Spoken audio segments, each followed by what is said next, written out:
Hello friends, welcome to Akulmek Live. I am Kanchan Verma and today in this episode we are discussing how crisis management is so important for companies and businesses.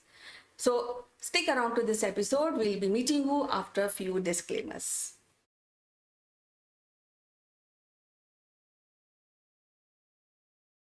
Welcome back, and today we have Ritu Gupta, who is having a vast experience in public relation domain. So welcome to the show. Ritu, how are you doing today?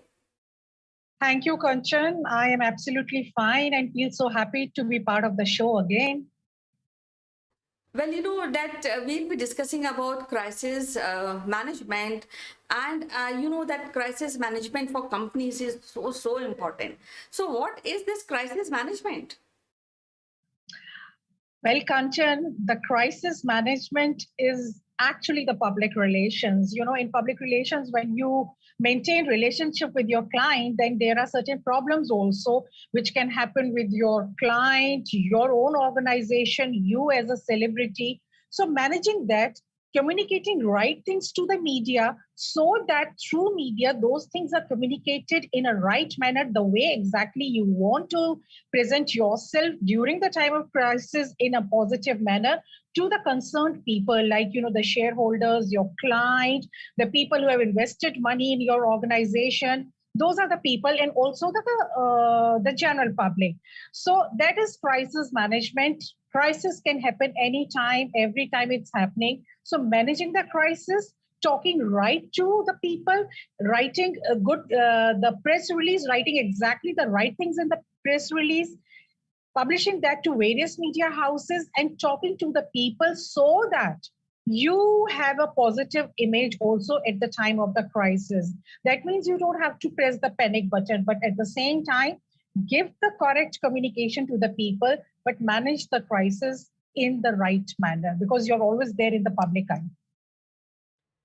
Well, you mentioned such a critical aspect of crisis management. So, what are the steps one should take when we are dealing with the crisis management in a company? Right.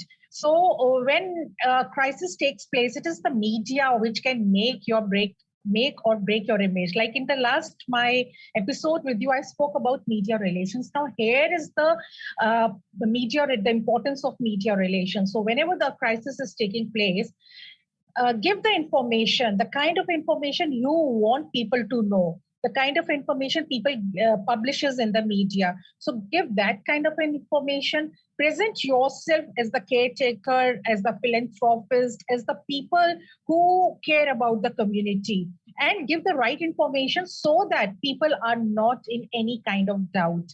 But you have to also be careful that how you handle the media. Do not lie.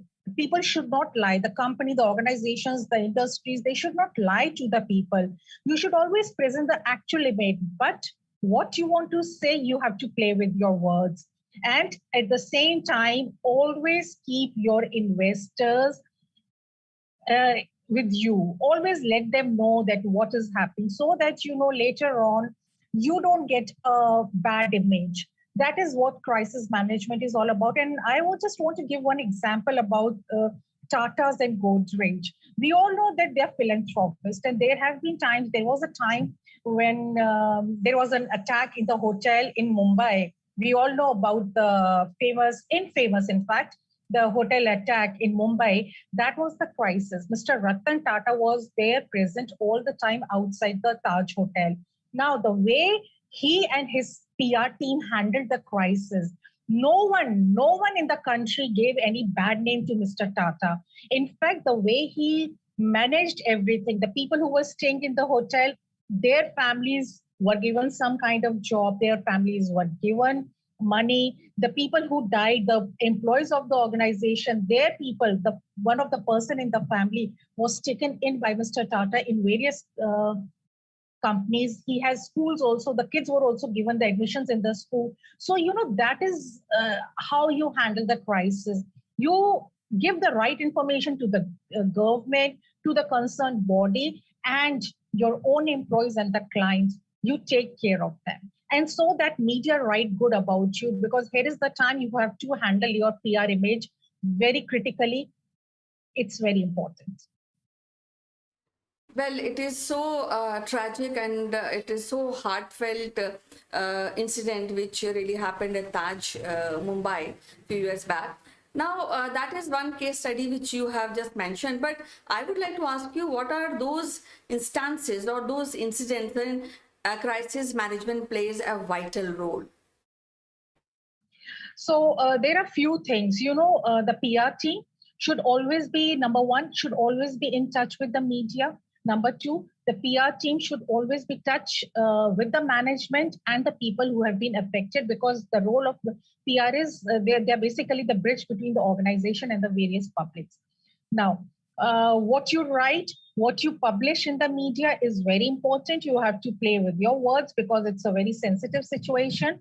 And how you want to you have to help the management in taking certain decisions. This is a very important part, because management is not always in touch with the people who are affected, the clients, the employees. It is the PR team, the PR person. So you have to help out the management in taking the right decisions.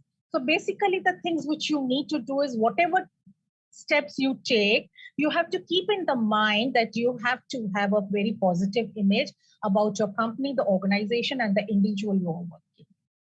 And sorry, I just want to add one thing. If you have done anything wrong, the company, the organization, the individual should always accept it. Say sorry in front of everyone, because that helps them out in a longer run also. So, as I understand, is that crisis management is not a day-to-day activity, but I think is case sensitive, right? Yes.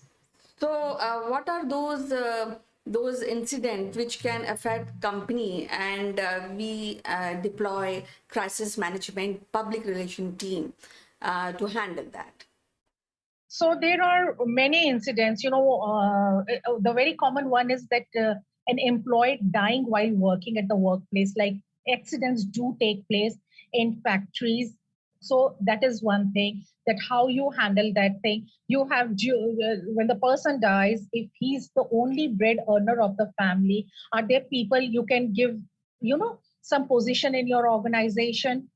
So I want to give just one example. 1 month back, I'm talking about in the month of July, I saw one advertisement which was there on social media also, which was there in Times of India also. Again, I'm talking about the Tata Group.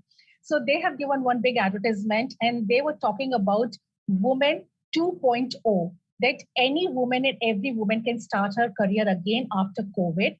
They were talking specifically about their employees dying and giving jobs to their wives. They were talking to their employees who have retired or who have left the job for whatever reason, but they want to again restart. They will give them again a restart, and also to the common women also, to those who have left their career for whatever reason, they can look out in the various positions in various startup group of hotels and again restart their career. Now, this is also crisis. COVID, the pandemic is also a crisis. So this is also one kind of a crisis. Then, in your company, women face, in various companies, women face certain kind of harassment. So these companies, the good companies, they give you the legal aid. They do not cut your salary when you go to the court or the court hearings, and they provide you all kind of aids. This is what crisis management is all about, helping out your employees so that they can work nicely without any stress, and they give 200% back to the company. Well, it is kind of a goodwill activity which Tata has done, and eventually it resulted in a good crisis management and good PR activity. So, Ritu, it was so wonderful to talk to you today and know about how important is crisis management. We'll be meeting again with other thought-provoking public relation insight and topic. Till then, bye-bye, and you take care. Bye-bye. Take care. Thank you so much.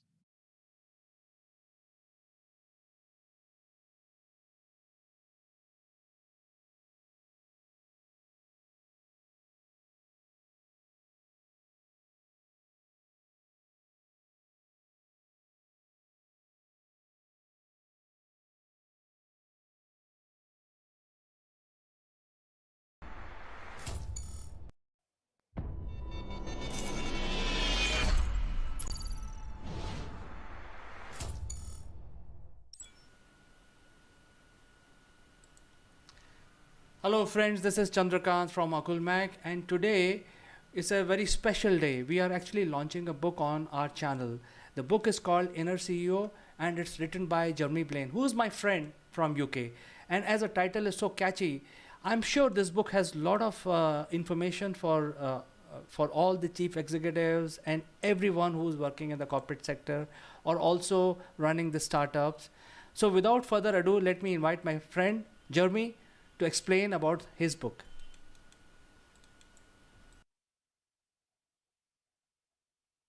Thank you very much for having me, CK, on Akulmak Spotlight again. Really appreciate it. Love the videos that you do. Yes, the age of empowerment is upon us. My brand new book comes out tomorrow, so I'm delighted to do the pre-launch with yourself, CK. The Inner CEO is about the reality of leading at all levels. It's something that you and I both know that in business we talk about all the time, but hardly ever get right. Oh, yes, we need to empower our people. People need to take ownership of the tasks that we do and go beyond their job description. But you know what? There are no books out there, no how-to manuals to do it. Sure, there are books on leadership, management, soft skills, but nothing that actually targets this specific topic, which I found incredible when I did my research out there. So I decided to correct that anomaly as I saw it. So what I've created is the book for organizations at executive leader level, but also individuals who are ready to unleash their inner CEO and become what I call in-role CEOs, to step up beyond their job role. I talk about the why this is important for the modern workplace, particularly coming out of the pandemic now, new ways of working like remote working, hybrid working, starting to be embraced by more and more companies as they've experienced over this year, but also the ongoing digital and workforce transformations that we're seeing. So that why is very important because then it creates that sense of urgency for what we need to do. So my book builds practical how-to approaches and actions for what needs to happen organizational level. So executive leaders, HR, the project team leading this and at management level to get the conditions right so the culture is evolved enough to embrace empowered working, true empowered working. And for some organizations that I talk about in the book, that means flattening traditional hierarchical structures and repurposing management into what they should be really doing, which is truly coach and grow their people, very much behind the growth mindset. The other piece of what do those individuals need to do in order to be prepared to step up? So I have assessments, tools, action steps, 90-day roadmaps, and personal development plans for them, including a brand new online assessment, which is very much behind a new model in there called the Empower Leadership model, which I created.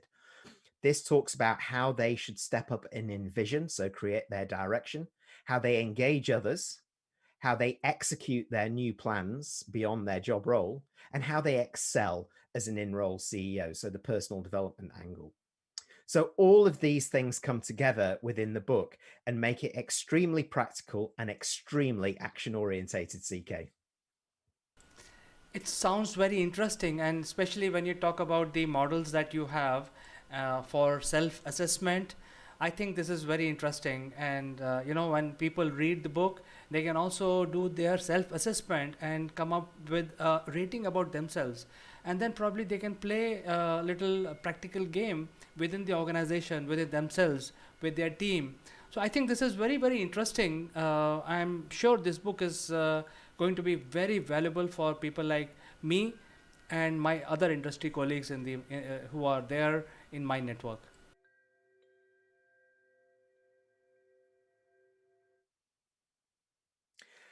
Well, you are a leader, CK, who I respect for doing this already. You empower people through your leadership style. You get this.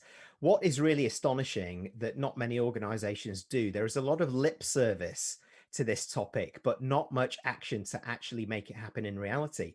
But what we've learned over the last year, particularly through the pandemic, is we need our people to do more, to contribute beyond their job role, to go beyond just their description, what they joined up as within their function, and actually start to contribute more strategically to the organizations or projects.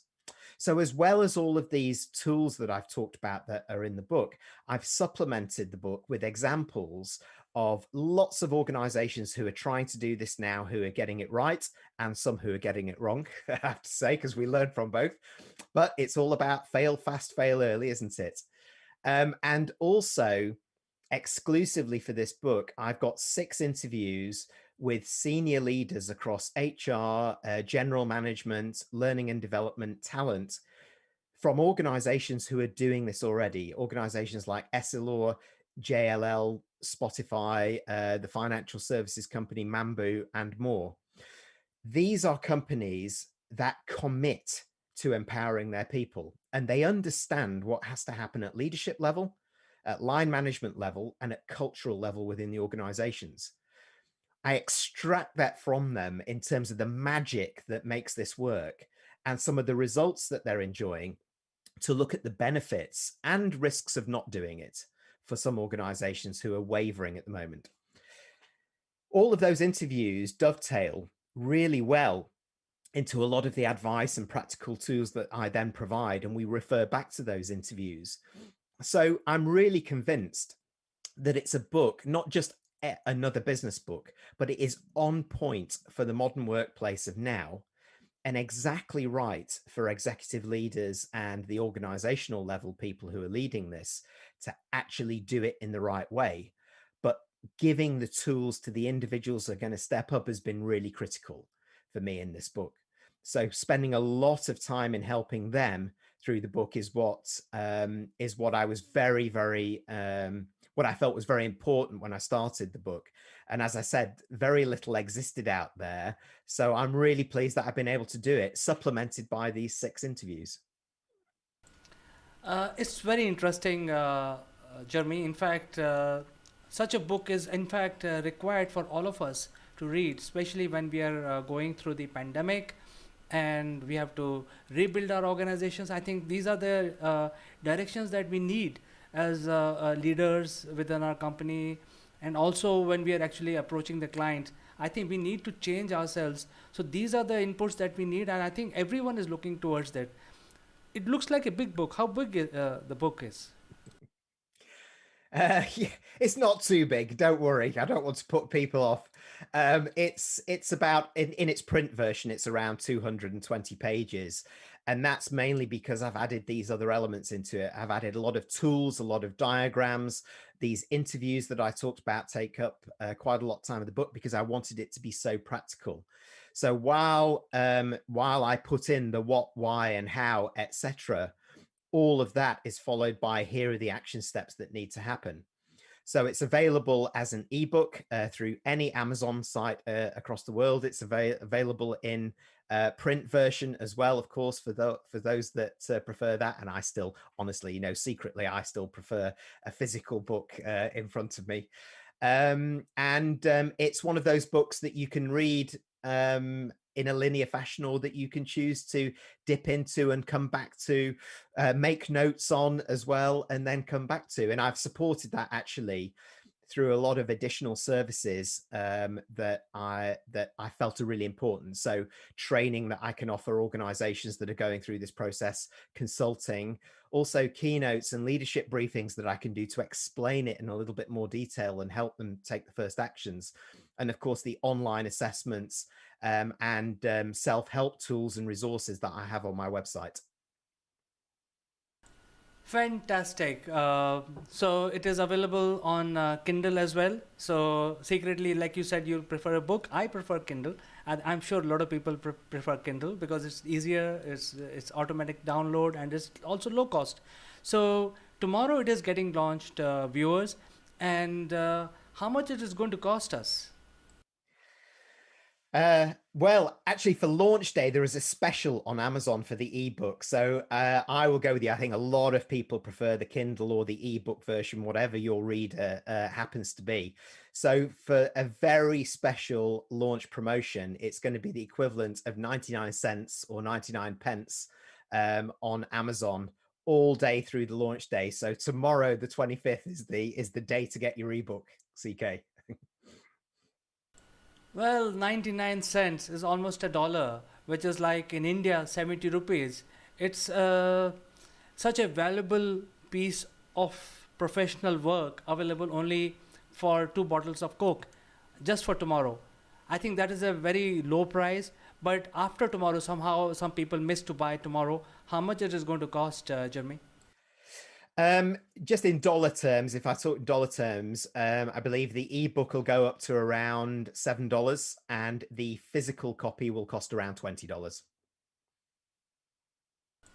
Not bad at all. I think even $20 is not very high for such a book which will give directions to people, especially business people. I think so. Viewers, go out there, go to Amazon, pick up your copy, and buy. It is only 99 cents, which is a dollar, which is 70 rupees in India.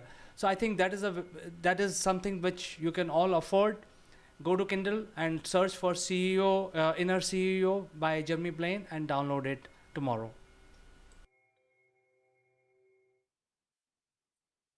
Thank you very much for having me, CK. And I think, I know you'll be able to put the link up on the screen. And if anybody would like a signed copy, you can get those exclusively only through my website as well, of which you can also see the link through the video. Jeremy, I think you have done excellent work, especially interviewed 6 industry leaders and published them alongside as examples and also as role model. I think this is a very valuable book, which I would definitely buy tomorrow at a lower cost because it's just 99 cents. And I wish you all the best with the book. I think it is published worldwide. A lot of people need this kind of directions, and I'm sure this book will do very well. Thank you so much, CK, for inviting me onto this show, for giving me such a warm welcome for the book as well. I have to say, I'm really excited about it, but it is slightly daunting as well. This is my first book, but I'm very proud of the final version of it. And I just feel it is perfect for the workplace of 2021 and beyond. So I really appreciate having the opportunity to talk about it with my friend, CK. Great. It was pleasure talking to you, Jeremy. We will catch up next month again on our usual show. Until then, I wish you good luck and goodbye.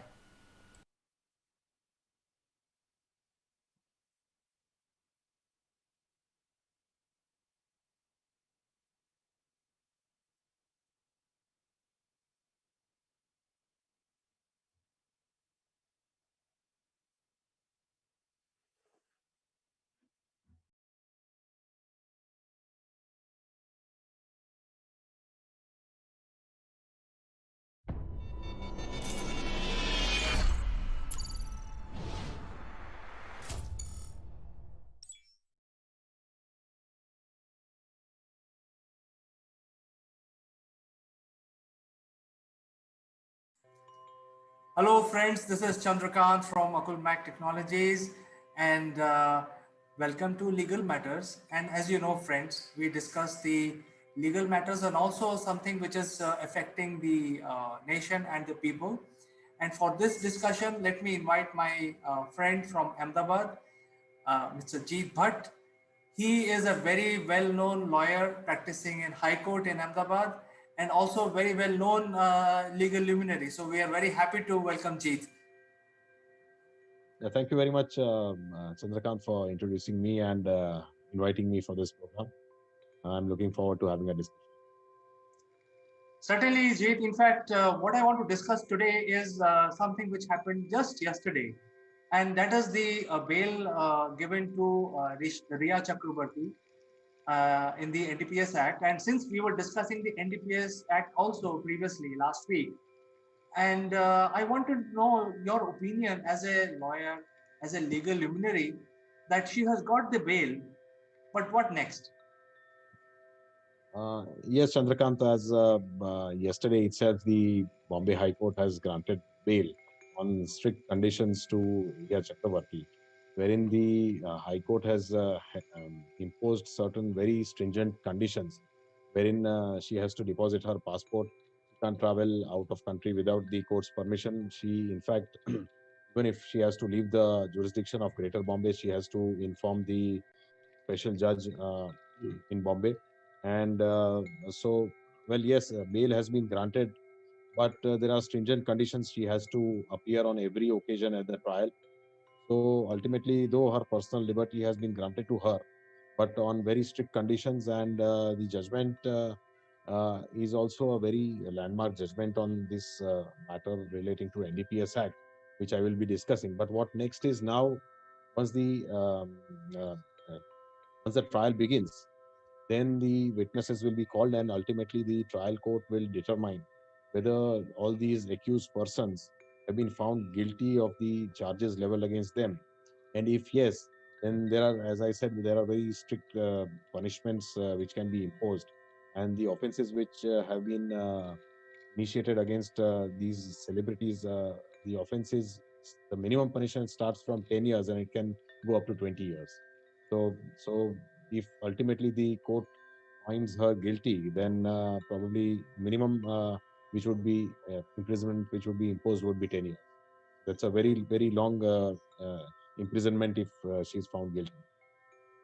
Yes, in fact, she is quite young. She is just 28 years old, and 10 years of your prime life is taken out. Obviously, your life takes a totally different change. Um, but I want to ask you something different. Um, well, I think 70 or 80% of the people of India are with Sushant Singh, and there has been a lot of mishandling or whatever you want to call it. A foul play may be a better word, but in short of not using the right word, I'm just using this one. Um, and Riya Chakravarti is one of the major person involved in this case. She is getting the bail. Don't you think it is sending wrong signals to the people of India? Uh, well, you are right. There are a lot of allegations against Riya Chakravarti. And the manner in which the media has taken up this case, in fact, sometimes the overindulgence of media leads to an unfair trial being conducted. And therefore, in my opinion, in fact, if you read the entire judgment, the judgment is a very detailed, lengthy judgment which discusses on the issues on NDPS Act and ultimately holds that she is entitled to bail, because if you look at it from the Act, NDPS Act point of view, there was no recovery or any drugs which are found in her possession. Second, the in her statement itself, uh, she had retracted from that statement which she had made to the police officers. So, and also considering that the allegation against her was that she financed, she procured these drugs not for her personal use but for the use of Sushant Singh Rajput through these drug syndicate. The court did not find the prosecution and the investigating agency having very strong proof against her, and ultimately held that she is entitled to bail. But considering the judgment and considering what was against her, I think the judgment is a very good judgment, and it grants her bail, but on strict conditions. So it balances out both the eventualities, one of the society, and second of the personal liberty of the accused as well. So So, it's a very balanced judgment. But yes, ultimately, if sentence is imposed, then 10 years is a long period of time which has to be spent in jail. But then if you commit such serious offenses, then that is the consequence. Because there has to be a deterrent, because if there is no deterrent, if the accused people go unpunished, then crimes will always increase. So this deterrence is very important in society. So, let me ask you this question. And, I'm not a legal person, so you are the legal person. But, you have to forgive me by, understanding that I'm not a legal person. I will not use the legal jargon. So, my question Jeet, is that she is involved in too many things as a convict or as a person who got allegation, not really a convict, so I think that's a wrong word, but she is having too many allegations. Number one, financing, as the NDPS Act or this particular NCB has said that she was actually taking money from various sources, including Sushant Singh Rajput, and then spending that money in buying the drugs. So, and she was also consuming, but her quantity was, which the police recovered or the authorities recovered, was much lower than the, as we discussed last week.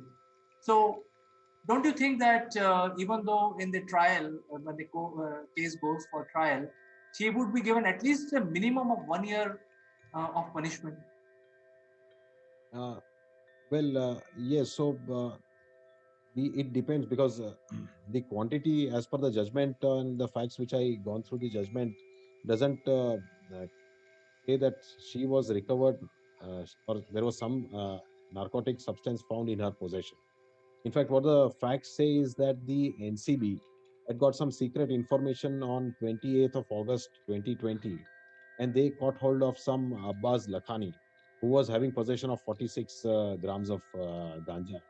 And then from him, the NCB got hold of one Karan Arora, who was found with some ganja. From there, they reached to Zaid Vilatra, who is the supplier and the of the drugs and narcotic substance. And from there, they found one Abdul Bashir Parishad, from whom Shovik Chakrabarti and Samuel Miranda used to procure these drugs. And those were at the instance of Ria Chakrabarti. These are the allegations against Ria. So Ria was not found under any possession of any narcotics. But considering that Section 27A of the NDPS Act has been applied, the minimum sentence, if she is convicted under say 27A, is 10 years. But the Section 27A is for financing and harboring the activities regarding drugs and narcotics. So therefore, even if there is no possession or no even small quantity found from her, the Section 27A is very stringent, and therefore, if she is ultimately convicted, the punishment would be 10 years. So I think you're talking about minimum of 10 years of punishment, and she is also involved in many other things, like there is a CBI investigation going on. There could be the finance angle, which is ED. There could be a Pakistan connection. We never know. I mean, we don't know. Um, Right. I think, as you said, this is a remarkable judgment, and she deserved a bail. But I think she is gone for long. I think, as a human being. That will depend because under the NDPS Act, there is a reverse presumption, as I said earlier, that under the NDPS Act, if there's a prosecution against you, then you are presumed to be guilty until you yourself come out with a defense saying that you are innocent, and if you can prove it in the court. But apart from NDPS, under the offenses under the Indian Penal Code, there is a presumption that you are innocent until you are proven guilty. So, with regards to the charge of abatement to suicide against Sushant Singh, there is a presumption in her favor, whereas under the NDPS Act, that presumption was not there. So, if she's been granted bail under NDPS Act, then that presumption is now available to her of innocence in Sushant Singh's suicide case. But that ultimately depends on the investigation that is carried out by CBI. Ultimately, they'll have to say whether it was a murder or abatement to suicide. But one or two important facts, if I may highlight, of this judgment passed by Bombay High Court, it lays down and it finds that because earlier view of Bombay High Court and other high courts was that even if you are found with possession of a drug or narcotic substance of a small quantity, then the offenses were bailable. So if the quantity was less than smaller quantity, the police would immediately release you on bail. And also there is a provision under Section 64A. If ultimately you want to be de-addicted and if you are ready to go to a rehabilitation center, the prosecution can also be dropped against you if the quantity is of a small quantity and was for personal use. But if it was an interim quantity between small and commercial or commercial quantity, then those provisions were not applicable. But bail was granted to all those persons who were caught having small quantity. But in this judgment of Ria Chakrabarti, the Bombay High Court holds that that is not the correct view, as NDPS is a special act and it has an overriding effect over Code of Criminal Procedure, and therefore the even a small quantity of drug having been found in your possession, you would you can be arrested by the police, and then you will have to apply for bail before the special courts constituted under the NDPS. Has a very large ramification and has a very wide magnitude, because until now the police used to grant bail without approaching the court on its own under NDPS Act when the quantity was of a small quantity. But this judgment reverses that view and holds that even if it's a small quantity, the offense is non-bailable. And in a non-bailable offense, the accused persons can be arrested, and then they'll have to get bail from the concerned court. So in that way, this is a very landmark judgment, and it changes the earlier judgments and the views of the earlier courts. And also now the police can act even more strictly. So this is a High Court judgment. That means it applies Yes. across India. Yes, it would apply across the country. But now, if the matter reaches the Supreme Court and then the Supreme Court holds another view, then that's a different matter. If the Supreme Court endorses the view of the Bombay High Court, then that becomes the law, because the judgments of the Supreme Court are binding to one and all. Yes, this is understood. So I think, Jeet, the sentiment of the country, which is like 70 to 80% of the people want justice in case of Sushant Singh's death. I think the Indian people deserve to know what really transpired, what is the angle, and whoever is using these drugs and buying and selling, getting into the trade of something which is a illegal substance, not only in India but across the world. In fact, if you go to Middle East, uh, you know, there is a punishment of beheading. So this thing is so tough by other countries, Yes. and in India, I think somebody has to make sure that these things are not repeated. And I mean, you are in a media business, but it doesn't give you authority to start spreading this kind of bad habits among the masses. I think something has to be done about it.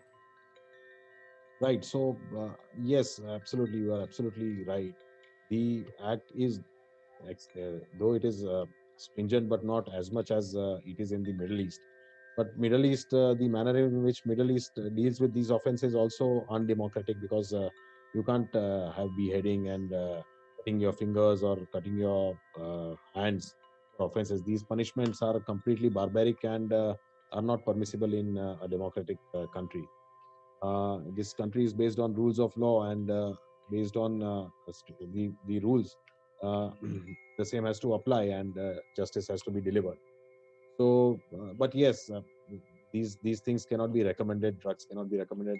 The law enforcing agencies have to be extremely strict, and they have to find out the perpetrators who commit such offense, and basically this has to target those who are in supplying and distributing these drugs, because the persons who are consuming it are under an habit and they become addicted. For them, there has to be rehabilitation centers, and their addictions have to be there has to be something done about their addiction, and it requires more rehabilitation centers in India.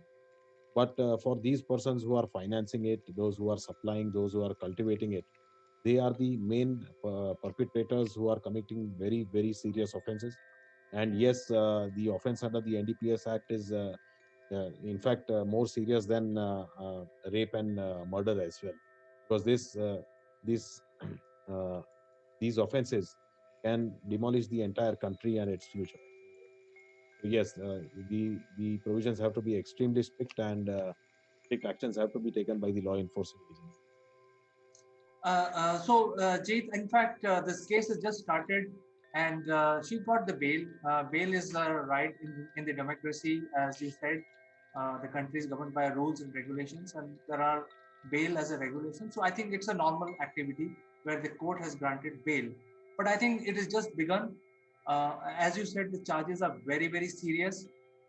Most of India, almost like 80% of the Indians, wants a closure on this, and perpetrators needs to be booked and tried and jailed, or whatever punishment they deserve.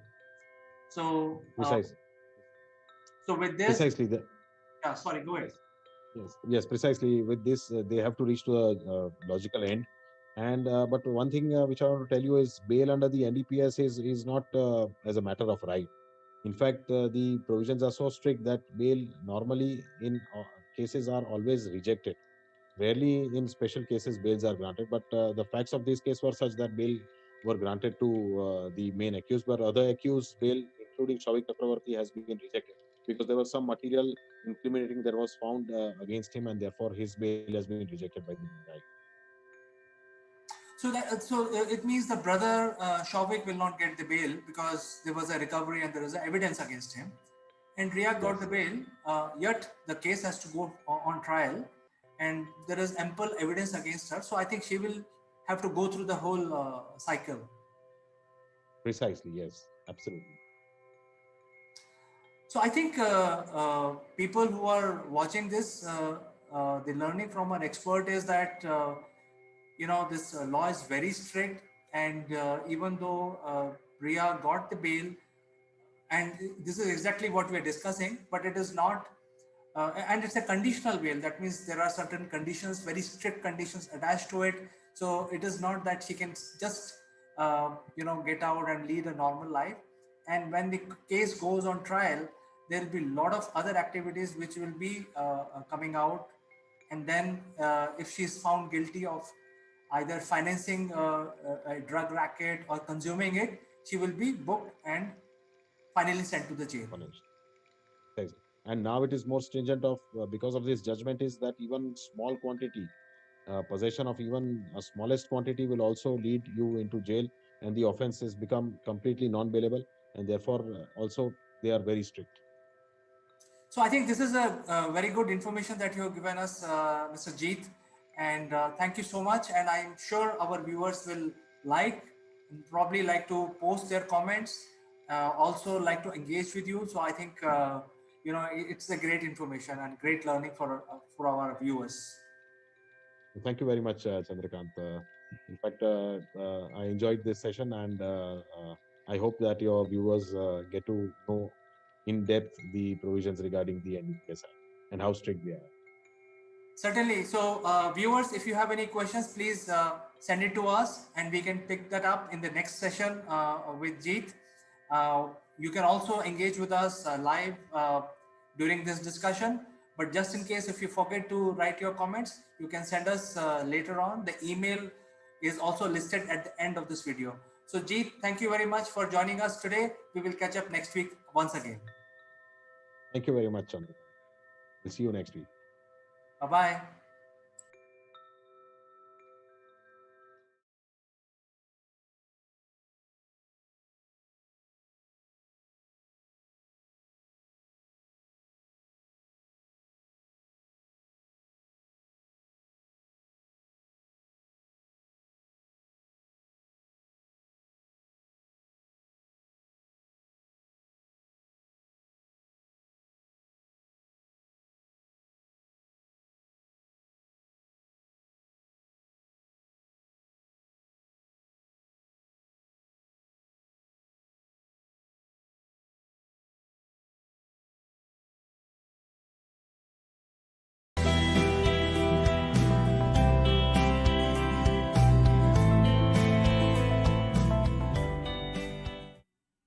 Hello friends, welcome to Akul Mac Live, and our section today is Likeable Leader, and we have a very eminent personality joining us from India. Her name is Aditi Palit. She is a very well-known leader, expert in the area of learning and development. So she will actually tell us about her journey as a leader. So without further ado, let me welcome her. So welcome to the show, Aditi. How are you doing today? Thank you so much. I'm doing fine and hope you're doing fine too. It is a pleasure to talk to you, Aditi. In fact, a lot of our viewers would like to know how you became a leader as you are today. And would you like to tell our viewers about your journey as a leader? What made you Aditi Palit of today? What is your experience? So we would like to know from you about those. Okay. Thank you for the opportunity. I would like to go back way behind during my school days. I've always been a leader. I was a front ranker at academics. I took part in athletics, drama, quiz, whatever I did. I won the first prize by the grace of God, and that carried on my college. And then I decided that I would become an HR professional. So I did my PGDM HR, and I joined HL Hindustan Computers. There was a group of 50 contestants, and I was selected by the HR from Delhi at HL. So there I was, given the portfolio of regular HR, functions. And among them, everybody told me that I was a born trainer. In those times, it was just called a training, trainer. Now it become coach and, facilitator, etc. Now, after that, with the advance of time and marriage and childbirth, I had to, leave that regular job. And then I thought that why not start on my own? When I had all the, credentials, and I wanted to give, my abilities to all the organizations instead of being limited to one. And therein I started my journey as an independent coach. Over the years, I have trained in almost all the leading corporates and MNCs in Kolkata, my city, in Pune, and up to Guwahati. And this has been a fascinating journey because I have always got a very good feedback, a highly satisfied feedback from my trainees, because they feel that I'm really their friend, philosopher, and guide. And I would like to add that, even if I've trained them 10 years, 12 years back, they're still in touch with me.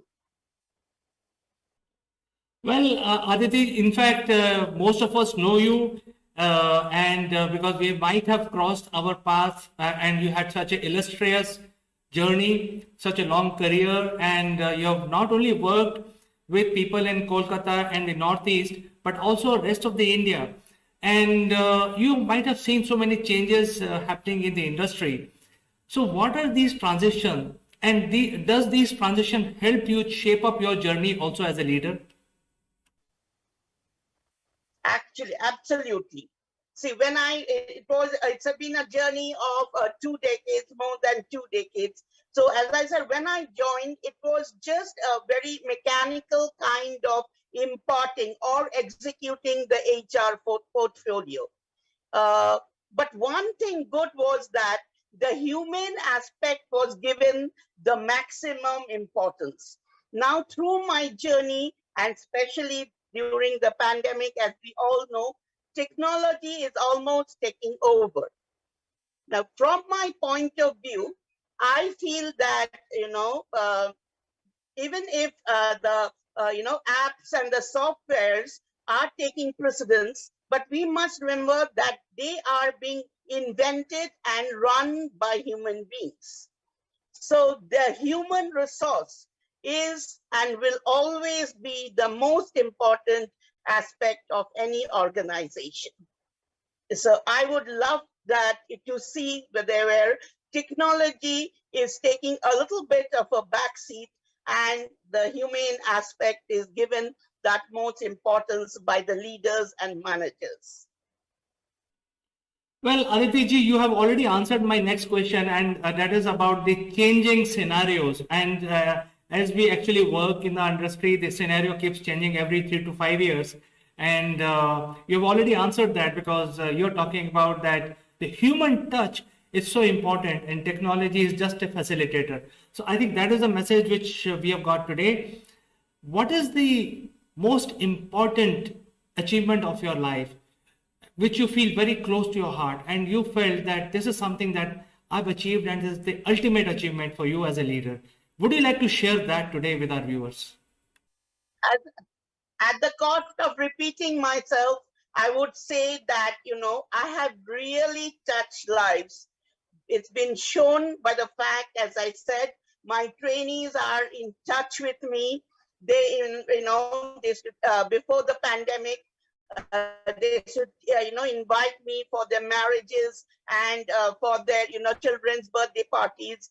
And also that I also do a lot of campus to corporate trainings. And, these joinees in the corporates, they say that, because of my constant support and motivation and even pushing them beyond their limit, that they have achieved, their heart's desire of being inducted into the best of the companies. So I would now the quote of saying that transforming lives, I have done it. I can proudly say that I have done it. Aditi, from your point of view, what is the essential factor for shaping up of any leader today or even after 20 years? What is the most essential factor for a leader from your point of view? We would like to know from you.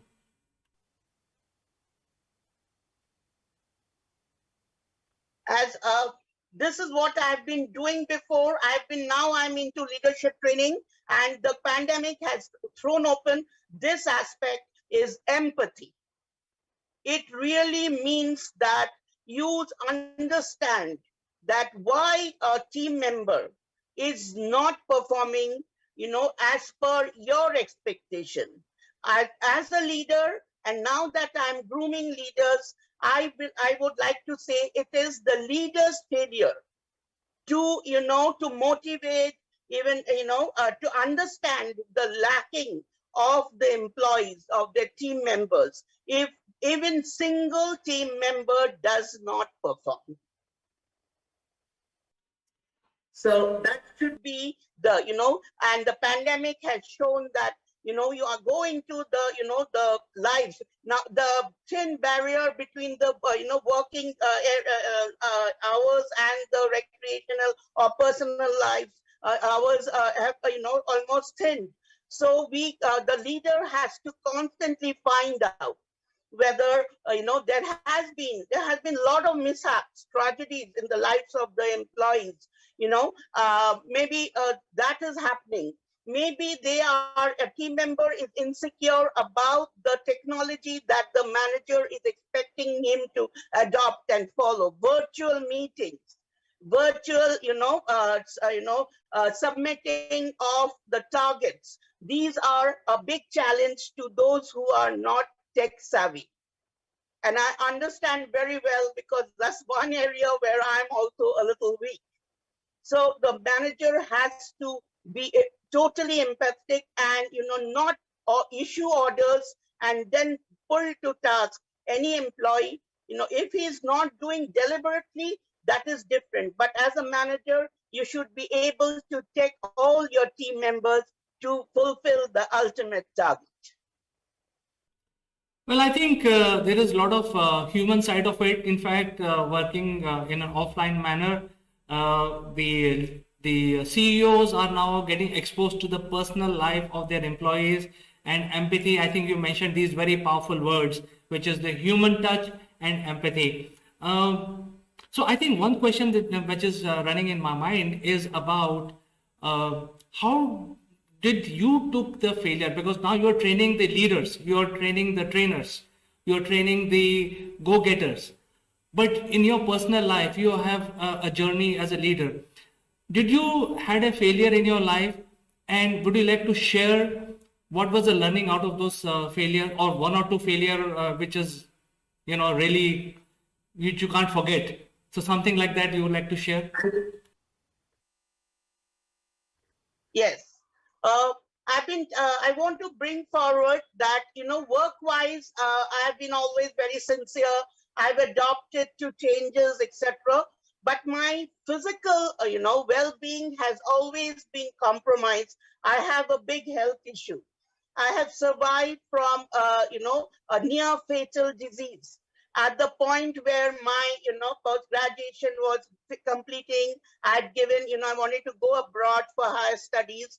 I was given 72 hours to survive, right up to several, operations, right up to last year where I had COVID and I took sessions from the hospital bed. So it has pulled me, it has been trying to pull me back.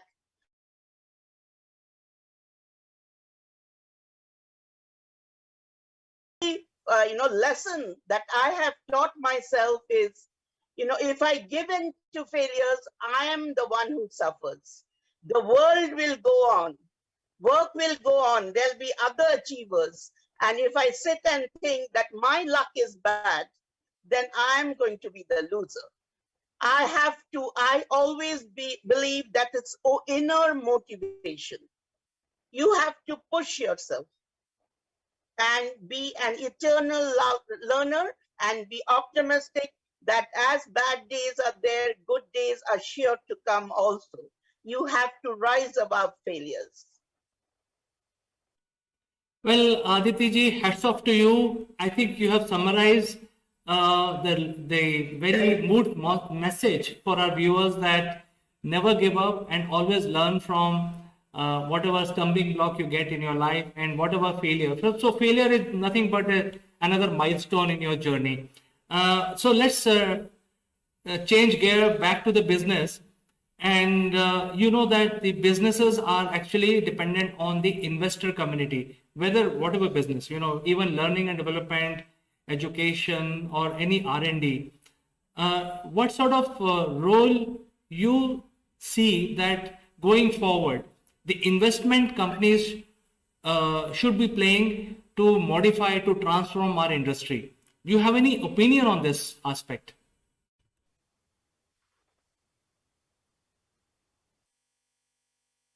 Absolutely. I would tell, we have all seen that investment is being carried on. Those who have adjusted, those organizations, especially the startups who have survived them. Another aspect of a leader, especially during the pandemic, which has been thrown up, is resilience. Resilience to face challenges and overcome, which I've done in my personal life also. That they are showing that to survive further, they need investments. Investments because the human resource, the human factor, employees have to be trained in the in the new age, new normal working, be it remote, be it hybrid, going back to office, whatever, upskilling, the words we are hearing, upskilling, reskilling, cross-skilling, everything needs investment.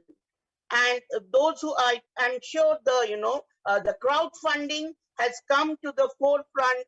We have a lot of examples like Byju's, isn't it, Oyos, they're all led by the millennials, and they've shown that with investment, which is vital, businesses are on the brink of surviving and going forward with the help of investors. So I'm sure the investors who have invested are getting back, maybe slowly, their returns. And we're looking forward to 22 to things becoming better if the finances are being put into organizational function. Well, I think we had a very interesting learning session. I think we got some 3 keywords from this discussion, which is very powerful words: human touch, and now you're talking about resilience. So never give up, resilience. I think these are the learning from discussing, this aspect about your life journey. And also, I think it's a good motivational thing that you have given us today. A good lesson to our viewers, and all of us can learn from this. It was pleasure talking to you, Aditi ji. Any last words, any last advices for the budding entrepreneurs or even the youngsters who want to start their career? Anything that you want to give them as a message? I would say to the budding, those who are I'm a career growth strategist also. Look for a mentor to whom You are the greatest asset, and your success is their success.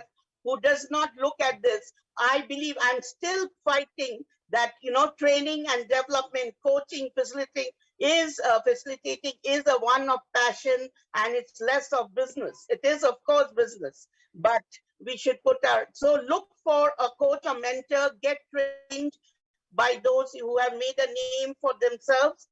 And for, businesses, things are going to look forward. We are getting good reports that India is doing quite well. If you look at the other third world countries, India is doing better economically, and we are all going to put our best foot forward, and we're going to spring back as the largest economy that is going to make a difference in the world scenario as far as business is concerned. I'm very hopeful, and we all have to keep this hope up. Great, Aditiji. I think there was a major learning after talking to you, and we will catch up next time, and we will learn more new things from you in the sessions to come. You take care of yourself, and we will catch up next week, same time. And thank you so much, sir, that you have given me this opportunity talk to, get my views across. Love to, yes. These are the verticals that I train on, coach on. They are immense, and they need a lot of discussions. I would encourage to get ideas from the millennials whom I train. I love to interact with them, and through your talk shows, interactions, I would love to get in touch with them. And thank you so much for this opportunity, wonderful opportunity. So viewers, it was a wonderful conversation. We learned about a leadership journey, and Aditi Palit will be joining us on a weekly basis, and he will be sharing her learning, her ideas about things that we need as CEOs, chief executives. So don't miss out those sessions. I will keep you posted, but I'll like to say goodbye for today, only to catch you in the next one.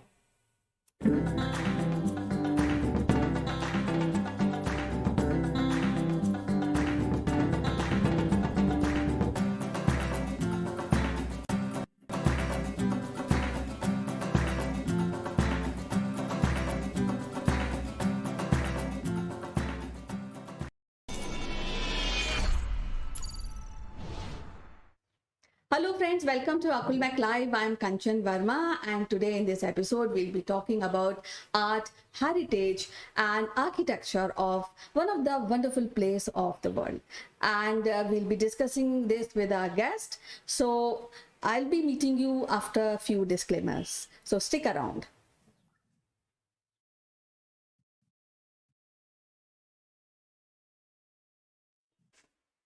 Welcome back, and today we have Mr. Sitesh Srivastav, who is an industry leader. He is closely related to radio broadcasting. So welcome to the show, Sitesh. How are you doing today?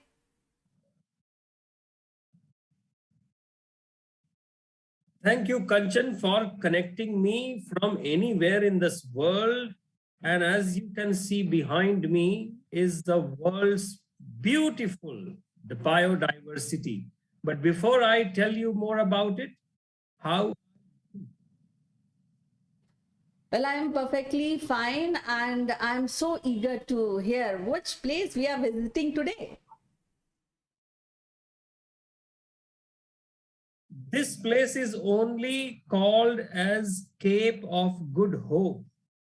The only place on this planet, Cape of Good Hope, the Cape Town, the mother city, and a place which is steeped in modern 5 centuries of history.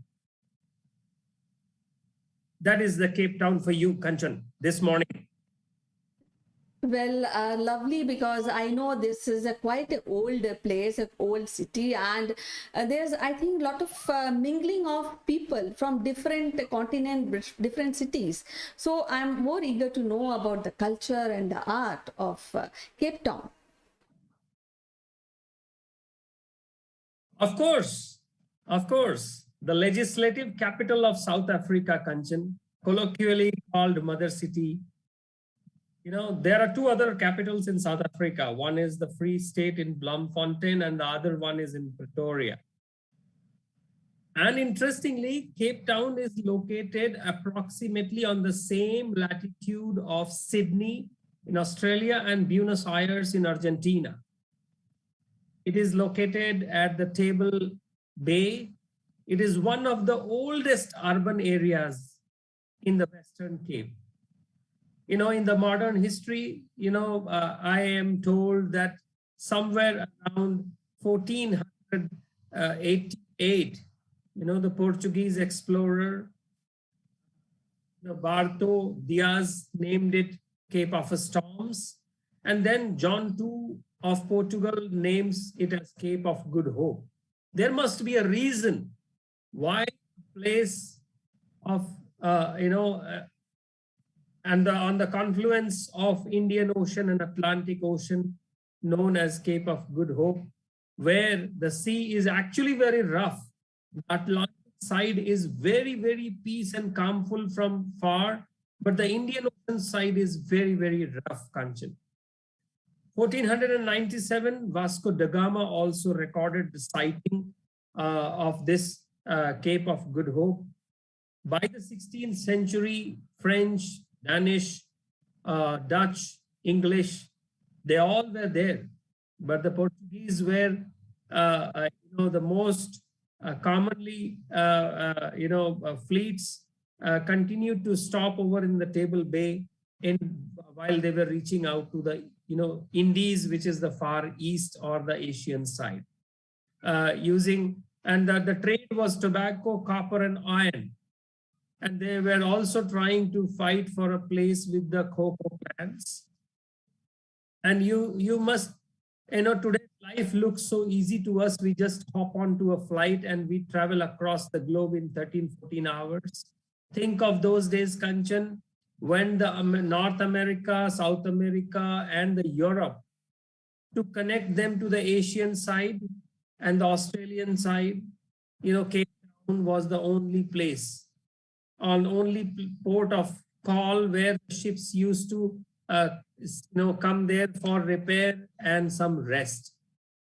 So this place is steeped in history, modern history, and Cape Town must be seen not just as a natural wonder, but also as a thriving, living city, which is also a mirror of the modern world.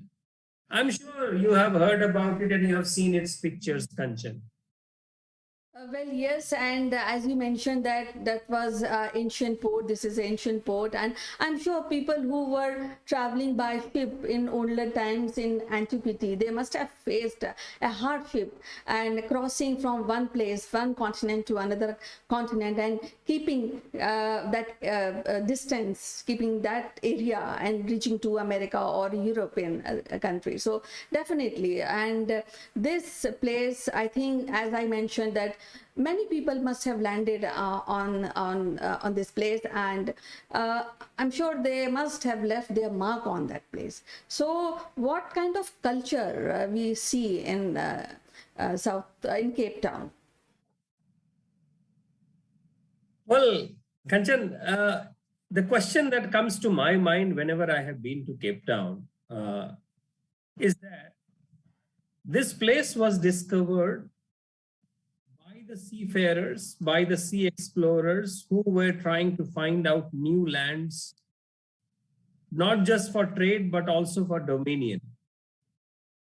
So they figured out a place which was probably known as Cape Peninsula. I don't know whether it was given by, was it the local name back then in 1480s or something like that? If you think of it, those seafarers and explorers, they found this place to be conducive for human settlement. They found it conducive. They also figured out that after Cape Town or before Cape Town, the sea is vast sea of no great port where they can, anchor their ships. And this place is steeped in the maritime history, and the world history can be written sitting in Cape Town of the last at least 500 years of history. The world can, I'm sure there are some books or there are historians who can write the world history, because Cape Town has got a lot of cultural, historical facts and also secrets. And the best connection with Asia I could find in the Cape Malay food and the Cape Malay culture there, Kanchan. And this, became the biggest settlement by 1652. It got its municipality, and before the gold was found in Johannesburg area, this was the largest settlement in the southern African point. And we truly believe that this is the meeting point, also the melting point between the eastern and western hemispheres. Kanchan, this city is full of museums, churches, cathedrals, slave museums, Castle of Good Hope, slave memorial, slave lodge.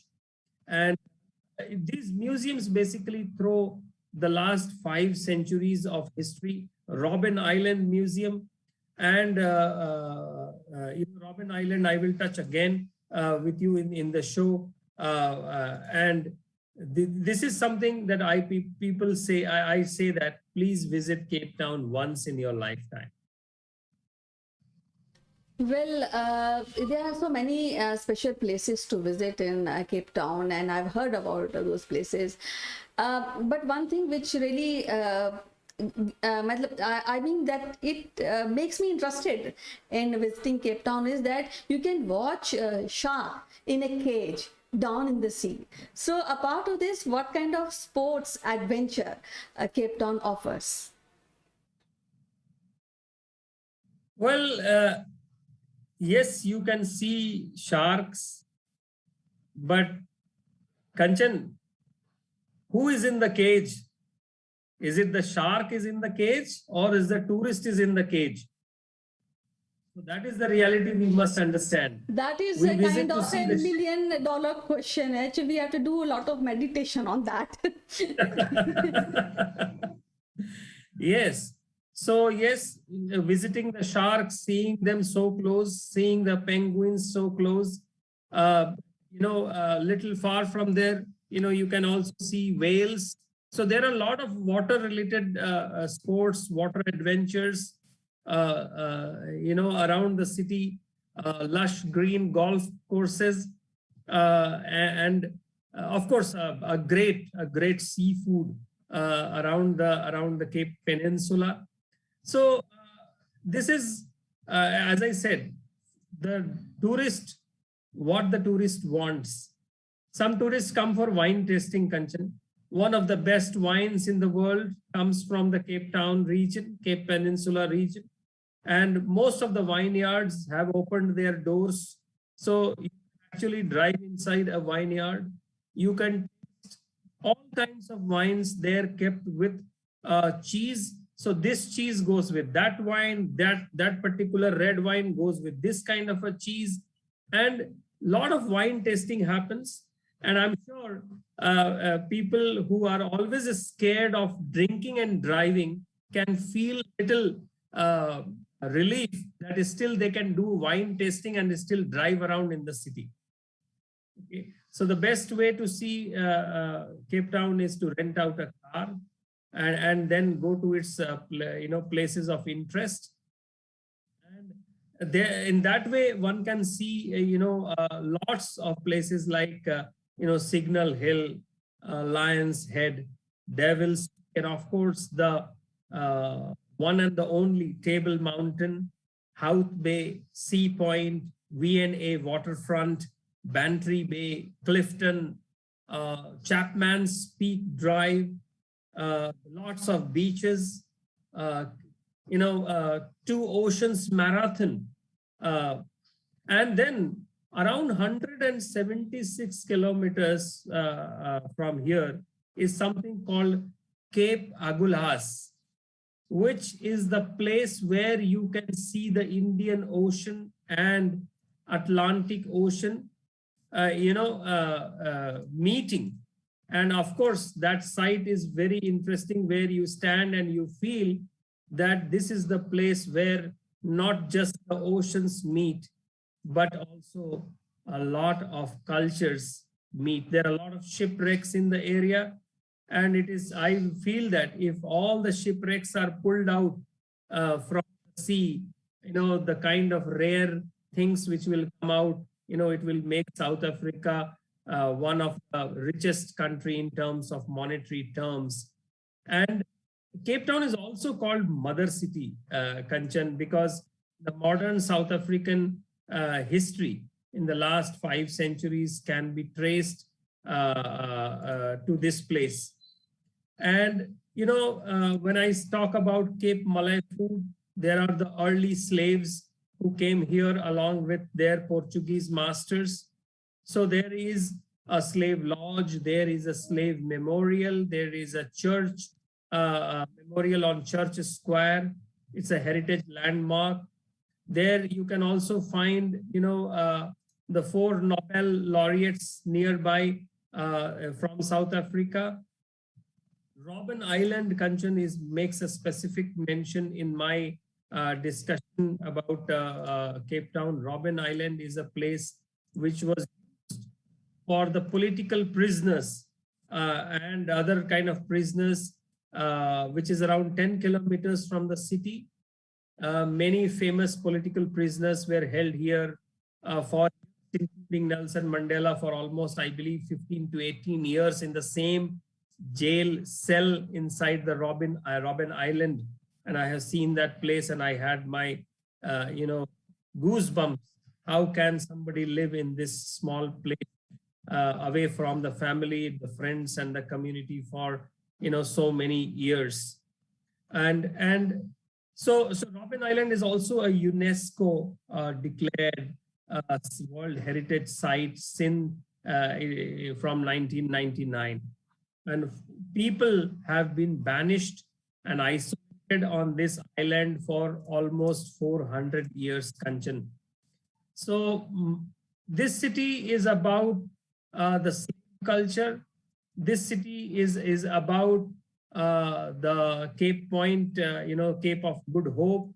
This city is about how the world has changed over centuries. And one can, today it also boasts about few international repute universities and colleges like University of Cape Town, Stellenbosch, Cape Peninsula University. Kanchan, go to this city and drive yourself and give yourself a cool 5 days. And if you really want to enjoy, then try it during the daytime. Drive around the city weekdays, less crowd, and go with a high precision camera. Well, as you mentioned, Nelson Mandela, and you have seen where he lived in the jail. And you see, freedom doesn't come,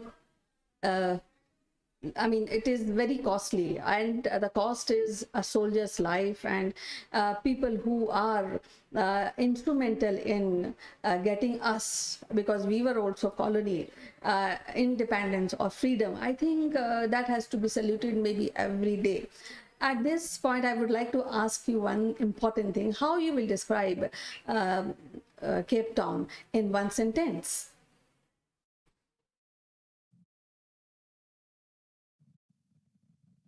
Melting point of colonial cultures with the African natural heritage. A place where you stand and you can actually look left and right and south and north, and you can actually feel and breathe the history of the modern world in last 5 centuries. Everybody speaks about Cape Town's natural beauty, the wines and its picturesque drives. But I think people must also stand there and recognize the Robben Island and its importance. People must also understand how Cape Town was a single point connecting the Western Hemisphere and the Eastern Hemisphere, and also from the North. So this place has got much more to offer than just a tourist activity. Beautiful weather, amazingly nice wine and cheese. Indian food is available throughout the city. Our Indian Taj Hotels maintains a 5-star property in the center of Cape Town. Bombay Brasserie restaurant inside that Taj Hotel serves some very, very nice Indian street food. Also, the local Indian food in South Africa is also available, and driving by car is recommended. Sitting at the VA waterfront and seeing the sunset and sunrise. I'm told most of the Hollywood heroes and actresses have their holiday homes in the Cape Town Peninsula Bay Area, and there are some ferries which can take you around. If you have a much time, you can take a car down to towards the garden route. Garden route is one of the most scenic routes along in the world by the UNESCO World Heritage Site, that garden route. And Cape Town is once in a lifetime postcard opportunity.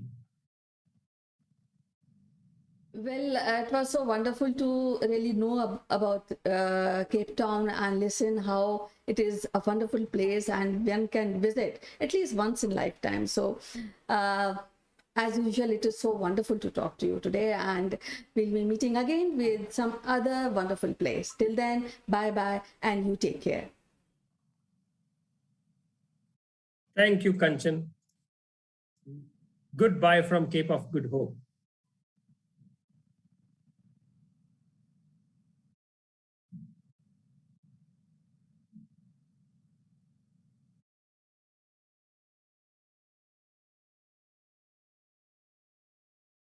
So before we start the session, I would like to tell you little about mandala.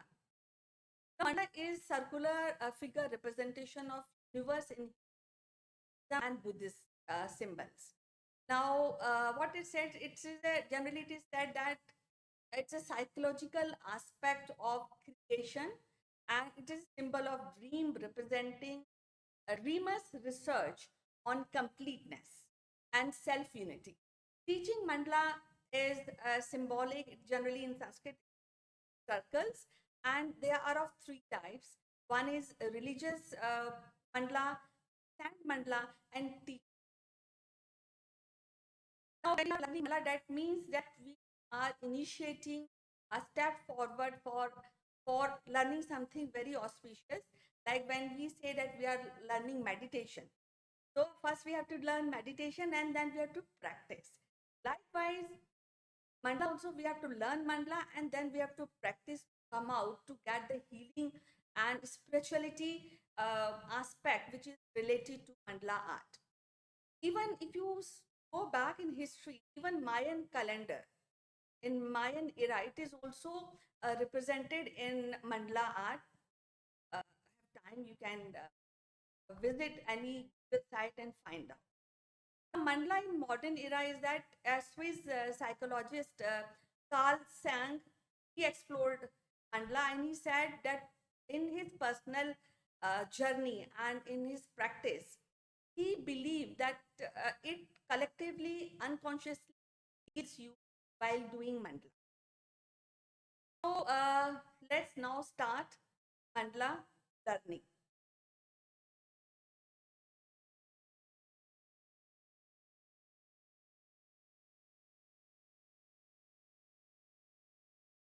So all we have is, I'm taking help of this, we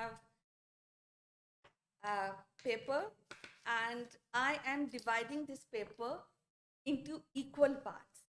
So I have a scale, and if you count, if you can see, so this, my page is around 28 centimeters, and we have to put a point in between of 28 centimeter, that will be 14. And again, we have to measure whatever page you are having. It is 21, so I will take around 20. I'll be this. And here I will be drawing, making a line. I hope it is visible clearly. And again, divide this page 4 parts. So it is equally divided.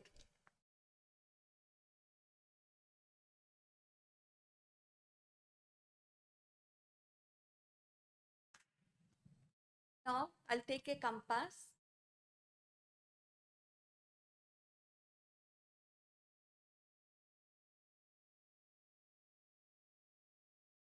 Generally, it is said that mandala is different.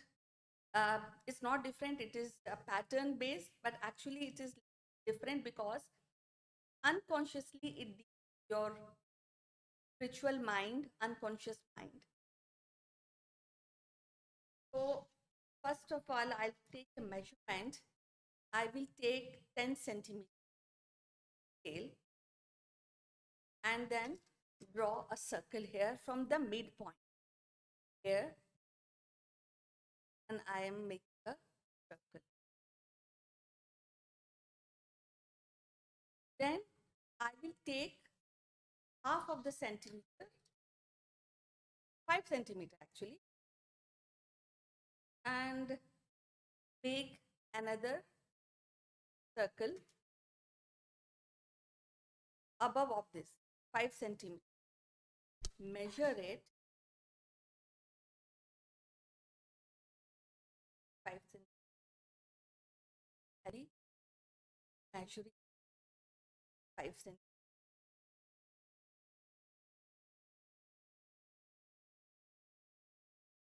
Then again, I'll measure, take another 5 centimeter, mark here, hit here, and then again.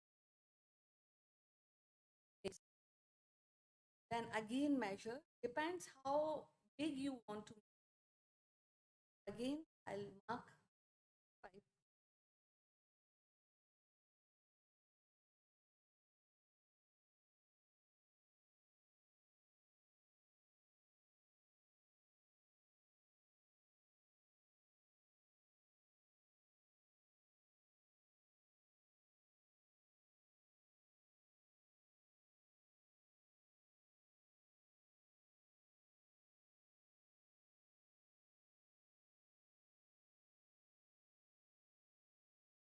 So I have taken, you can draw of this, how much big you want depends on you, your choice. Now once we are done with these circles, we have to again divide these portions, all the portions. For this, again we have to take measurement, and this measurement I have from 1 centimeter to 12 centimeter.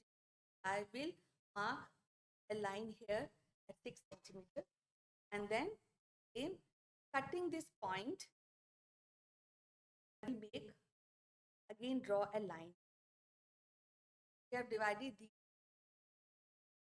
same here. I have this, so your measurement may be different, you can check on that.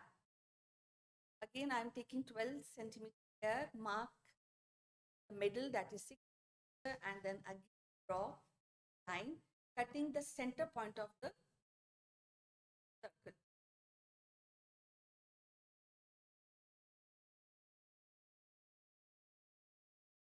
You want to make a very intrigued design, so you can divide these portions and make all these designs. So I will cut more one portion more, and for that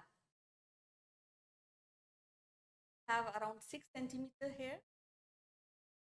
So I will again mark a point here at 3, and then again cutting the middle portion, I will again draw a line here.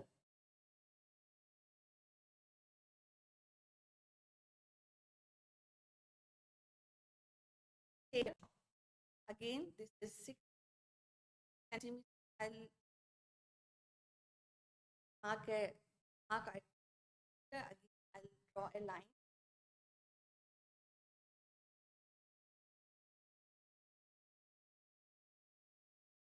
So now all these portions are equally divided. Now, generally, you must have seen the designs of mandala on many faces or other places. But generally, I advise that whatever design you come from within, because copying mandala will not be very effective if you are looking towards meditation or spiritual healing, or where you want to really make a very artistic, and it should from the within. Though all designs are based, but still, if you make your ideas, sit in a corner and design something on a mandala design, and I think it needs practice. Really come out with the intricate design, and once it is done, it present your idea. And if the mandala is representing your idea, that is where the journey of making mandala starts. So now we have these. So I'll fill this portion so that you know how we can fill this. For that, I'll take another page.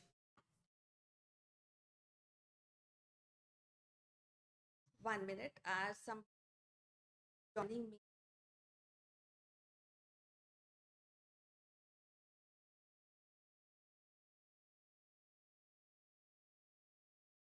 Yeah. So for that, I am showing you some design which you can incorporate in your design. Let's see, 2 centimeters. I am making lines just to refer the design where you can fill the designs in your mandala. So again, I'm taking centimeters. You can take 1 centimeter. You can take half of the centimeter bands. What kind of design really you are looking? So there are few lines. I'm just showing the design, the filling design, where you can make a mandala. But again, I am telling you that whatever design, or geometrical design or artistic, whatever you make come from. But anyhow, I'm just making these. Let's to. They're very, very simple designs.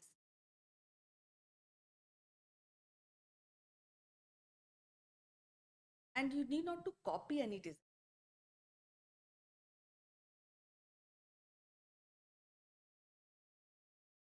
And suppose if your lines are not coming right, so that's okay. Once you fill mandala design, then it will look very beautiful, and whatever small faults are there in lines, or they will not be visible after you complete the mandala.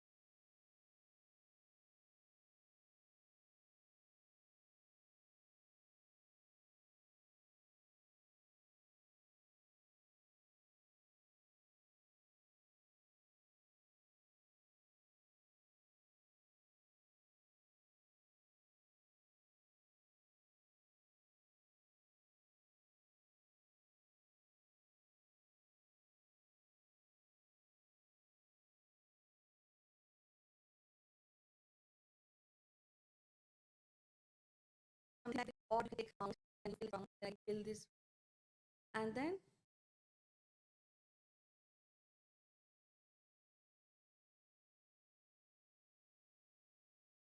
or can do all these banding. The main work I will be telling you once I use the pen, so you will understand how to really while drawing, because in mandala the importance of thin lines and thick lines, that plays a very major.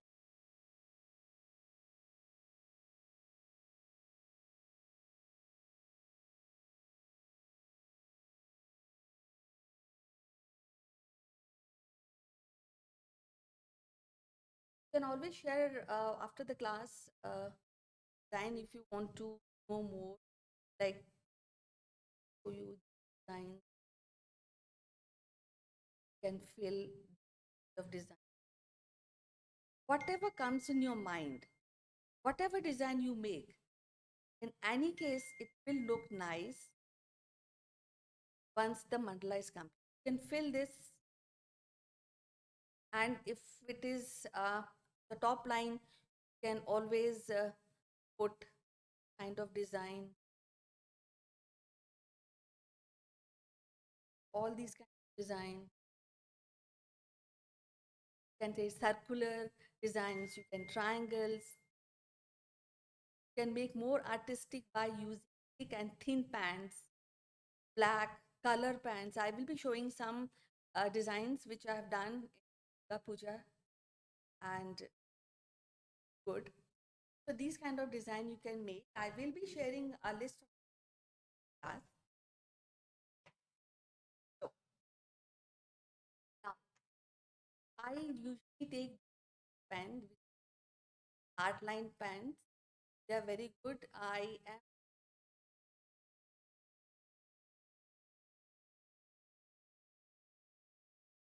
point one nib, the 0.0 we get in this till 0.8. Otherwise, you can also go for pen. These are all colored pen, the octane pens. I color pens. Today I will be only black pen. How it like, but you can do all kind of color. I'll do mandala. Now I will be doing. Let's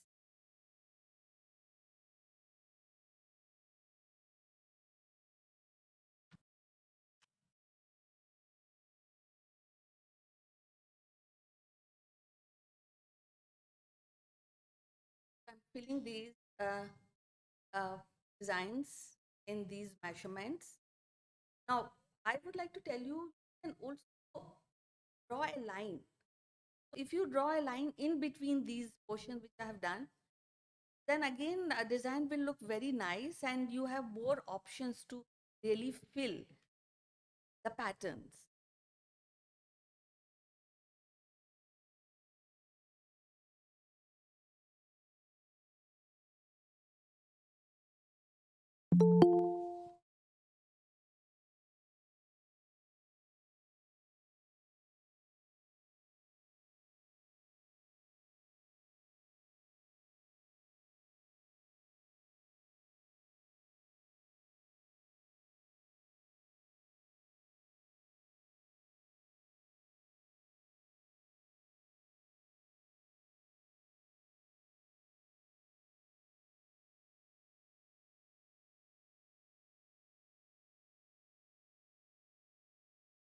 And I patience, because patience goes long way when you are doing that.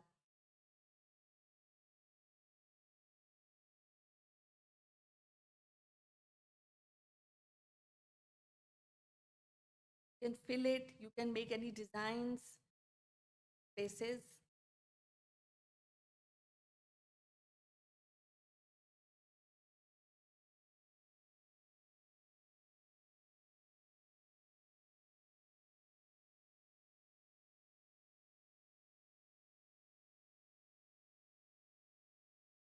I will be sharing few designs I have made. You can take reference from those designs and share your designs with whenever you are completing your mandala.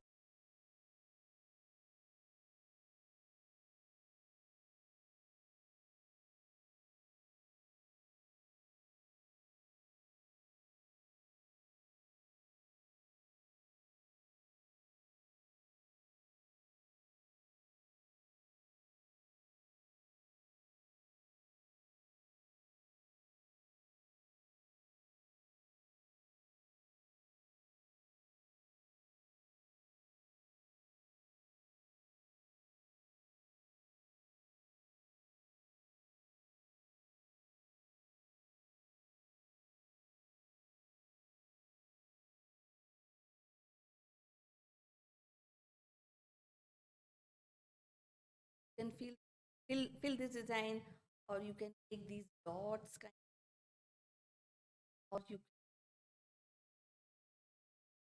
all depends on whatever design you are thinking.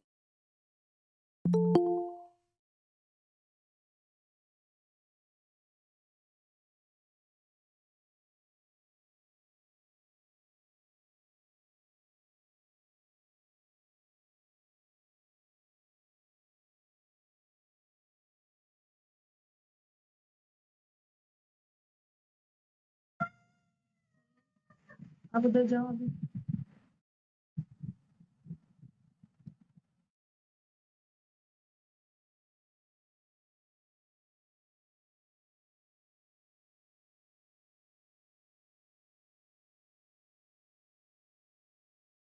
Anybody making with glass? A good, at least try it.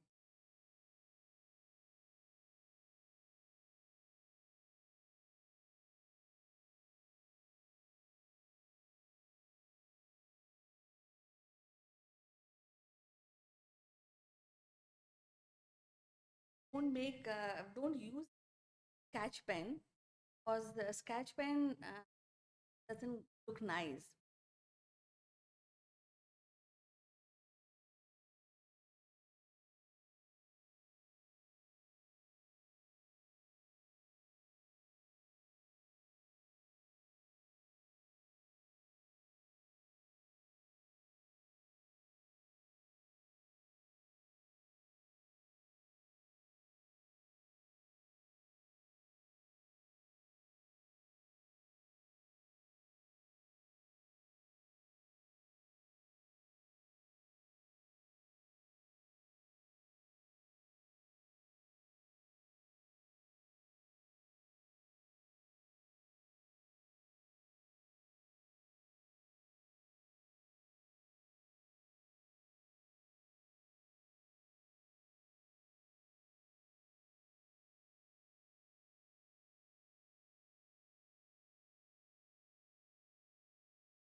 When I'm talking about lines, so the combination of thick lines and thin lines, that plays a major role when we draw a mandala.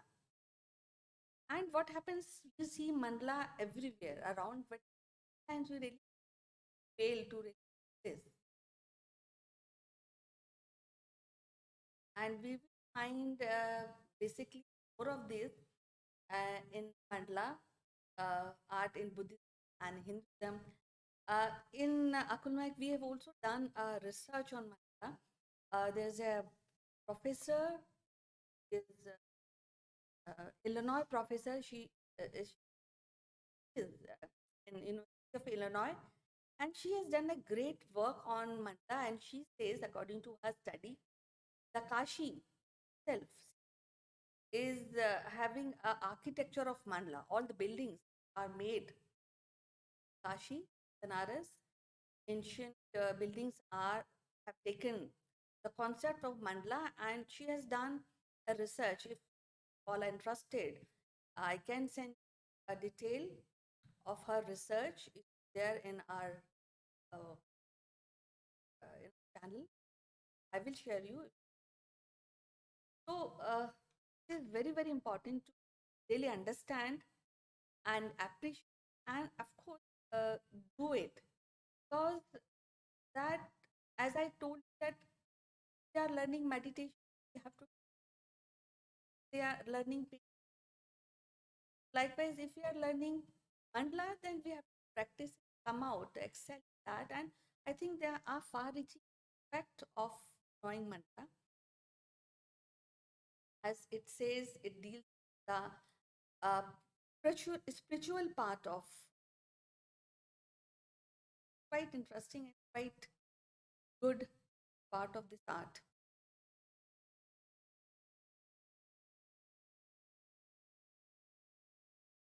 And I would like to request you all that kindly draw and share your work in the group. And I am available if any query, always.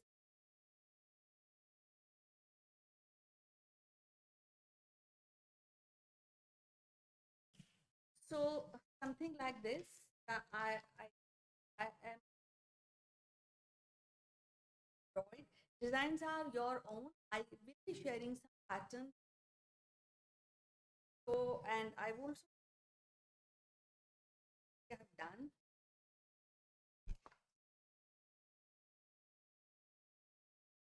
something I have done a puja session. A part of this, when you match different colors, and I've also done, I think, draw it. These are all ideas where you can incorporate with other arts. So, any questions? Now.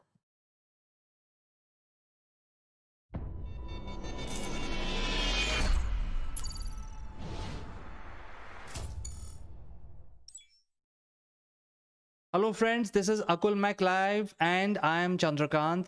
And for past few days, I have been putting daily challenges. These are logical in nature, and I want the viewers of our program to solve those logical puzzles. And fortunately, I'm very honored and pleased to have one of the person who actually cracked it in less than 5 seconds, and he was one of the first few people to crack challenge 5. So we will invite him in our show and solve the puzzle together. Before we start this exercise, I must tell you folks that please stick around to this outstanding show, as there is a giveaway, and we will tell you in the end how you can win your free gift.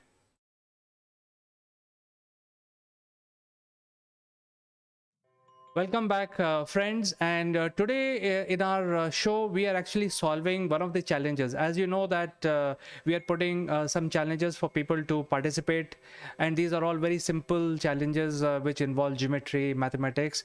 And today, I'm honored to have Mr. Naval Gun on this show, because he is one of the first person who solved this challenge. These are very easy challenge, but you know, we will have Naval to talk about that. Welcome to the show, Naval.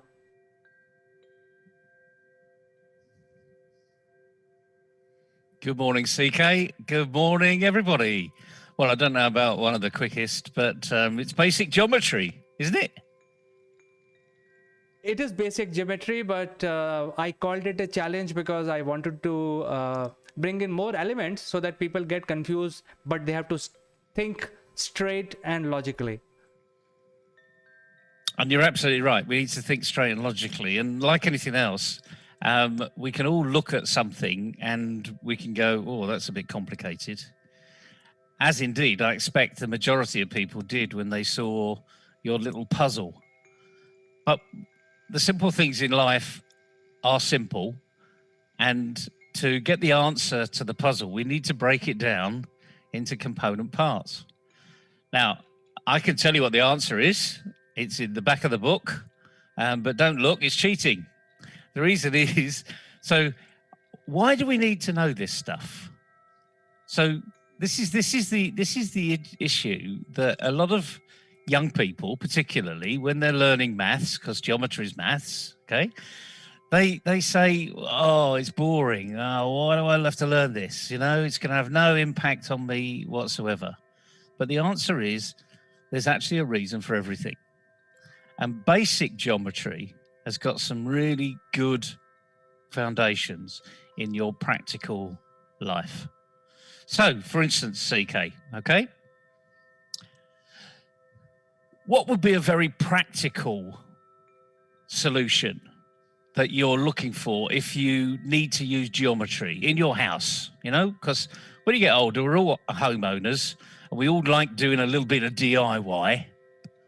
Or if we like buying furniture, and we like to see, you know, roughly what things look like. And I know you can go online and you can get apps for all this stuff, but it's a lot easier if you take a tape measure and a piece of paper. So one of the most practical things that I learned from geometry was when I first was told about a rectangle. So when you just draw a rectangle, you draw a rectangle, there you go, there's a rectangle. You imagine a rectangle in your head. It's got equal sides that way, equal sides that way. That's the benefit of a rectangle. And the area of a rectangle is this length times this length. And we learn that from basics. So why is that useful? Why do you think that's useful? Well, because in my opinion, everything is rectangle and we have very few squares. So we need to know, you know, what is the area of my room so that I can fit in this couch or fit in this sofa or get the flooring done. So I think these are the basic requirement. These are life skills which we must have. Yeah, absolutely. And you mentioned a square, and that's a very special rectangle because it's equal sides all the way around. And there are fascinating things that we learn about rectangles. So if we know that the area of a rectangle is one length times another, what's half the area of a rectangle? Well, it's simple. It's half one length times the other.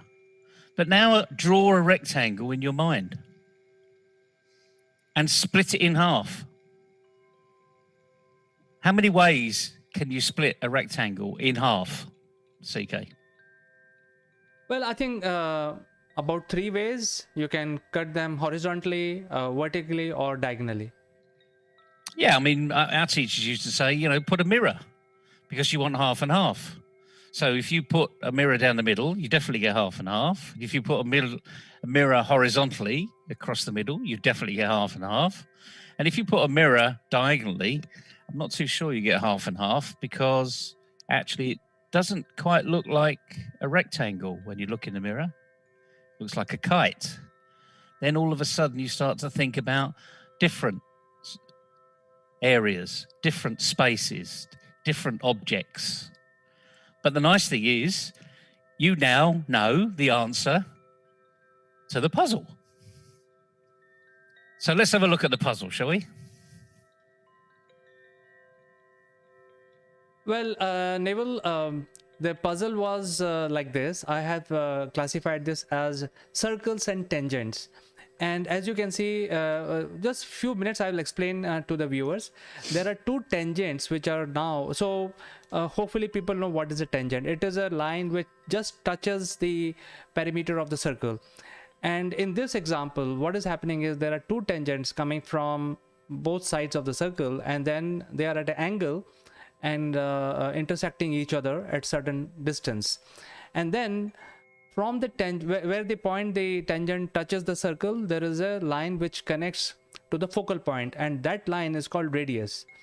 And I asked the viewers, can you solve this area which is you know, surrounded by yellow lines? So that was a puzzle basically, Neville. Excellent. And immediately, when people look at the title, Circles and Tangents, they'll go, oh, no, I don't remember that. Oh, that's too difficult. And the interesting thing is, it's got not a great deal to do with the circle, apart from there's a radius, and there are two radiuses, and they're equal. And it's not got a lot to do with a tangent, apart from the tangent forms a right angle with a surface that it's attached by to the radius. So here's the problem. Immediately people go, oh my goodness, circles and tangents, I don't remember that. Well, ladies and gentlemen, it's got nothing to do with circles and tangents and everything to do with a rectangle, or more importantly, a triangle. Because it's a right-angled triangle. And the beautiful thing about a right-angled triangle is, we're going to go back to our little example earlier of a right-angled triangle is just half a rectangle. So if you can now, I don't know whether you can do this. Can you see, Kate? Can you draw a line from the center of the circle to the point of the radius, of a point of the tangent? I can do that, Neville.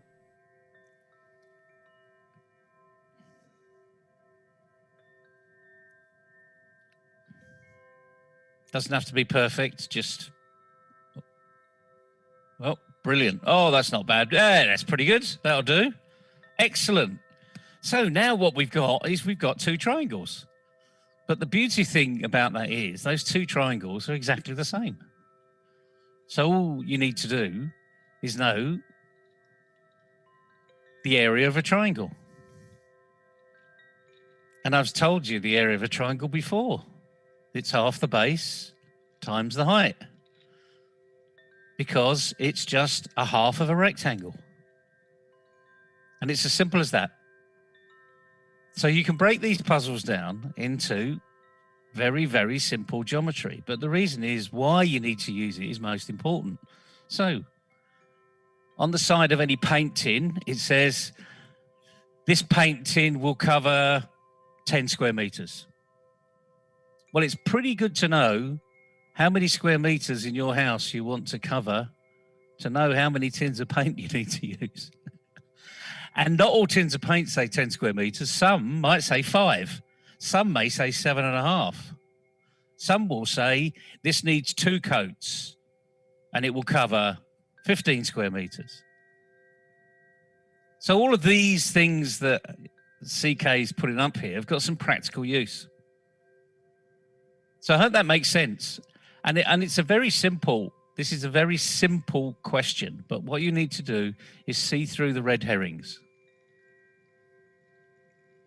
Get away from that which is distracting you. And look at what you're being asked to do. So each of these triangles is half the base times the height. And we've got 2 triangles, so it's double. In essence, what you've done is you've formed the original rectangle. Does that make sense?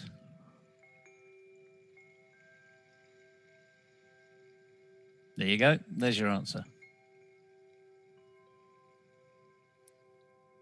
So what looks as complicated in first thoughts isn't complicated, because you can always break it down into component parts.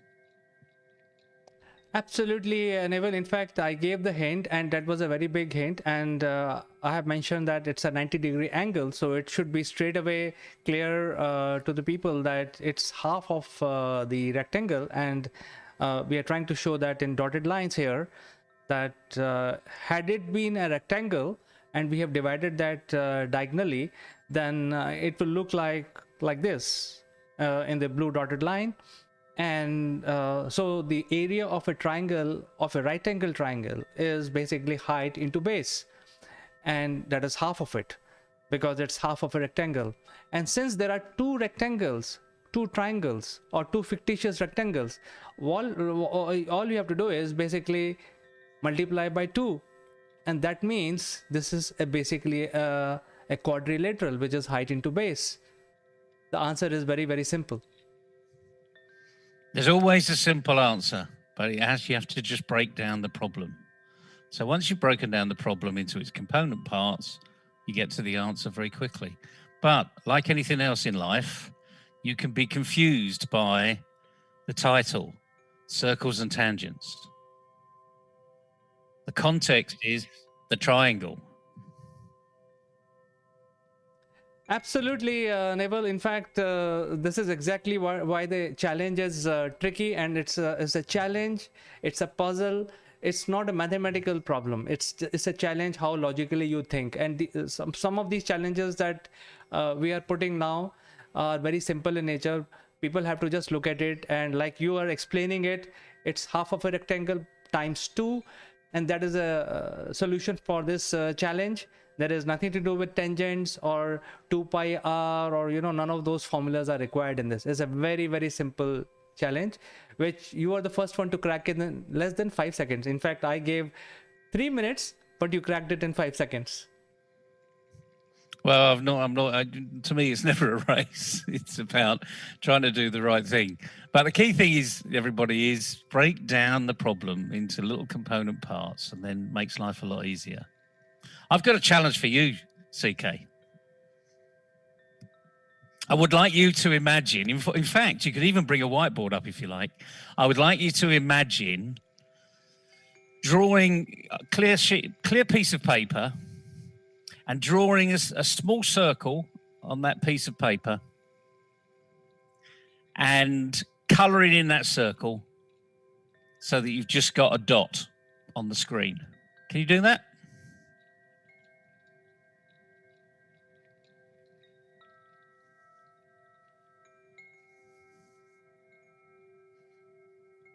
A small circle on the screen.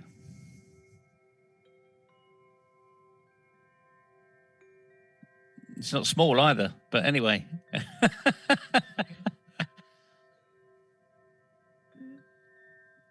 That's better. Right, try, just colour it in with the same colour. With the same colour, just go backwards and forwards.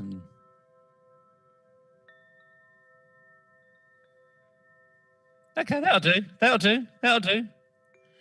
here's a whiteboard. Okay.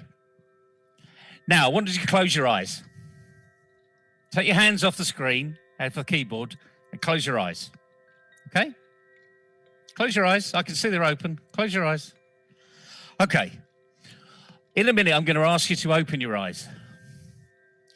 And I'm going to ask you the question, what do you see? Are you ready? Okay, open your eyes. Now, what do you see? Explain to people what you see. I see a very bad drawing, a round shape bad drawing in blue color. Okay, anything else?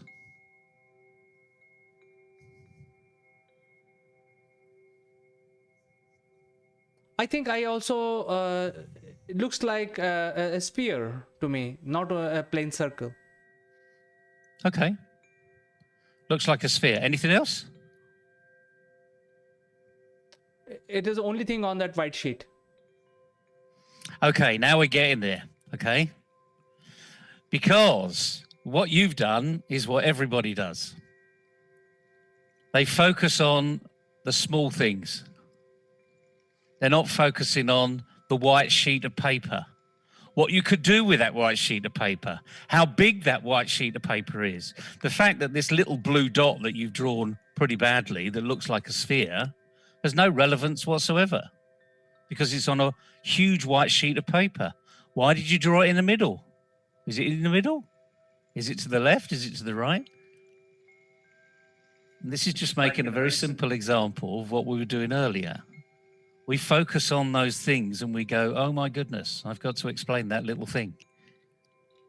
And that's not how life works because there's much bigger things out there that we don't look at because we've been asked to focus on something else. Now, I didn't ask you to focus on the blue dot, did I? But I asked you, what did you see? Absolutely, Neville. You didn't ask, you did not give me a puzzle to solve. You just asked me, what do you see? And it's as simple as that. And that's why life gets complicated, because you don't see all the wonderful things around the blue dot. You just see the blue dot. Absolutely. So, viewers, there are more challenges like this. I'm hoping that you will solve this. In fact, there is one very interesting, which is called circles and triangles, which is challenge 1. That is very, very interesting and slightly more difficult. And there are easy ones also. So hopefully, just like Neville has solved it by looking at the problem, you should be able to solve our challenges. These are very simple but logical in nature. All you have to do is cut the clutter and solve our challenge.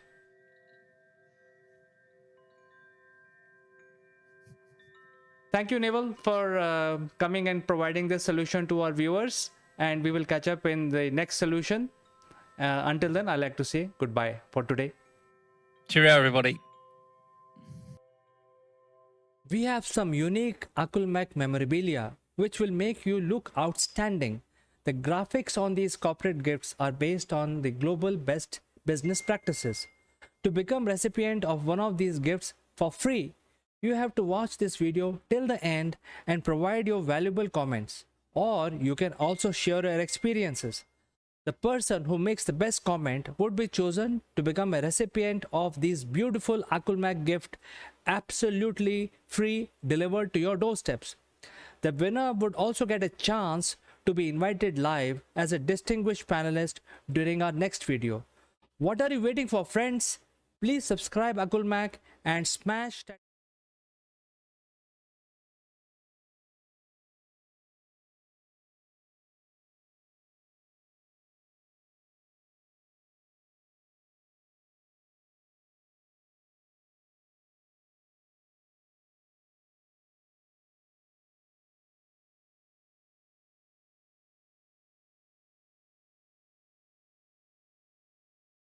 Hello friends, there are a lot of renaming of our historic monuments and public places have been undertaken by the Modi government, and a lot of cities have been renamed, and for whatever reason they were named behind the Muslim invaders, people who were responsible for killing millions of Indians, and so now those old ancient names have been brought back, and there are certain places of public interest which have been named behind the heroes.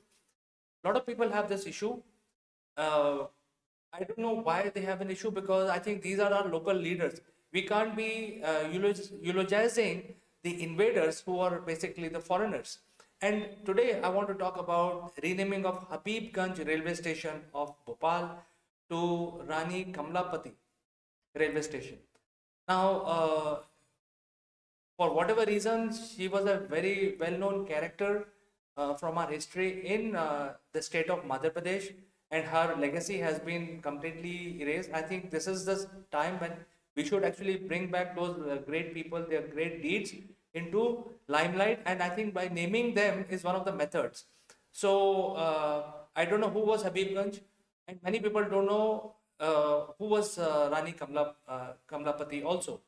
Now, there is the biggest segment of society living in state of Madhya Pradesh, which is almost like 120 million people, which are living in the state of Madhya Pradesh, belonging to the sect called Gond.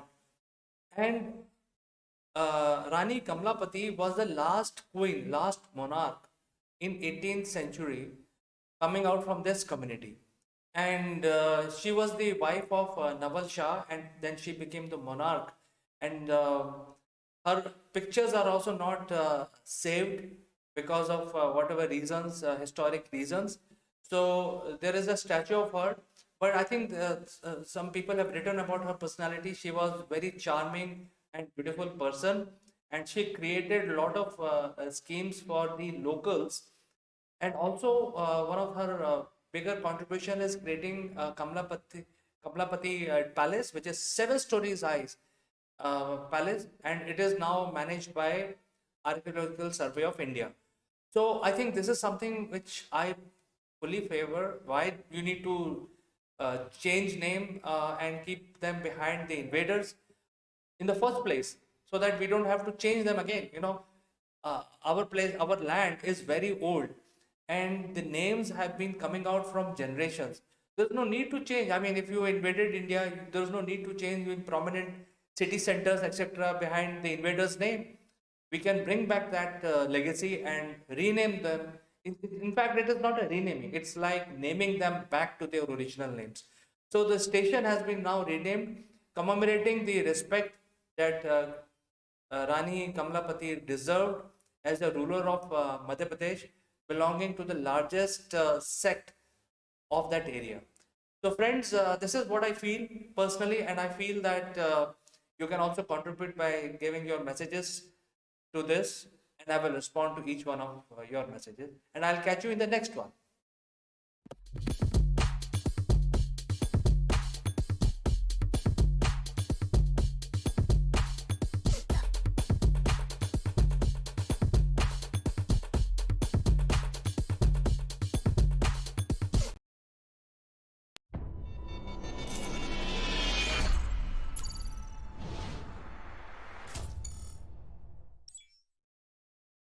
Hello friends, this is Akul Mac Live and I am Chandrakant. And today we want to actually give you a business lesson. And our guest is a very senior person. In fact, he is the global influencer and he has not told me anything. The whole idea is that there is going to be a business lesson. There will be a live learning session today. I don't know what is coming my way. He's going to tell me a problem which I need to solve it along with him. So this is exactly what we are going to do today. Before we start our discussion, must remind you that there is a free giveaway from Akul Mac. Stick around in this show and we will tell you in the end how you can claim your free gift.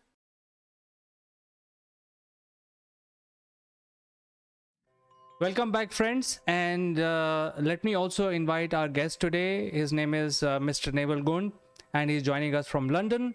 He is the chairman of MindFit Limited. So without further ado, let me present Mr. Naval to you. Good morning, CK. Good morning, everybody. It's a beautiful sunny day here in the UK, and looking forward to an exciting day ahead. And what I've got for you today, CK, is a little bit of a game, a little bit of a challenge. Are you up for a challenge today?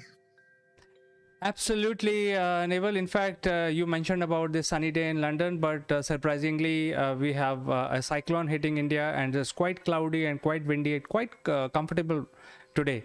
So I'm up for any game that you throw at me.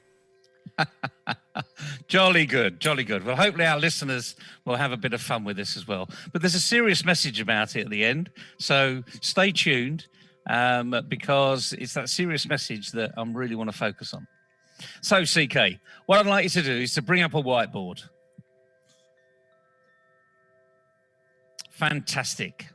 And we're going to test your capability now about drawing small circles. I'd like you to draw 3 small circles on the whiteboard.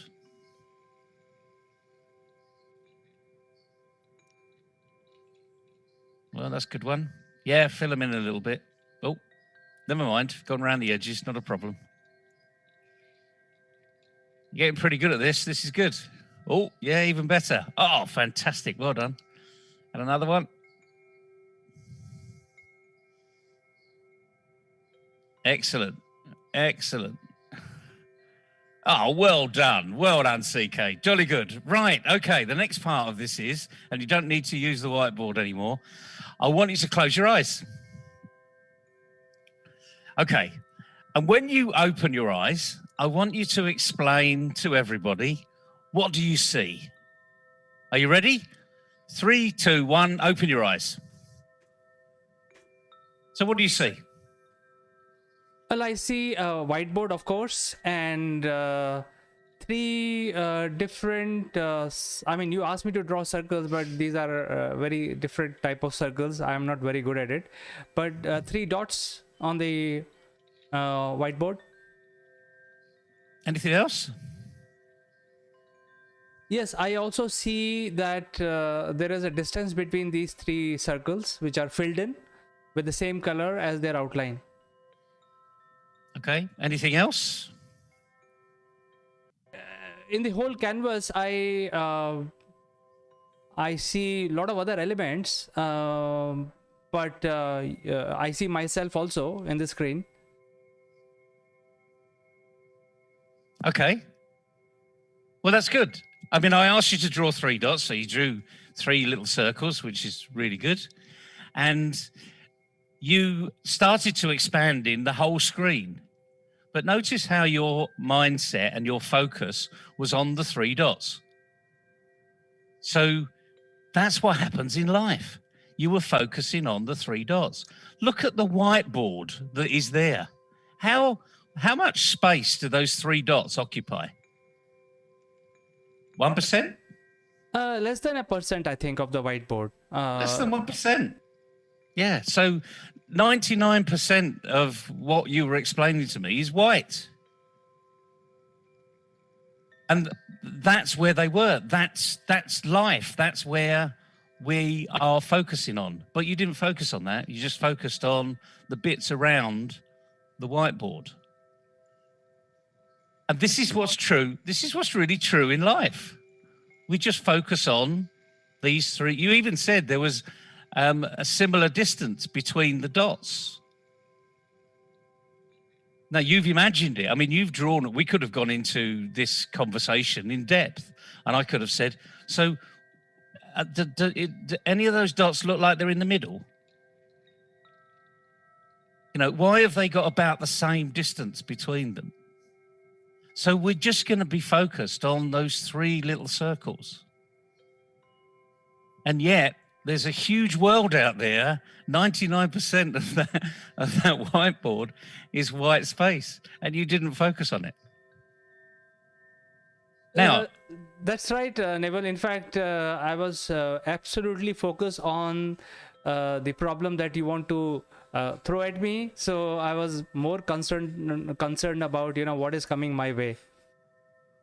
but it's interesting is because I didn't throw a problem at you. I just said to draw 3 circles. There was no problem. And the interesting thing is you used your imagination and you were imagining a problem. And that's what we do in life. So here's the message to everybody today. And it's a very simple message.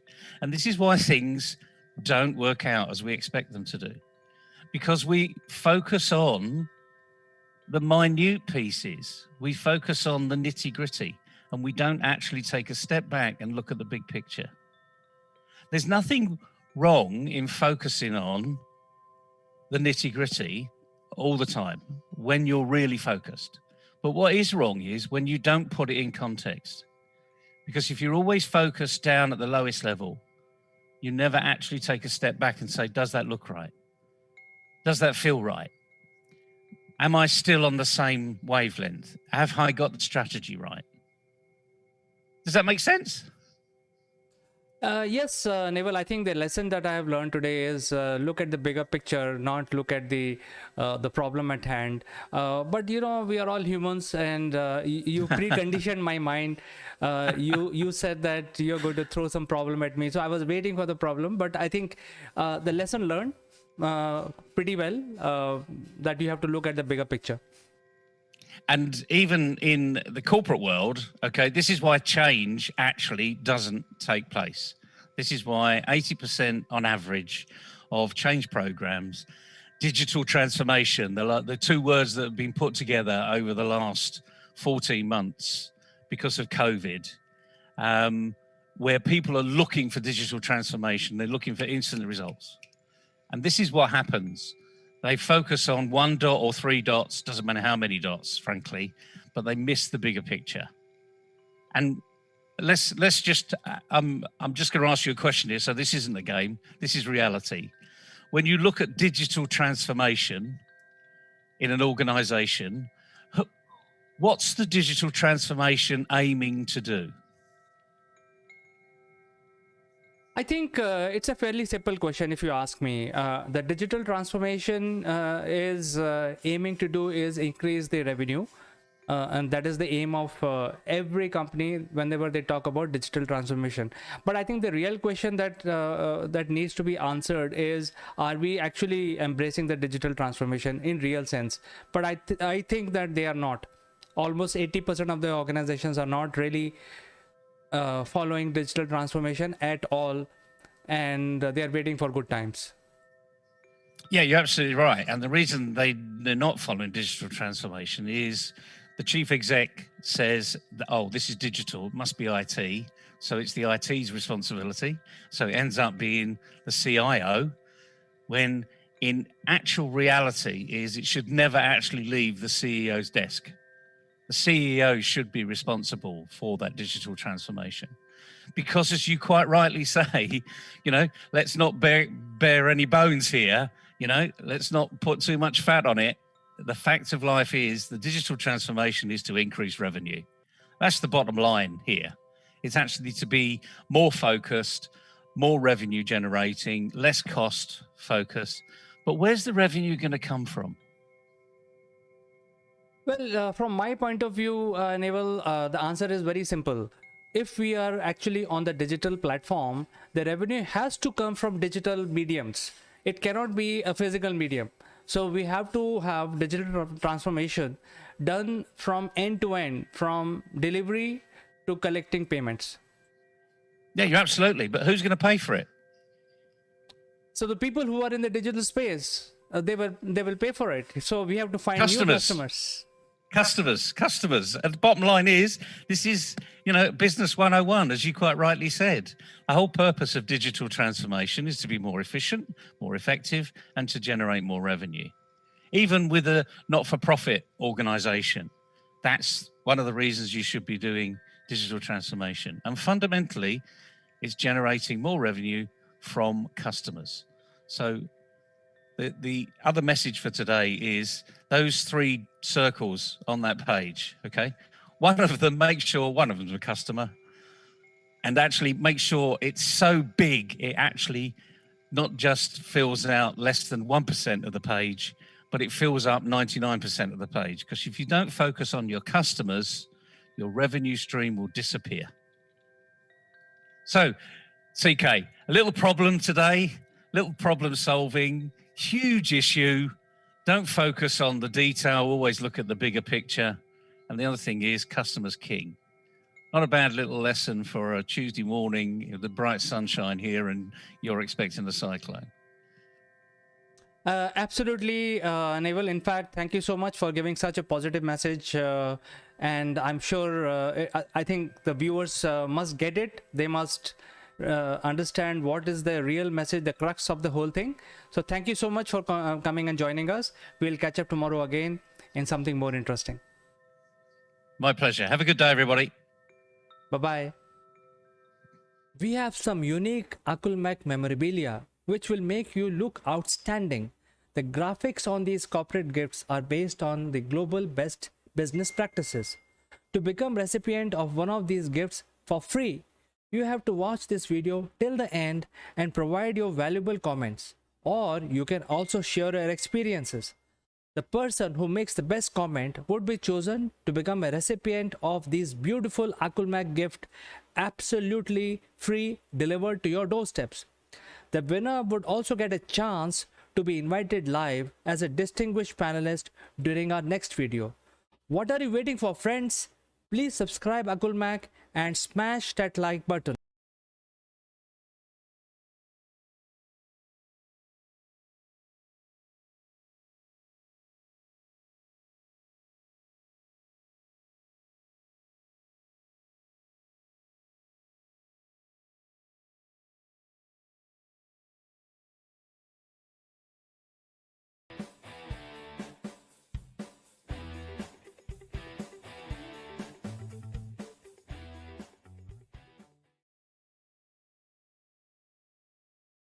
Hello friends, the good news is that Indian Railway has confirmed that they are planning to ACify even the general category of bogies in Indian Railways.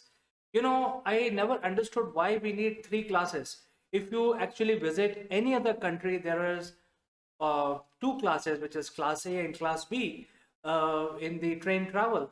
And India being such a big country, and Indian Railways is the world largest employers in the world, and we are still running three classes. I think this is because of the colonial era hangover. And finally, the Indian Railways is getting out of this hangover. They are going to essentially remove the uh, the general category, non-AC category out completely, and they will have only two categories, which is AC upper class and AC lower class, especially in the long-term journeys. And as you know, friends, India is such a big country. For any long journey, the reservation is compulsory. So the Indian Railways logic is that since most of the passengers are traveling on a compulsory ticket, on a confirmed ticket, that means each one of these guys, even though they are traveling in a general category, they will have a seat reserved for them, especially for a long distance journey. And why they should not travel in comfort. So I think the decision is very good. I personally feel very happy that even for the general category, the entire train will be AC-fied, and people who cannot afford to buy AC class ticket can also travel in AC in a general category, general compartment. So we'll have to see how these bogies will be implemented. These new AC class will be implemented, which is general category class. And I think there is a trial going on for these general category chair car, and the bogies are being manufactured out of Kapurthala based bogie manufacturing plant. So, friends, I think this is a great move. And finally, the Indian Railways is getting out of this T-class system, which we have inherited from the British Raj, where there was first class, second class, and third class. So we should not actually call anything third class when people are traveling in it, especially. So I think this is a great move. Do let me know, do write in with your comments, and also let me know what you think about this initiative by Indian Railways. Do you think it is good to provide AC services even in the general class? Or if you don't agree with this, do write in either case. And I will say goodbye for today, only to meet you in the next one.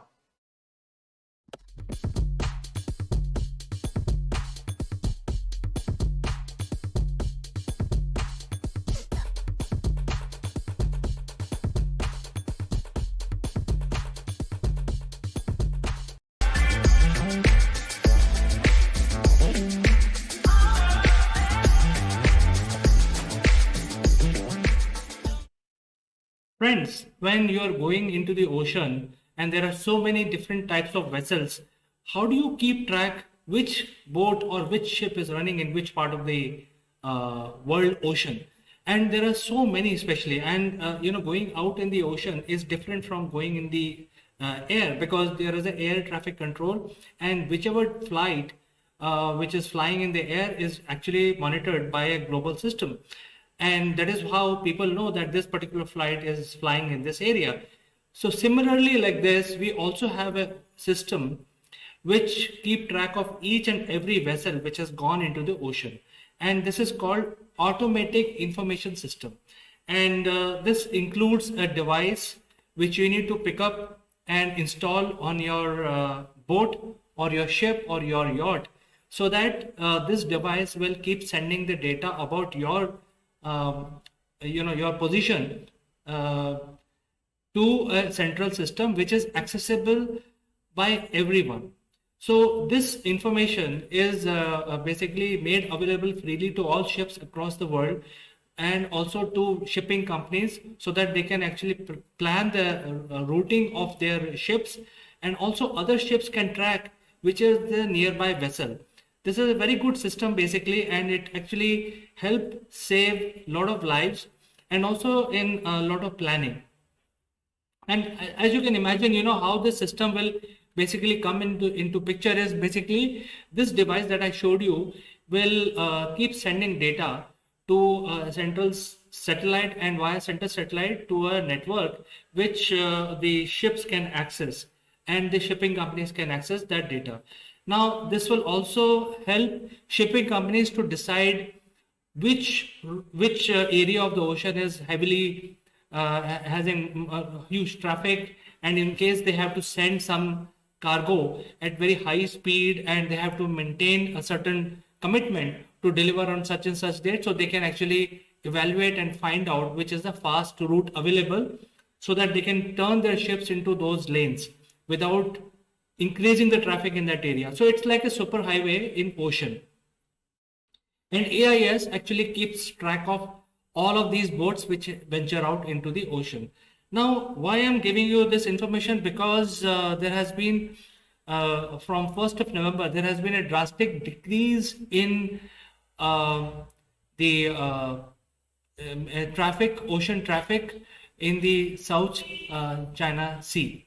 And when we talk about South China Sea, it is basically driving the entire global supply chain. So as you know that most of the raw materials of certain metals and also the produced items are now made in majority of the items are made in China, and then they are manufactured out of China, and then using the ships and shipping lanes, these items are then shipped to across the world, to Europe, to India, to US, etc. from China. Now, from 1st of November, there has been a drastic reduction in the oceanic traffic in the South China Sea. There are two reasons for it. One, the China has actually amended their laws, and because of that, from 1st of November, the Chinese shipping companies are not obligated to give their data, AIS data, to the global network. So for some reason, even the private ship operators are keeping their shipping channels, etc., secret. They don't want to reveal it to the world. Second is there has been a genuine reduction in ships going into that area.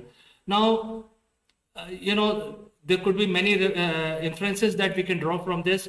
And the biggest inference is there could be imminent threat to the supply chain of the global supply chain, which relates to manufacturing goods, relates to material, minerals, and also the ready-made stuff, which is consumed all across the world.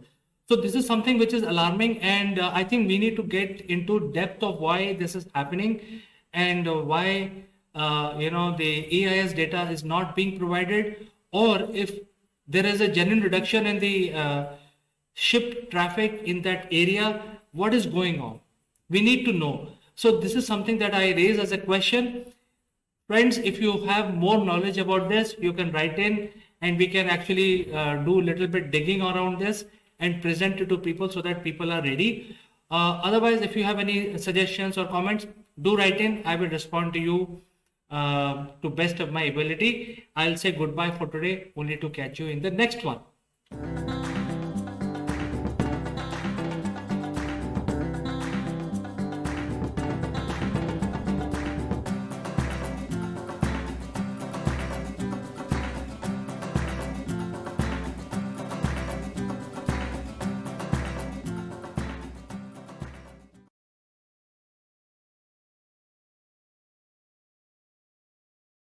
Friends, as you know that the Modi government had started a new initiative, which is getting your old vehicles scrapped, and in lieu of that, you can actually get a brand new electric vehicle. There are a lot of schemes available and also started by the government of India to promote the electrifying of your personal transportation system. And the scrap policy is one of the major item. And in past few days, the government has been going on a very full steam ahead, doing a lot of webinars and seminars with interested parties, trying to take this policy off the shelf and into the implementation. And one of the key item is to attract people who will actually set up the scraping unit for your old car.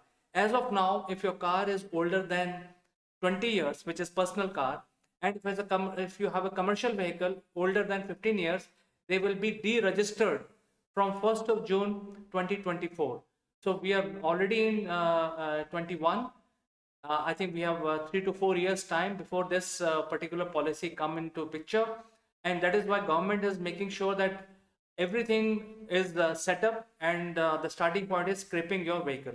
As far as this scraping is concerned, what you have to do is you have to take your old vehicle to the scrape yard. They will give you value of the current value of the vehicle plus 5% scrap value of your vehicle, and also a certificate. So you already got recovery done of your old vehicle. With that certificate, you go and buy a new car. You will get 5% discount on your new car. In addition, at this point in time, the government is giving you almost like a very heavy subsidy. It depends which state you are in, but state by state, there are subsidies given for adapting electric vehicle. So the Modi government is getting into a advanced gear to get this scheme rolled out, and they are looking for partners who will set up the scrape unit. As far as the scrape unit tender is concerned, anybody can become partner actually with the government. The terms and conditions are very, very simple. All you have to do is apply with the government, fulfill those requirements, and become a scraping partner, and things like that. So I think this is something like a good opportunity for people who wants to get into this side of the business, which is going to be very big in years to come because of sheer number of sheer volume of vehicles are available in India, and there is going to be so much scrappage required. So the government is getting into full gear, advanced gear, where they start building this on-ground infrastructure to enable scrappage done smoothly, appropriately for the citizens of India, so that they can scrap their old technology vehicle and move on to a more advanced electric vehicle, which are also very, very environment friendly. And as of now, there are two states who have already reached the advanced state of preparedness, which is Gujarat and Assam. A lot of companies have responded to these tenders, and they are getting into the first list of shortlist by the two state governments. And very soon they will have this infrastructure ready in these two states, which is Assam and Gujarat. I'm sure there is an opportunity by other states also, businessmen who wants to get into these tenders. I am bringing this information to you because if you are an entrepreneur and you want to venture into new side of business, new type of business, this is something which is an opportunity for you. Maybe, if the tenders open up in your state, you can venture into that area and set up the scrape units for vehicles which are submitted at your scrapyard. So friends, I will meet you in the next one, but just in case if you have any comments, do write in, I will respond.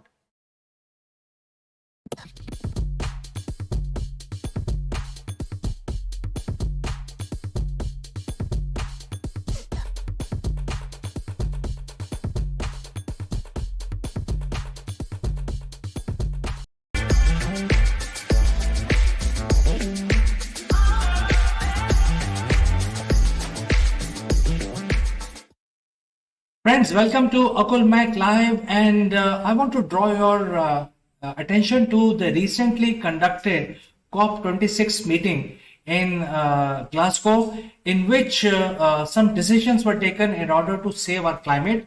There is a target of net zero by 2050, whereas India has said that the net zero target has to be achieved, but not by 2050, but by 2070. There are a lot of reasons, and we have actually covered those reasons in the past videos. But in today's video, I have a very interesting news. Friends, as you know that the major polluter is the power generation plants. So if you look at the hydro, which is clean again, and if you look at the other one, which is most prevalent in India, are the thermal power plants, are the most polluting. So in the interim, while India is ramping up their solar power generation and also unconventional method of power generation, I think the tested and tried method is the nuclear power. And, it's been operational for last couple of decades. The nuclear power plants are typically very huge, and it requires a nuclear reaction to go inside the nuclear power plant in order to generate power. So this is a tested and tried method. So in the interim, India has decided to go into the, ramping up the nuclear power. And the decision is that, in fact, it is announced a couple of days back that there will be at least 9 new nuclear power plants across India, and this will help bridge the gap and reduce the dependency on thermal power in the long run. And if you look at how this power generation happens, so it's typically, I mean, you have to boil the water to generate steam, and the steam will then drive the turbines, and the turbine will then generate the electricity, which is pretty much like a hydropower plant where you have a water is flows down into a turbine, and the turbine rotates, generating electricity. So it's that portion is similar. However, the critical part here is a reactor. The reactor is basically runs on a nuclear fuel, and I think most of us know what is the nuclear fuel. Nuclear fuel is in today's world is the uranium, and the reaction is also very interesting. And in fact, you would like to know, in fact, for the benefit of viewers who want to know actually how the energy is generated, I would like to just draw your attention to the type of energy which is released in fission reaction, and that is the strong nuclear force. Now, strong nuclear force is so strong that it binds the nucleus together, and during this reaction of fission, 0.7% of the mass of the fuel is converted into pure energy. So I think this is a very important parameter. It's not that the entire mass is burned. It's only 0.7% of the matter is used to generate energy, which we can use it as a clean energy for our consumption. And if you look at the reaction in very simple terms, the uranium atom has 200, the weight of the nucleus is 235, which means that it has in the nucleus so many protons and so many neutrons, and 235 is the number of the atomic number. And if you look at in this picture, we are showing that we are just adding one neutron into the nucleus of this uranium atom. Now, since uranium atom is one of the largest atom, the binding energy is there, which binds the nucleus together, but it is kind of weak. So by adding one neutron into the nucleus, bombarding into the nucleus, we make it unstable. And because it is unstable, it immediately decay into krypton and barium, two smaller elements, and the remainder of the energy, which is 0.7%, is converted into pure energy. And in addition, there are 3 extra neutrons are also released in this reaction, which will then strike the other uranium atom nearby, and the reaction goes on, and this is what we call it a chain reaction. So by just using only 0.7% of the material, so much of energy is released. So you can imagine that the nuclear power plant can be so efficient, unlike petroleum engine or unlike burning coal, where there is so much of wastage. Nuclear power plants are tested, tried, giving you very clean green energy.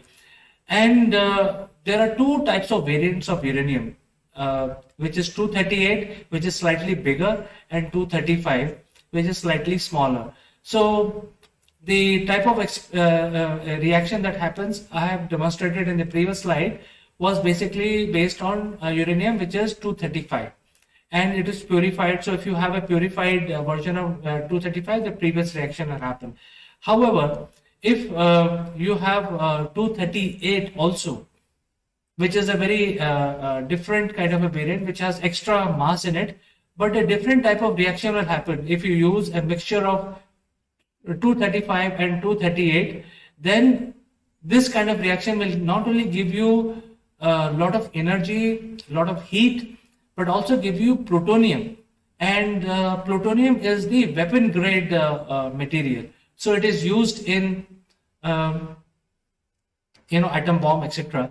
And these kind of nuclear reactors are called enrichment nuclear reactors. So it uses both variant of uranium, which is 235 as well as 238.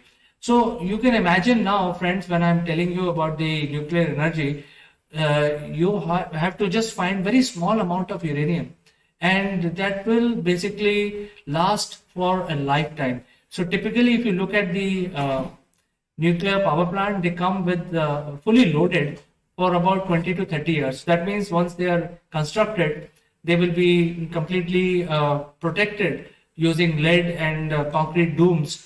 The amount of uranium which is fed inside those will last for the entire lifetime of the power plant. So this is pretty much very proven technology, and it is very clean, and it does not require to fuel several times every day, or several times in a week, or several times in a month. So it is like fitted once, and then it will keep giving you energy for rest of its lifetime. So now let's understand where this uranium is. I'm sure you must be able to appreciate that the uranium is very scarce, and it is not found everywhere. It is even more scarce than the gold, and since it is heavier than the gold. So this is the chart which tells us about the known sources, and you can see that the largest source is Australia, where there is the highest amount of uranium found. However, India also has about 1% of the uranium, and now these are the ore uranium which has to be further taken out from the mines and purified so that it can be used in the power plant. So purification is kind of very tough process, which is called refinement, and those kind of refinement facilities are mostly available in US and USSR or Russia, current day Russia. So, and also UK and all that. So I think the whole idea of getting uranium is the key here. So you can build a power plant, but to get the supply of the uranium is the key, because not every country has the knowledge or capacity to purify uranium which can be used in a power plant. So that is why the dependency, or you keep hearing about the nuclear treaty, is something which comes in the picture. However, with the current plan, India is going to increase the nuclear power output almost 3 times within next 10 years until 2030-31. And currently, India is producing 6780 megawatt from nuclear reactors. But because of this 9 new nuclear reactors which will be added in next 10 years, the increase of in power generation from the nuclear reactors will go up to 22,480 megawatts. So it's a big deal, but I think it is required, and it must be done by India in order to reduce the load on the conventional power generation division, because these are the biggest polluter of nature. And by doing this, India will also fulfill their goal of becoming green country, because we will have most of the vehicles will be running by electricity by that time, and the power generation for houses will also be done using unconventional power and also the nuclear power. So I think this is a great news. We are going to get 9 extra nuclear power generation plants in India in next 10 years. So friends, do you feel excited about this? If yes, do write in, share your comments, share your thoughts, and I will read some of these selected comments of yours in the next program of Akul Mac Live. I will say goodbye today, only to catch you in the next one.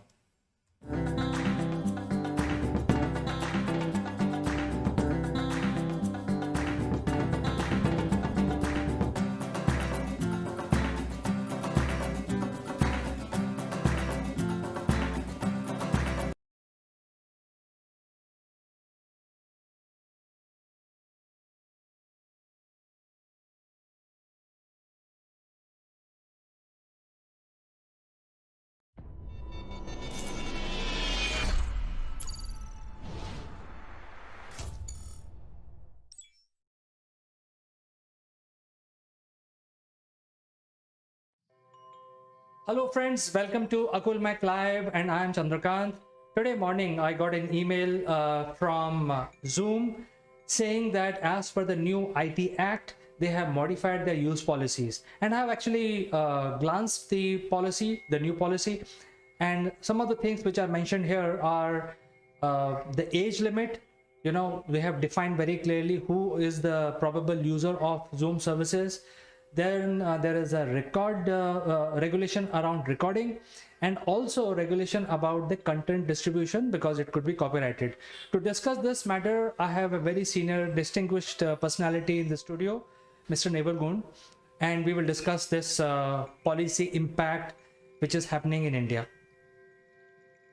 Good morning, CK. Good morning, everybody. And yes, these providers, content providers, platform providers, are now being pushed heavily by governments around the world to maintain security, maintain copyright, and maintain lots of other things, privacy in particular.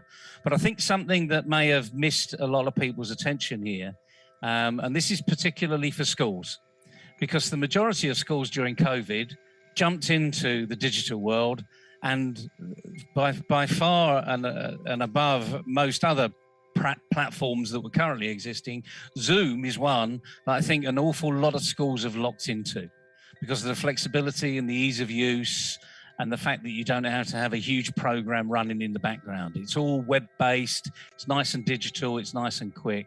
But what that means now, just for education, so let's just focus here for the moment, is that if you're under 16, and let's face it, there's millions of young people in India in particular that are under 16 that are using Zoom for their education, for their academic, prowess, moving forward in academics arena. Now they're not allowed to use it. That's the bottom line. You perhaps may be able to get around this by having the parent log on to Zoom. But in some respects, I think that's probably pushing the law a little too far, and it's certainly putting the license beyond that which Zoom has actually instigated, because they've been very clear. And the other thing is, quite rightly, as you said, copyright. Copyright is huge here. And in education, they need to think about this as well, because the number of teachers that I've seen put things up that they have no right to be putting up, no access to, and getting over copyright or using within the law of copyright is easy. As long as you put the source of the information, where it's come from, so you're recognizing the author, then that's absolutely fine. It's when you take the author away, when you take the rights of their privacy, their priority work that could have taken them years to do, when you take that away, you are contravening any copyright, the international copyright law. So just for education, I think we need to be helping them understand what this new law means and how it's going to work, because their practices are going to have to change, and they're going to have to change overnight. Because Zoom, if you go onto a Zoom conference today from your country, they will have to sign this disclaimer. And the other thing is, like anything else, people do not read the fine print. So we're bringing this to your knowledge. We're raising your awareness, because you're going to have to deal with it, and you're going to have a process and a policy to deal with it. What that is, we'll happily help you, develop it. But, by all means, you need to consider it carefully, because the last thing you want to be doing is using the Zoom platform in particular, and actually you're going to be going against the rights of use. Well, Neville, Google was the first company to nail this whole thing. And if you know about Google, they will not allow you to create an email address if you're below 16 years. And they were the first one. And you can create a student email address, but then you will be part of a family pack.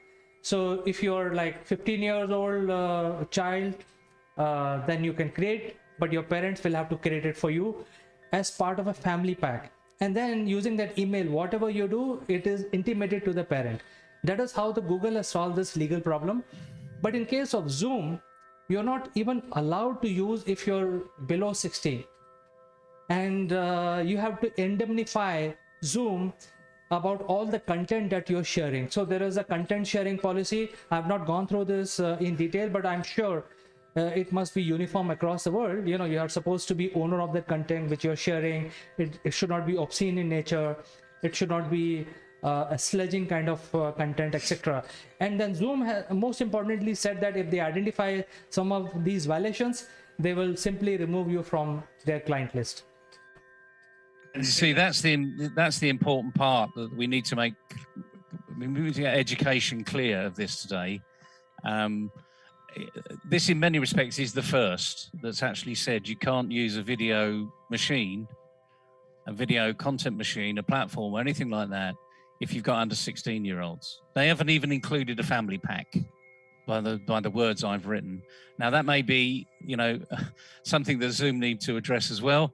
So if Zoom's listening to this, then please address it, because there are so many thousands of pupils and schools that are relying upon Zoom as that, you know, content director, as that communication tool, and they're utilizing the Zoom platform, you know, however well they can do it. And, you know, our thoughts today are, get the teachers, get the head teachers involved in just exactly what's happening. Just look at what's happening, see how it's going to affect you. Obviously, for any of your children over 16, don't have a problem.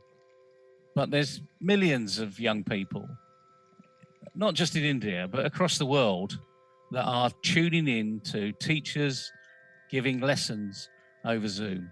We just have to be really careful now. And being aware means you can do something about it. Well, the second thing here is, Neville, is that if you are recording, say for example in school arena, if you're recording a class session, then you're not allowed to do that unless you have taken permission from the other side.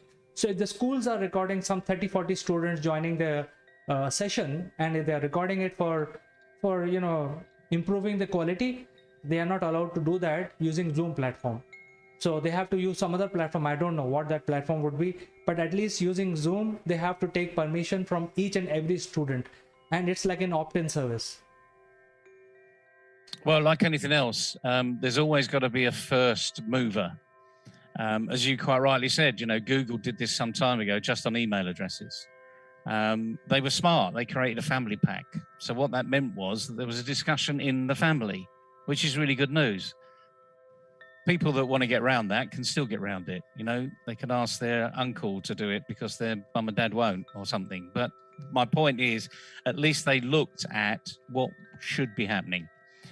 Perhaps Zoom will go down this route as well. I hope they do, because there are far too many people involved in the education arena alone. I'm not touching the business arena for the moment, because most businesses actually are over 16. So this is where maybe Zoom's thoughts have been. However, please, if you're in education, if you're a teacher there, or you're a governor, or you're an owner of a school system, we'll happily work with you, and so that you can understand what's possible within these changes. But the thing is, these changes are there, and you will be, as CK said, if you do not abide by their rules, the license will be taken away. And just imagine the thousands of kids in your schools that now will not have that option. And yes, there are other, you know, webinar type packages that are out there. Google's got one, Microsoft's got one, and a few others have got their own bespoke. But the interesting thing is, you don't really want to be moving away from something you're comfortable on. So the message today is quite simple.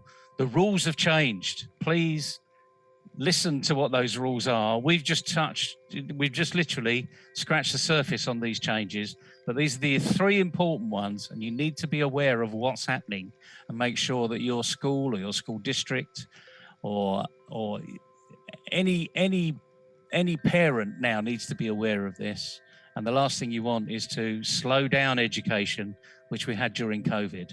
That's the biggest issue. And that's what will happen here if we do not act.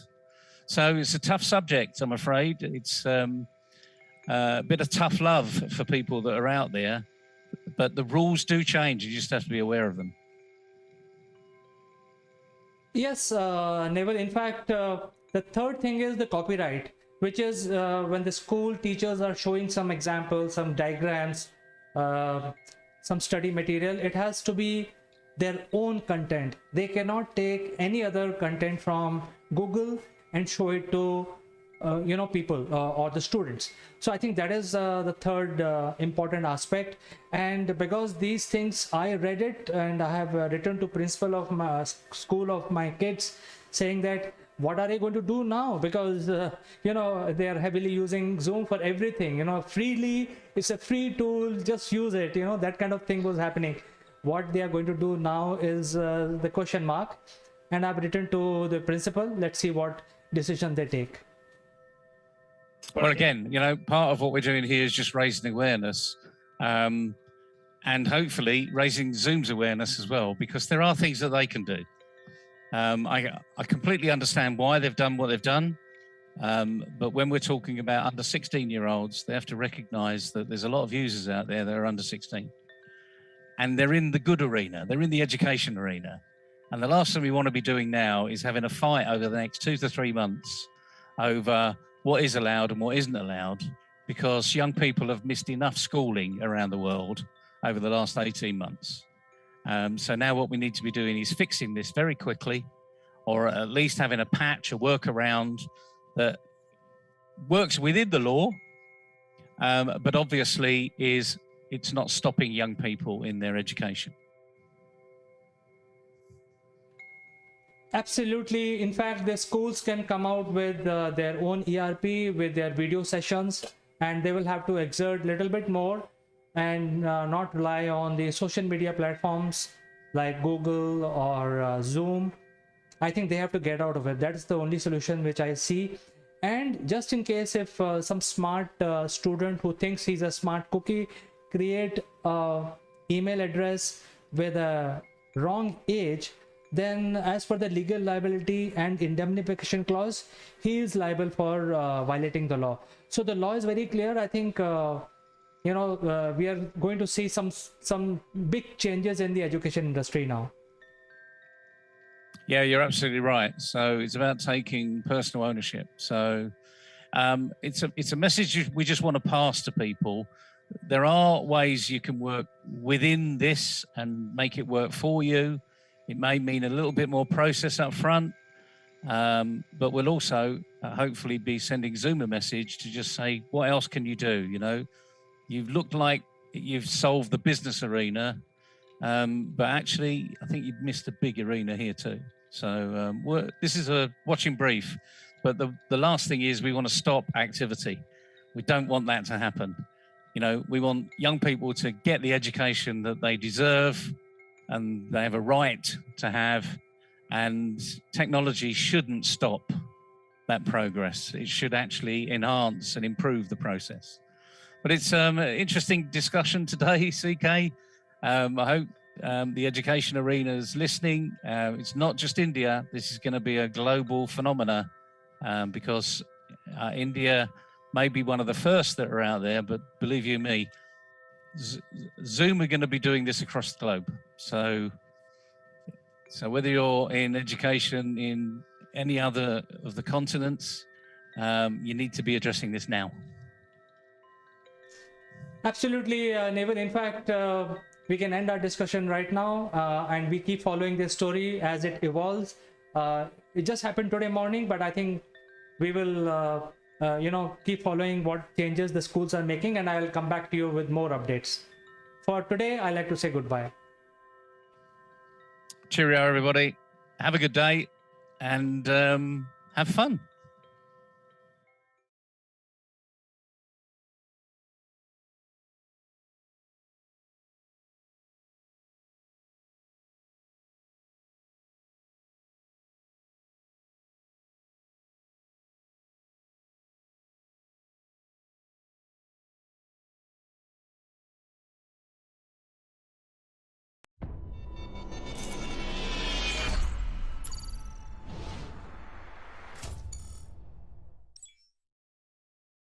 Hello friends, welcome to Akulmek Live. I'm Kanchan Verma and today we are taking you to a wonderful city. A city which is being ranked number 3 among the top 10 destinations for travelers. But before that, I would like to remind you there's a free gift available only for you. Stick around to this episode till the end. We'll guide you how to avail your free gift.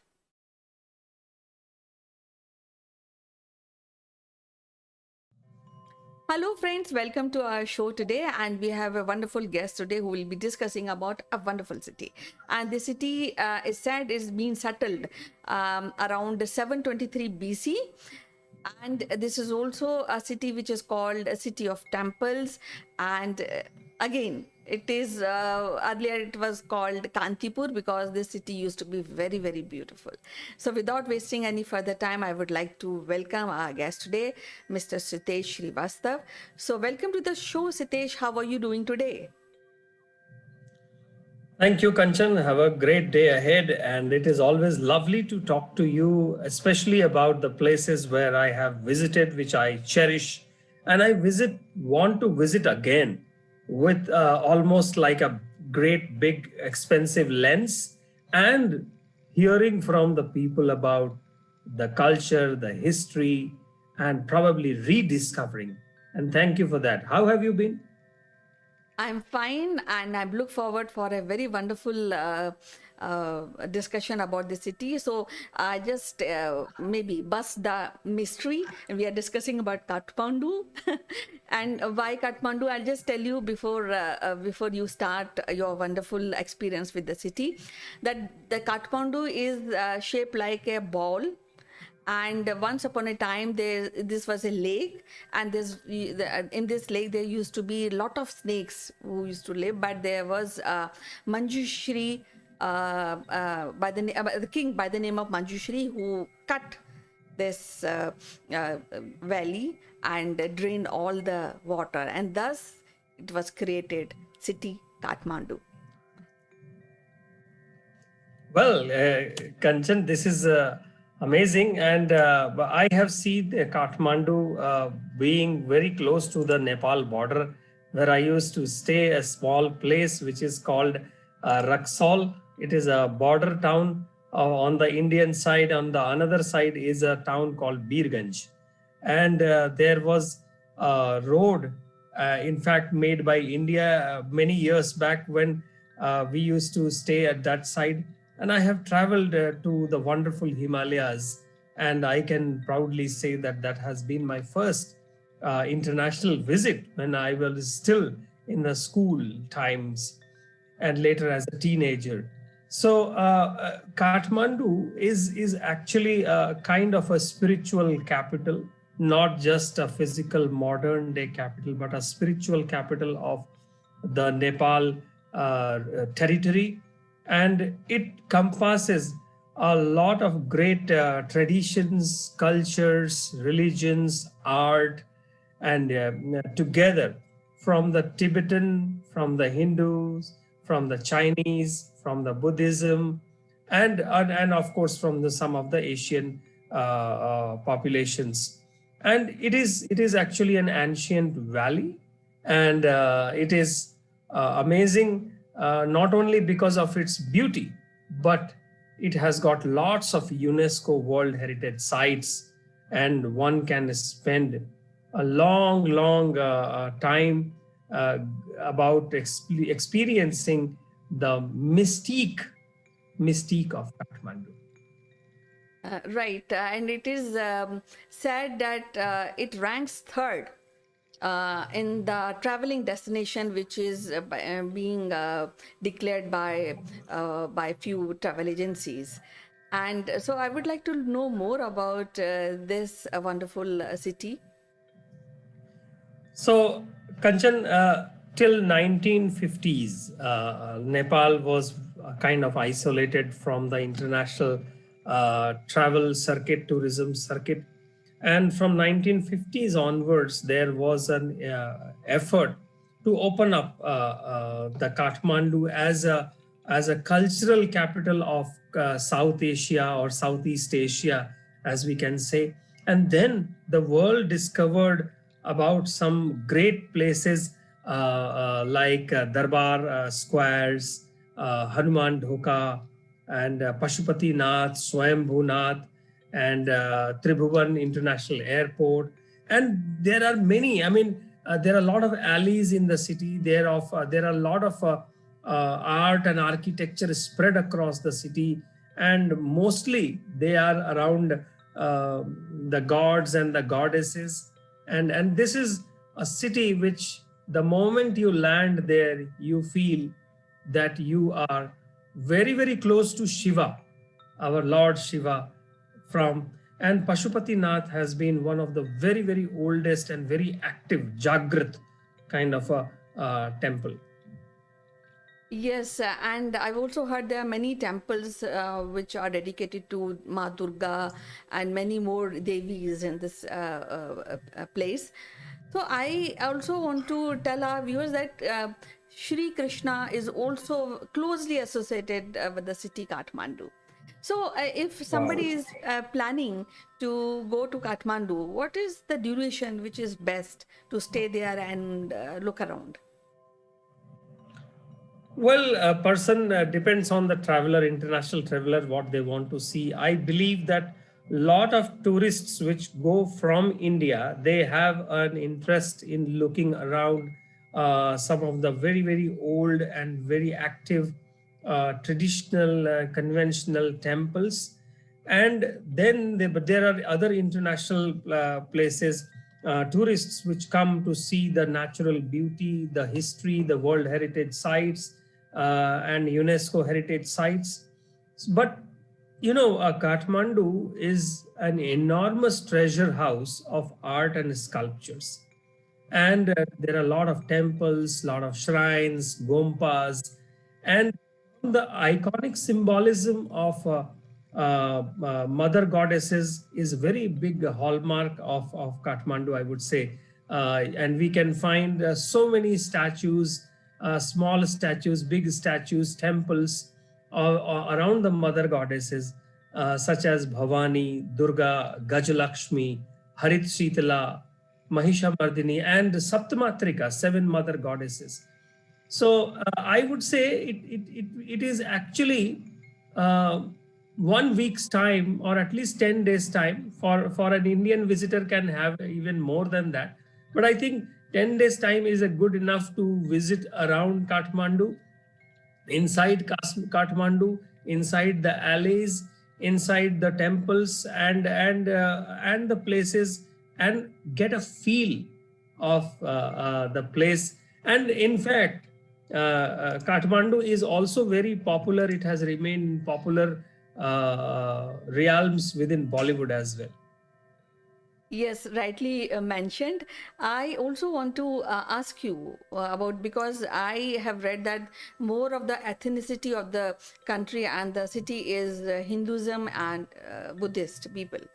So, what about the cuisine for vegetarian actually? Well, for the staple food of Nepal is dal and bhat, which is plain rice and a yellow dal. But if one goes to the streets of Kathmandu, one can find momos, which is nothing but a Nepali version of the Tibetan dumplings. And that is also, momos is also a very popular fast food.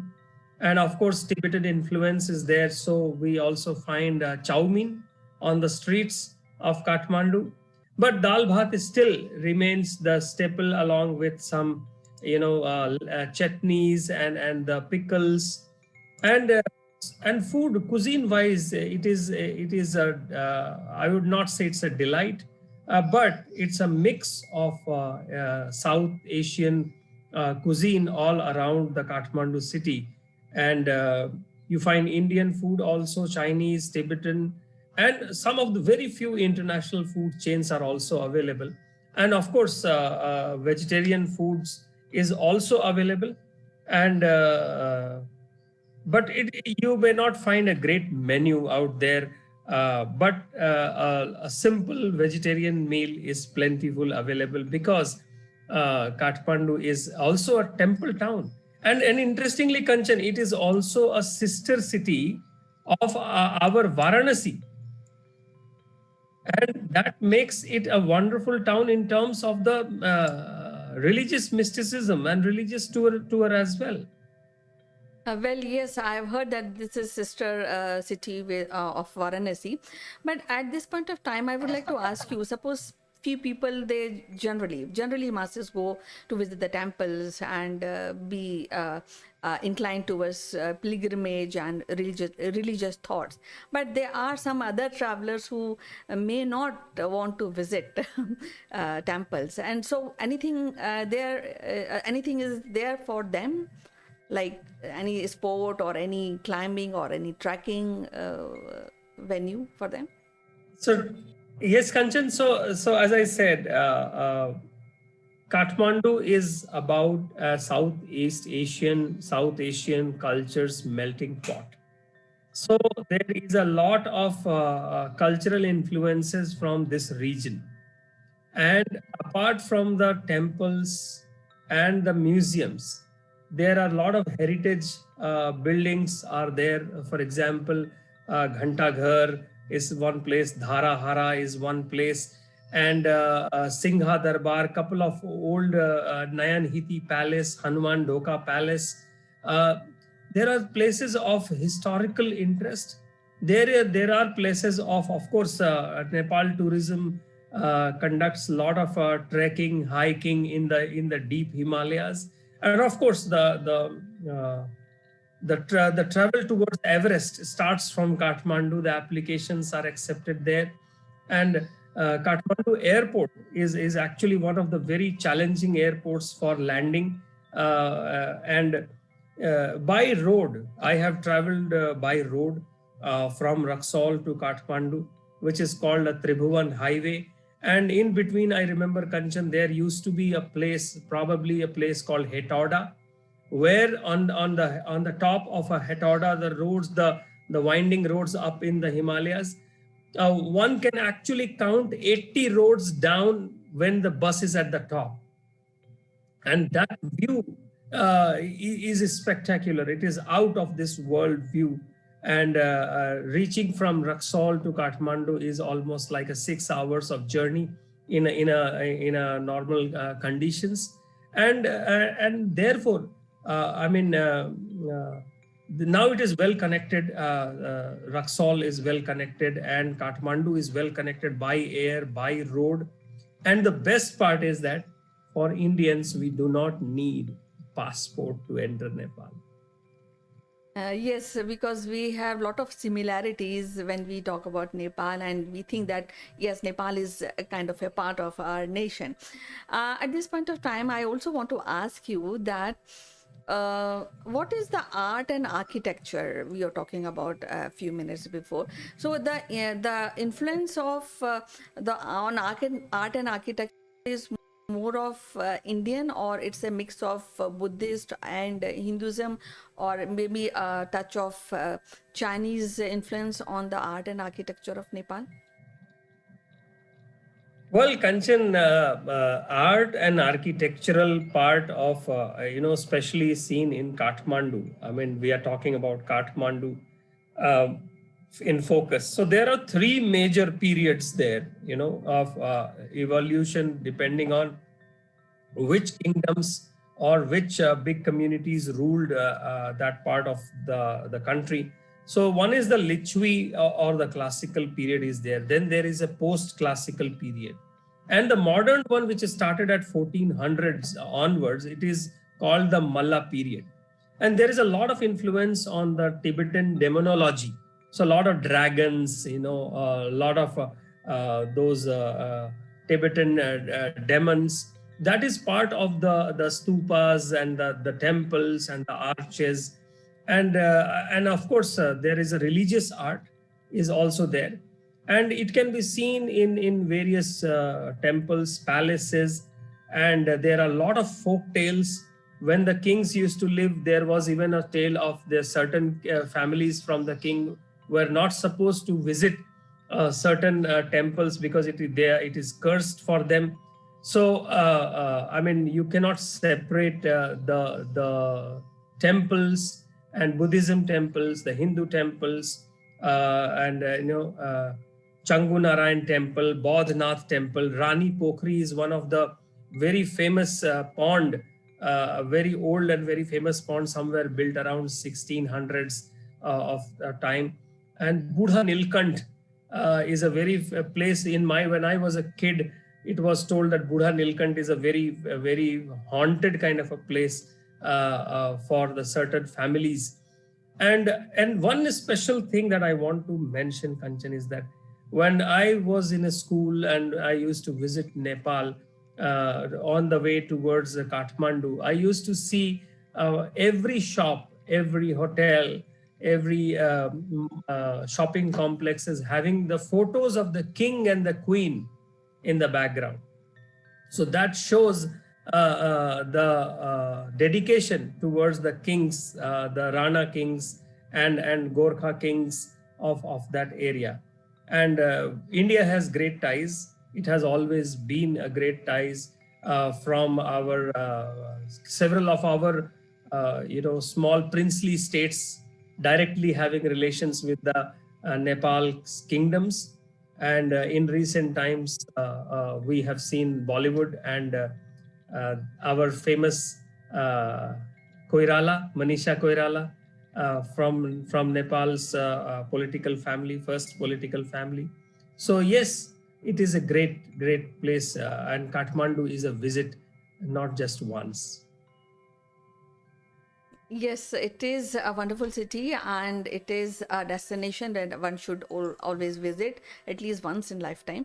So it was great talking to you and know about your experience of this particular city. We'll be meeting again with our next destination and discuss other wonderful city. Till then, bye bye. Take care. Thank you, Kanchan. Have a great day ahead. And thank you for reminding me of Kathmandu. I will visit soon. We have some unique Akulmek memorabilia which will make you look outstanding. The graphics on these corporate gifts are based on the global best business practices.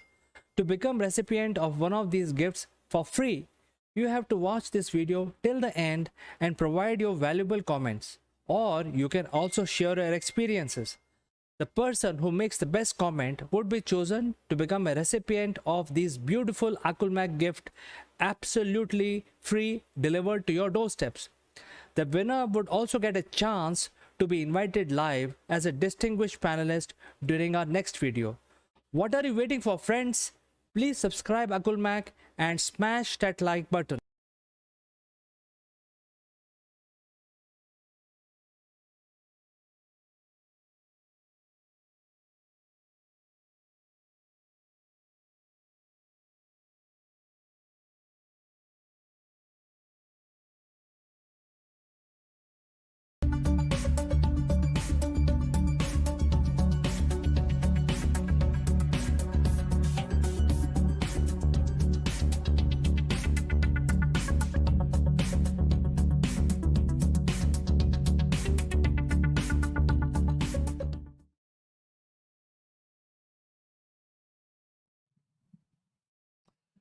To boldly go where no man has gone before.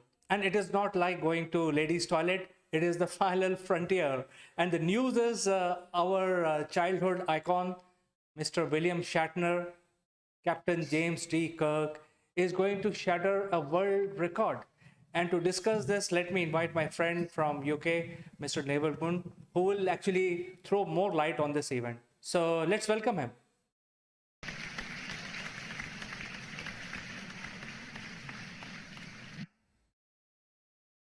Good morning, Neville. Welcome to the show today. How are you doing?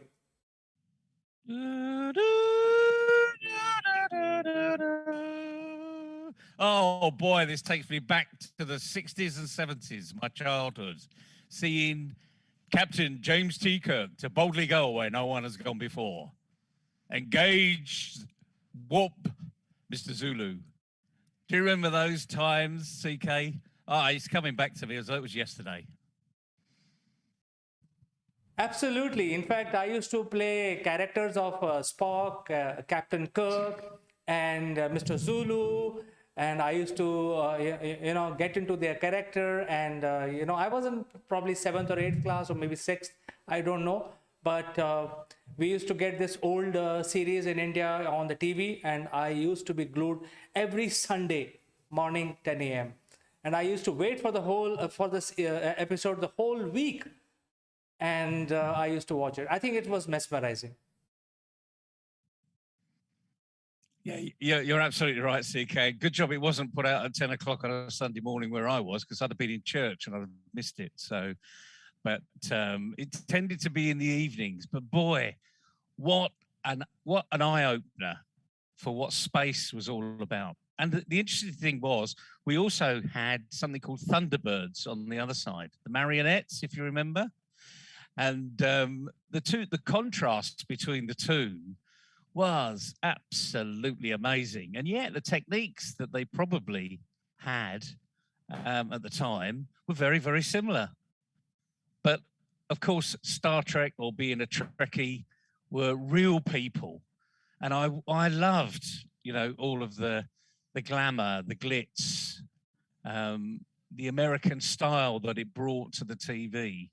And I imagine myself in those sets. I mean, we've all done it in the park or in the playground, and we've got our stun guns out, either real or imaginary, and we've stunned somebody. Beam me up, Scotty. I can't wait to do that. When are we going to do that? Beam me up, Scotty. Anyway, the reality of life is this man, who is an icon, he was around when you and I were growing up, and we thought he was Mr. Space, frankly. Mr. Universe as such. And he's now going into space at the ripe old age of 90 years old. And that's the thing that sort of gets me. And this is, it's clearly a bit of a publicity stunt from Jeff Bezos to get people interested. But, whatever. The fact that this guy's going up there for the first time in his life, this is a childhood dream for him, and yet he's been on so many space missions every week at 10 a.m. on a Sunday morning. CK, he was going to some planet or some universe, or going through a black hole, or coming through the other side of a black hole. So yeah, it's exciting. It really is exciting, because he's now taking that one giant leap for mankind, as we heard all those years ago. So what do you think, CK? What's in it for him as a person? Well, I think he's heading back to the Andromeda quadrant, and most of the action in his life was happening around the Andromeda quadrant. So I think he's going back there, and he's already 90 years. He's an inspiration to billions of people on Earth. He has been, this series has been inspiration to a lot of development, lot of research and development, acceptance of mobile phones and self-opening doors. There are so many numerous inventions which are attributed to this series. And, we were all such a big fan, me and my sister, during, that time when the Star Trek used to get telecasted on the TV, Indian televisions. It used to be black and white. I think it had a very dull color, but it was very, very inspiring. So I think he has been a hero, and because we were small kids, that has left a lasting impression on our minds, and we still feel he is a hero. He is heading towards the space in October, I think in 2 weeks from now, and so he's doing what heroes do. He's going up there, proving to the world that even at 90 you can go to the space. So this is what I feel, Neville. Yeah, you're absolutely right. And the interesting thing is, you're a little bit behind the time, because they should have taken off yesterday, but there were too many high winds. So they're actually going to take off today. So you can probably see it online. I'm sure it's going to be, broadcasted everywhere, because again, as we said, CK, this guy's an icon. He brought space to life for so many young people. But the thing is, he's 90 years old. Just imagine, what it would feel. I mean, he's almost 30 years older than me, frankly, and I think about all the pressure and the pain that you'll have to go through just to do this little up and down, because that's all he's going to do. He's going to go up there and stay around for about maybe an hour, and then he's going to come back down again, just like they did before. You know, part of the Blue Origin Company program. And it's interesting, it's called the New Shepard spacecraft, but it's not spelt shepherd with an H, as in being a shepherd in the field with the sheep. It's just New Shepard. But I think what was interesting to me was when he was interviewed, he said, the first thing he said was, the most difficult thing about going into space will be getting out. I'm sorry, I'm laughing. I can't help but laugh. Getting out the seat of the spacecraft. This guy's got lots of arthritis, you know, and he obviously struggles with that. And he said the first bit will be going into space will be literally unbuckling the seatbelt and getting out of the seat, because he knows that standing up for any seat is hard work for him. You know, it's painful. He's got a particular type of arthritis, which is pretty painful. But I thought that brought it all back down to earth as to what this really is going to mean. And of course, when he's weightless, he won't feel any pain because he's not, the joints are not moving in the same way, and gravity's not putting, you know, 9.8 meters per second on his body. But he also gave the usual emotions of everybody. Now, remember, we know this guy as doing thousands of missions, traveling millions of miles in space, but it was all imaginary. Now reality's hit. And he said he was terrified of going out there, but he felt comfortable that he was uncomfortable.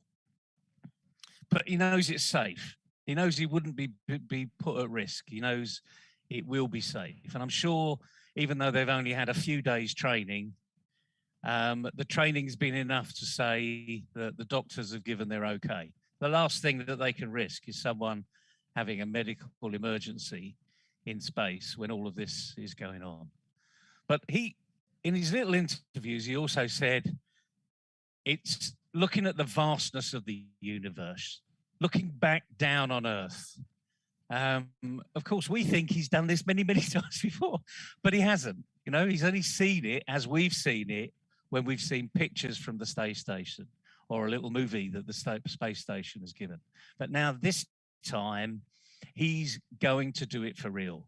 I can't imagine how, you know, when he was that young age, probably in his sort of mid-20s, when he first put on that Star Trek shirt and did the very first episode, that he would actually get to do his childhood dream, and that's go into space. And of course, at 90 years old, there's hope for me and you yet, CK.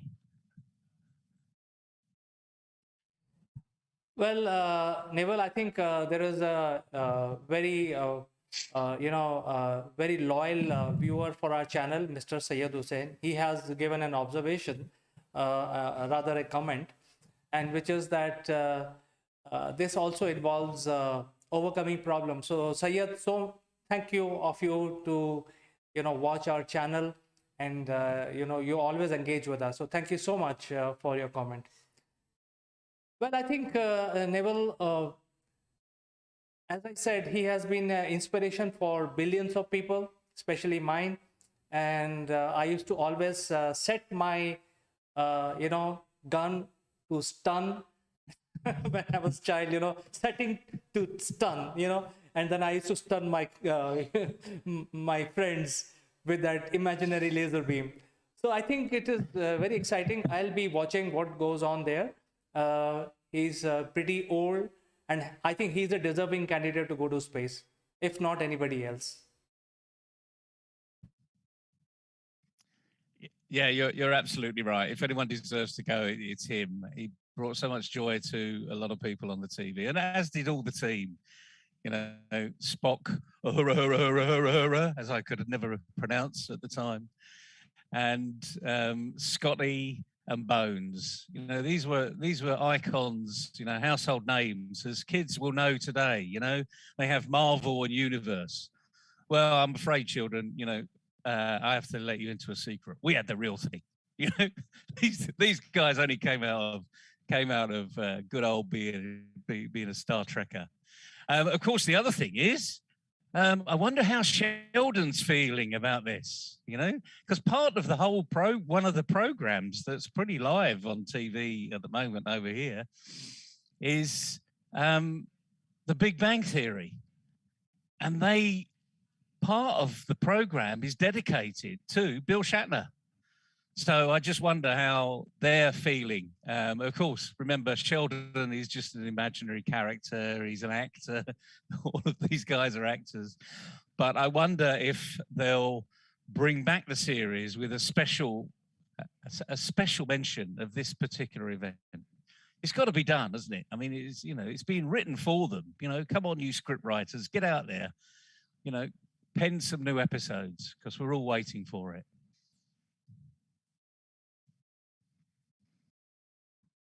Well, Neville, I think you're absolutely right. You know, he is the deserving candidate, and he is going to still inspire so many thousands of people who will be watching William Shatner real voyage to the space. And to all my friends who are in their 20s and below 20s, I like to say that, you know, the villains of Star Trek can eat the villains of Star Wars alive. You know, they are so mean and, you know, disgusting. And this William Shatner, this character, has fought all of them and defeated them. And he is now heading towards the Andromeda quadrant where no man has gone till now. So I think it's fun. We will be glued to the screen, Neville, and we'll circle back on the story after the successful touchdown in a couple of days. So thank you so much for joining us today morning and talking about this interesting news, Neville. My pleasure, CK. And the interesting thing is, I'm sure Jean-Luc Picard, the current day or retired, I suppose, the next generation Star Trekker will be saying, "Make it so." That was a terrible accent, but a very famous English actor. Make it so.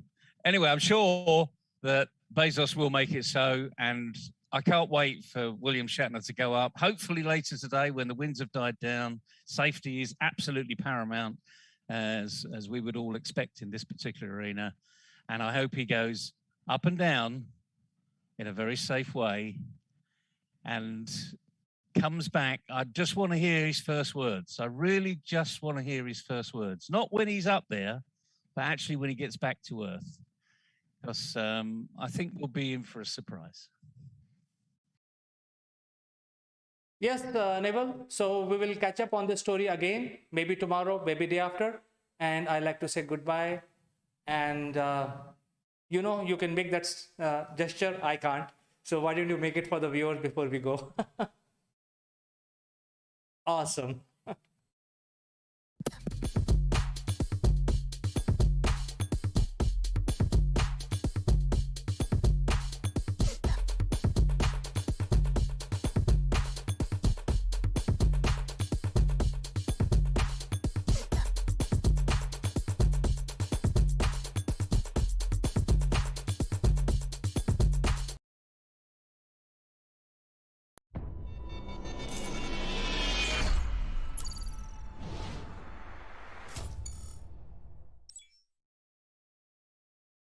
Hello friends, welcome to Akul Mac Live. My name is Chandrakant.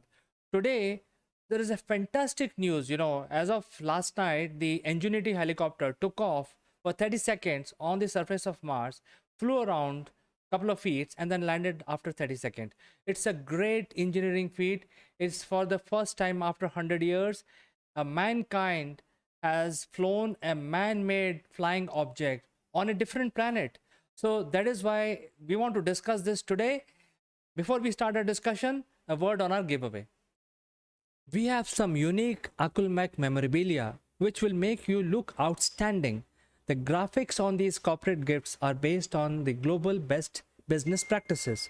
To become recipient of one of these gifts for free, you have to watch this video till the end and provide your valuable comments. Or you can also share your experiences. The person who makes the best comment would be chosen to become a recipient of this beautiful Akulmak gift, absolutely free, delivered to your doorsteps.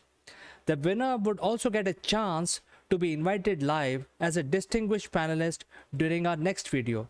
What are you waiting for, friends?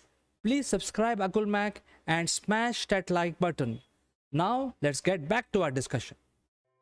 Friends, let me introduce our guest today. His name is Mr. Naval Gund. He joins us from UK. He is also the chairman of Mindfit Limited. And today we will discuss about the greatest feat. That means the mankind has flown another aircraft on a different planet. It's a Wright brother moment once again. So without further ado, let me invite my guest today.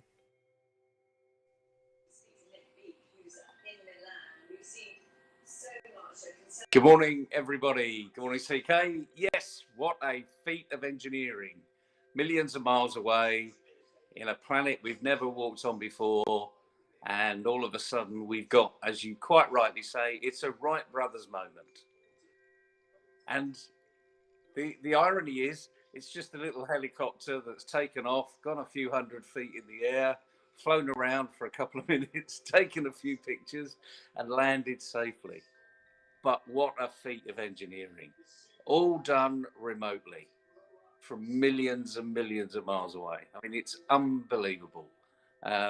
And we should be excited. You know, it's not like a little drone taking off in your backyard and going up and smashing into the window because you couldn't control it. This is miles away. So what does it mean to you, CK?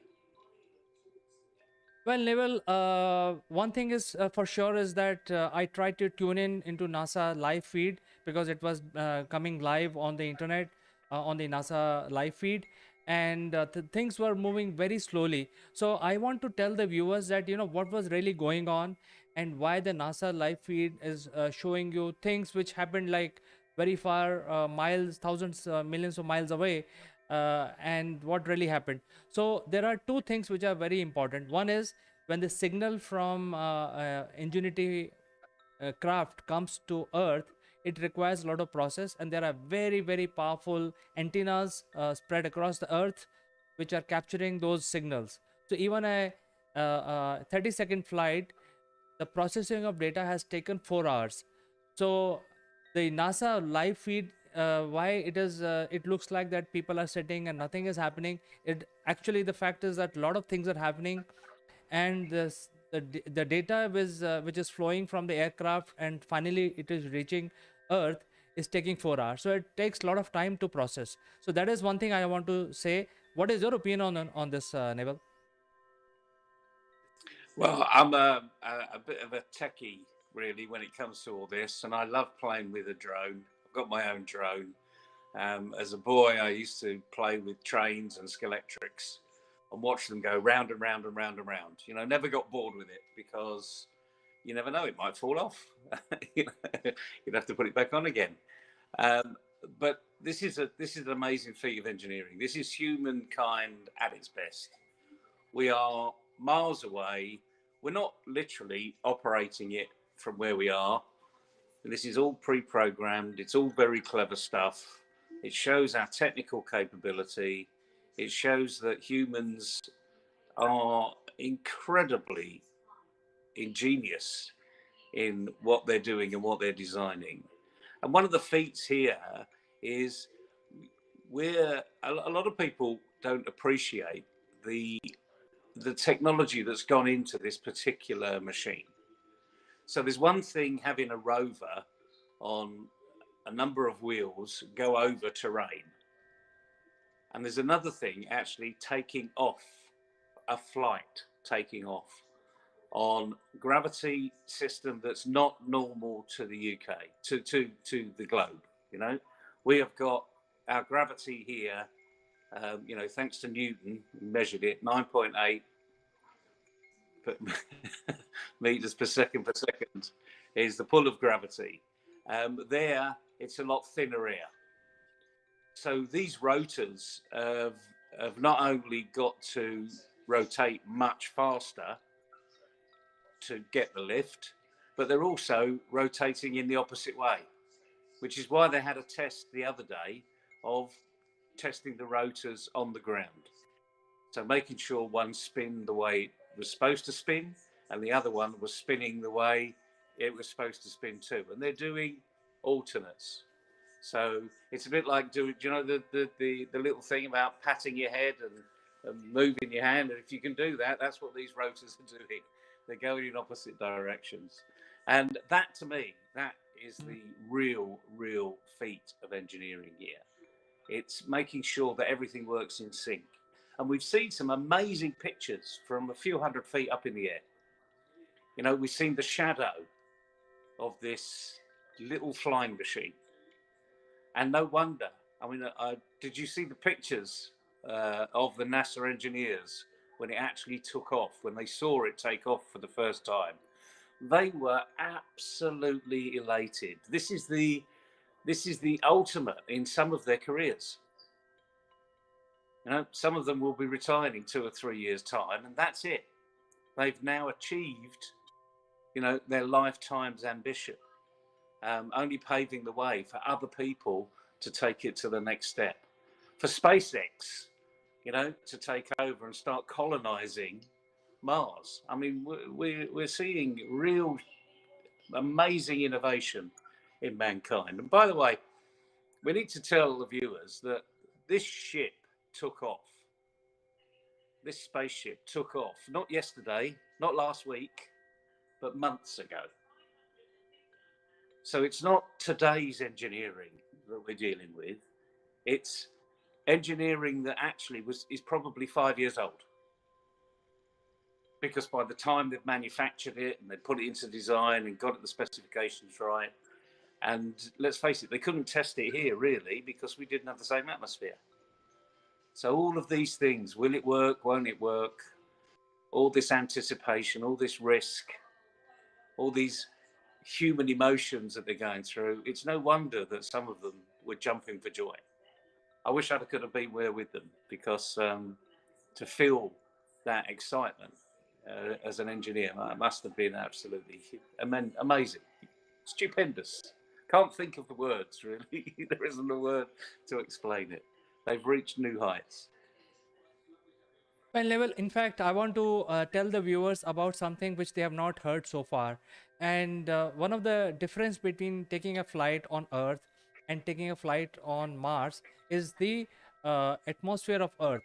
Because whenever there is a thick air on Earth, which will assist you to take a flight, and as you rightly said, that the rotors of this Ingenuity helicopters are moving 5 times the speed of any helicopter on Earth. So a typical helicopter takes about 300 revolutions for the rotor to make lift on Earth.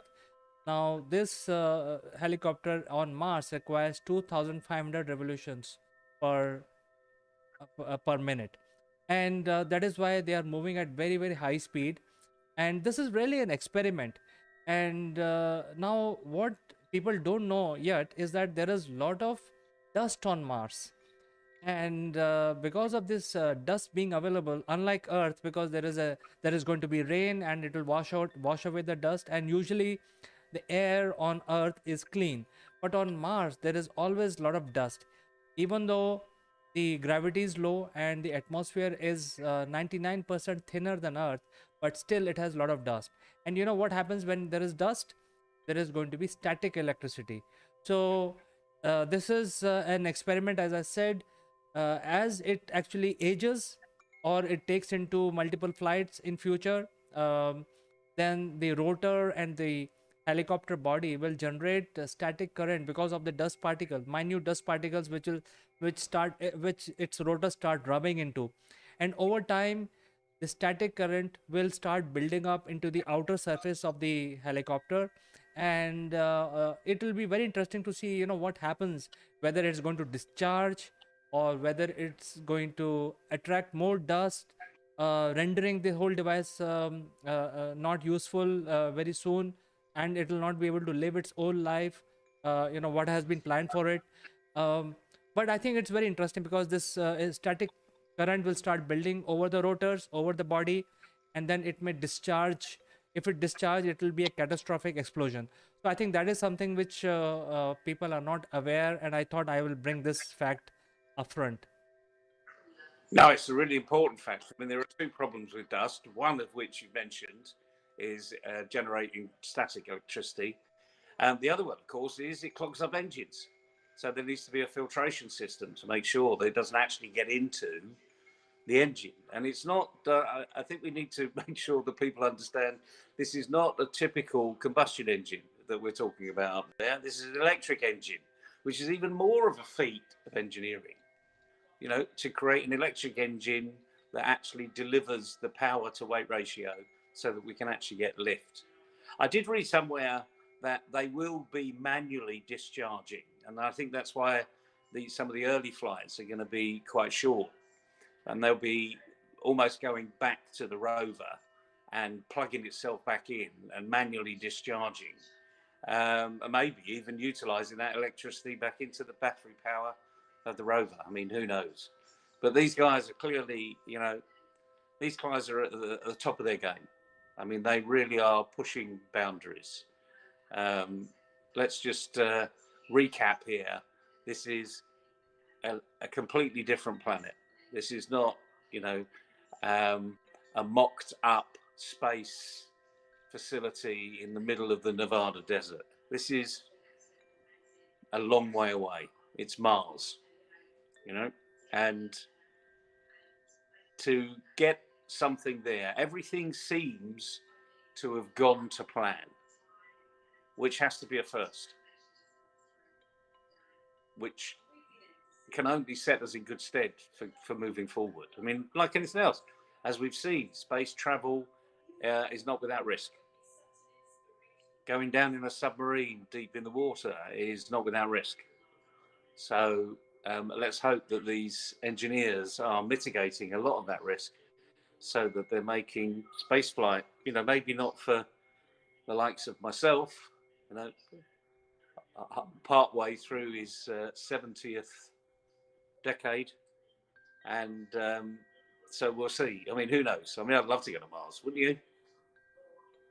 Well, Neville, I would love to go to Europa. And I know for sure that Mars is just an experiment. And the next NASA mission to Europa is actually going to fly. It's not going to be a rover. So it's going to fly with 4 drone type engines, which will, fly off to another mountain, cross another valley on Europa, where the air is thicker, atmosphere is much thicker.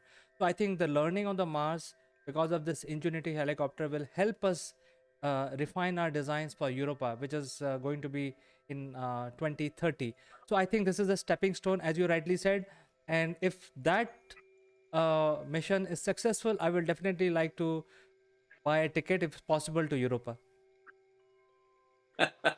Well, let's hope we win the lottery. Absolutely, Neville. I think this is something very exciting, and as we all know, that it is like taking a flight on a different planet for the first time for modern humans. So it's very exciting. It's a stepping stone. Thank you so much for coming live with us today. We will catch up again tomorrow on something more interesting. My pleasure. You're not going to get much more interesting than this, as far as I'm concerned. Absolutely amazing news. Good luck, everybody. Just log into NASA. Just go online, Google it, and you'll see what we're talking about. This is phenomenal stuff. See what the human race is capable of. Have a great day. Have a great day, Neville. See you tomorrow.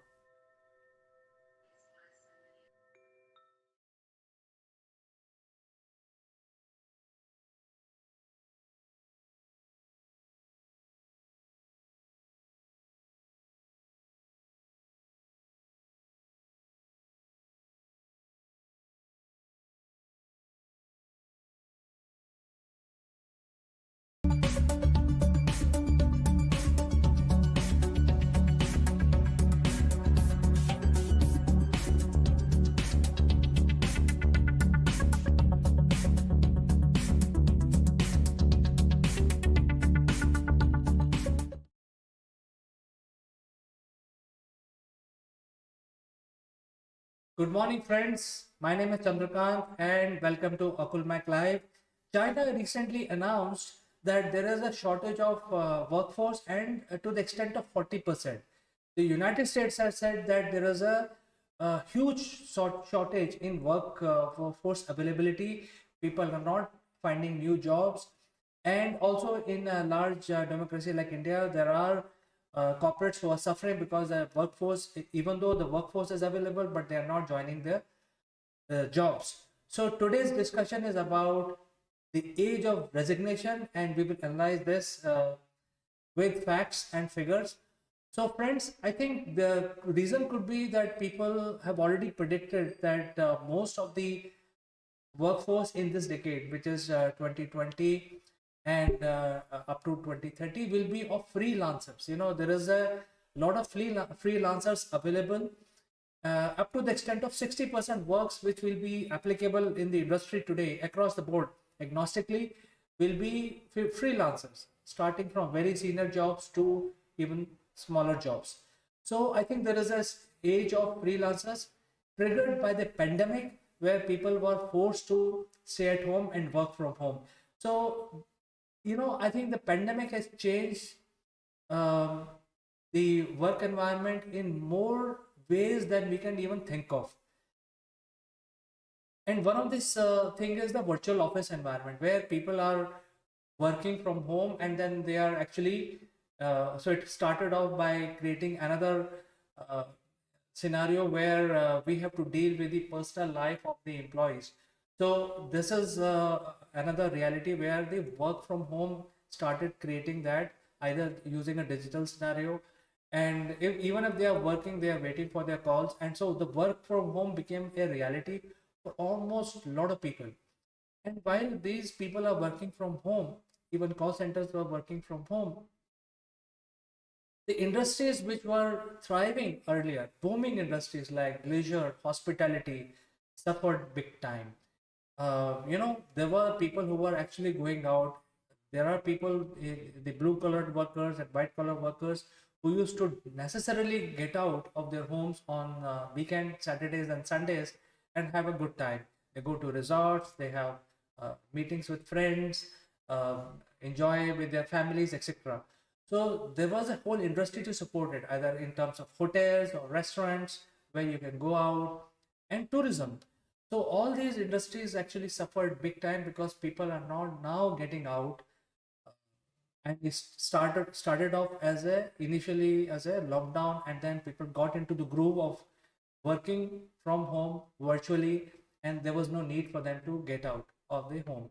The other industry which suffered drastically and is the travel industry, which is like airlines, uh, you know, tourist buses, etc., transportation, because people are not moving out, so this industry also suffered.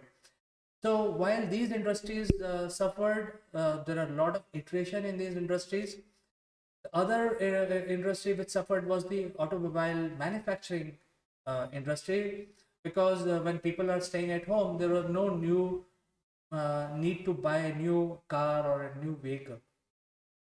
And in fact, this industry is also sitting on a crossroad where the type of vehicles now required are not really SUVs and all that, but short-term point-to-point kind of a vehicle which are required, uh, probably electric vehicle. I think when we're talking about automobile industry, we should also talk about petroleum.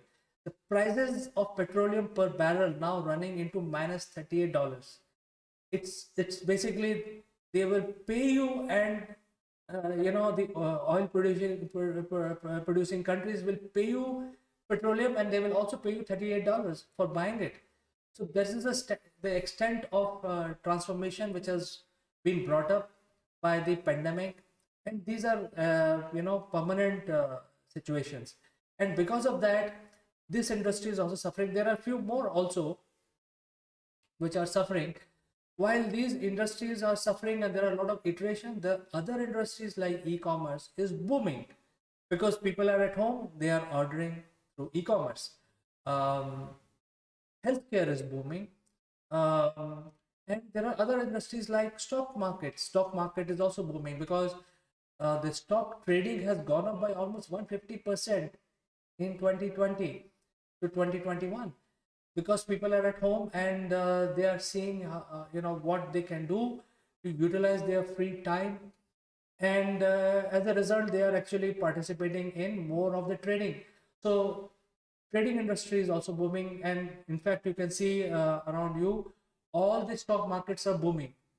I mean, isn't it surprising that when people are not getting jobs, people are not having to go anywhere, no production happening, yet the stock markets are booming?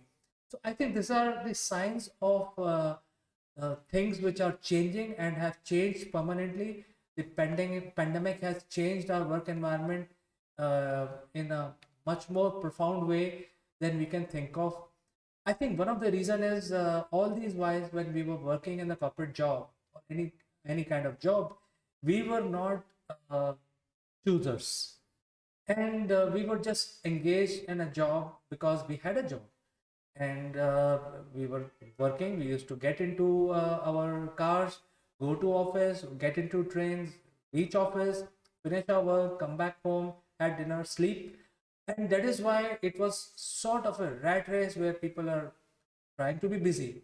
But I think the pandemic has taught everyone a lesson where they spend a lot of time with their families, and they realize that the life is so valuable. They get only one life, and while there are iterations, so out of 60% jobs uh, which were lost in past 18 months, nearly 40% of these jobs were the willing resignations.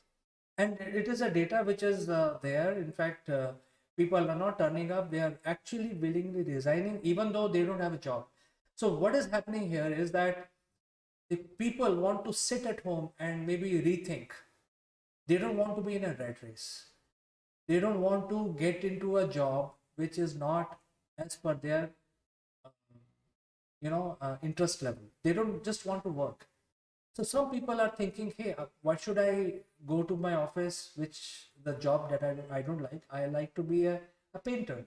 I want to convert my hobby into my job.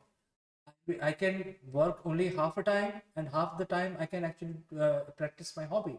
So half the time I can be a freelancer, and half week I can be practicing my hobby. So these are the thought process which are coming, and in all of this, they have also understood the value of life, because the people who survived in last 18 months, they value their life much more now, and they want to be with their family. They want to be in safe environment of home. They want to spend more time and also practice what they always dream of. This is the time when they want to dream, make reality out of their dreams. So this is why a lot of resignations are willingly happening without any job. So the employees are sitting again on a crossroads. Like for example, some of the industries are sitting on the crossroads. Even the workforce is also sitting on the crossroads, not able to decide which way they have to go. But I think some people have got clarity. They have taken a sabbatical. They have resigned from the job and now are thinking about the next chapter in their life. And that is why there is a lack of workforce globally, especially in the corporate. And when the workforce is not available, the corporates are not able to sustain, because I think there is a workforce shortage everywhere. All the major countries are having workforce shortage because people are not turning up. Um, and that is why the corporates will have to relook the way they function. Because if you look at the corporate, their only attraction is they offer the best working environment. They offer good salary. They offer growth. None of these things are giving any kick to the workforce right now. It's not the money. I think we have done enough research that people don't work for money. Obviously, some people work for money, but majority of them, it is not something which is a very good, compelling value proposition. At the same time, working environment, when people are not working at office, they are working from home, it does not cut any ice. So by offering a good working environment, offering good money, they will not be able to attract people to join them. So even the corporates are sitting on a crossroads, because they have to redesign their whole architecture, what they should be doing, how they should be working. Do they need to buy new software to manage freelancers? Do they need freelancers? How they should come create a production environment? What are the industries which will pick up in future? These are the questions which every corporate is asking today. And every employee, probable employee, is also asking these questions: what I need to do in my life? And because of that, there is a shortage of workforce in our world today. And I thought I will just touch upon these relevant points. Friends, do you have any suggestion, any comments? Do write in, and I will reply to each one of you to best of my capabilities. So, friends, I will catch you in the next one tomorrow. Until then, bye.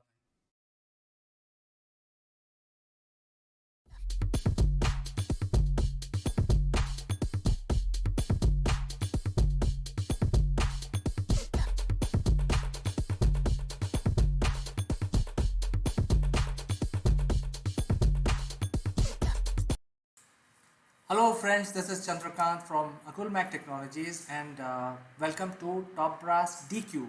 And the DQ stands for Digital Quotient. And in this series, our objective is to increase the DQ for every citizen of the world. The objective really is very clearly defined. It's basically increasing the ability to understand the digital world in a much better way, and this is the first chapter of that series. There are 24 more to go. This chapter is focused on digital identity. So let's discuss about the digital identity and how it affects. So as you see, the identity of a human being is really the uh, his face and his name and his signatures. So that is how the identity of a person is captured. But when it comes to digital arena, then how do you make sure that the same identity of a person which is in physical world is captured into the digital world? So this is really the definition of digital identity, which is exact replication of the person's physical identity or organization's physical identity, application's physical identity, or a device like a mobile phone or a tab, etc. So I think it's important to understand what is digital identity and how it is correlated to my physical identity. So, as we are moving forward into the 21st century, I think there will be a time when the digital identity will exactly match your physical identity. That means whatever you do on the digital media will be tracked directly to your name and to yourself, and the time is very near. So I think it's important for everyone to understand how to create your digital identity and how to match it with physical identity. So in this session, we will discuss what is your digital identity. So as you know that when we say that when we log in into internet, that becomes my digital identity. So what you would use to log in is basically a username and a password. So using that, you will log in into variety of applications like email or a Facebook or Amazon. And this is a trend everywhere, whether you are in Malaysia, US, Europe, or in India. You have to have your username and password defined to get started and to start using the internet. And many people will think, hey, that becomes my digital identity. That means my username is my digital identity. And that is not the case at all. See, what happens is after you log in into system, you may use the system in variety of ways. You may use, if you are a businessman, you may use to see your stocks. If you are a student, you may see it to study online or to check your scores. If you are a casual user, you may want to share your pictures. You may contact your friends via Facebook. If you have an opinion about some subjects, you may tweet using the Twitter platform. If you want to explore business opportunities on the web, you may log in into LinkedIn and try to see who can be your business partner, check the opportunities, job opportunities or business opportunities. So so these are the things that you normally would do, and lately a lot of e-commerce has also come up in a big way, where you go to online portals and buy things of certain types. So some people may buy gadgets more, some people may buy dress material more than other things. Some material will like, some people will like to check out what is available today, which is or the prices are moving up and down of different commodities. um, Many people like to just survey the market, so do window shopping using Amazon, see what is latest coming into the market. So you see the impact of digital world is so profound today that you not only log in to check your emails, you log in to read news, you log in to buy your things, you log in to get your groceries, you log in to see what are the opportunities for you, you share your pictures and different events about your personal life in Facebook, and if you have an opinion, you also express your opinion using Twitter. Apart from that, there are other areas like hospitals. Nobody is keeping any record in a physical format. All the history of a patient goes into some sort of a system. It is immediately digitized, kept it as a record. So you see, if you summarize all this, your identity today is made of various aspects. It's not only dependent on the username that you have chosen. It is actually your behavior on the internet. It is tracked and segmentized you in a particular bucket. So what happens is, if somebody is looking for a certain segment of people, you will come into that list. Say some business is looking for trying to sell insurance, and they want to basically reach out to people who are in the age group of 25 to 35, and they had certain behavior, and if you happen to show that behavior on the internet, automatically you become their target audience. So the behavior plays a major role. How you basically use the system plays a major role in determining your identity today. Going forward, it will be even more smarter to track you down. So it's not only your username, it is how you basically use various systems on the internet, and that becomes part of your identity. For example, if you're doing a review of legal systems, so the chances are either you require some help, so lawyers can proactively reach out to you, or you are generally concerned about legal system, you want to give an opinion. So the legal fraternity would be informed that so and so person is trying to make inquiry in the legal system. So you see, it doesn't matter what name you have. You can name yourself Casanova, but it won't matter, because your identity is a combination of various factors today, and everyone in the world must know how their identity is being maintained or being viewed on the internet. So it's important. So I think we have understood what is the digital identity, and we have to see that our identity is not misused. Uh, Things like your personal physical appearance has identification mark. If you fill out any application today for any admission, they will ask your identification mark. So you would say, hey, I have a mole on my forehead, or I have 11 fingers. So everyone has some identity. I have a scar on my left hand, right cheek, etc. Everyone would be having an identity, and so your face becomes your biggest identity. So there was a time when the finger scanning used to be considered as a foolproof identification, and about 10-15 years back there was a huge ho-halla about biometrics and all that. Now even the biometrics can be fooled. People have realized that it's the finger scanning data which is kept in certain database, and that can be hacked, then your identity can be lost. So industry has moved along they are not dependent on uh, the finger scanning as a password.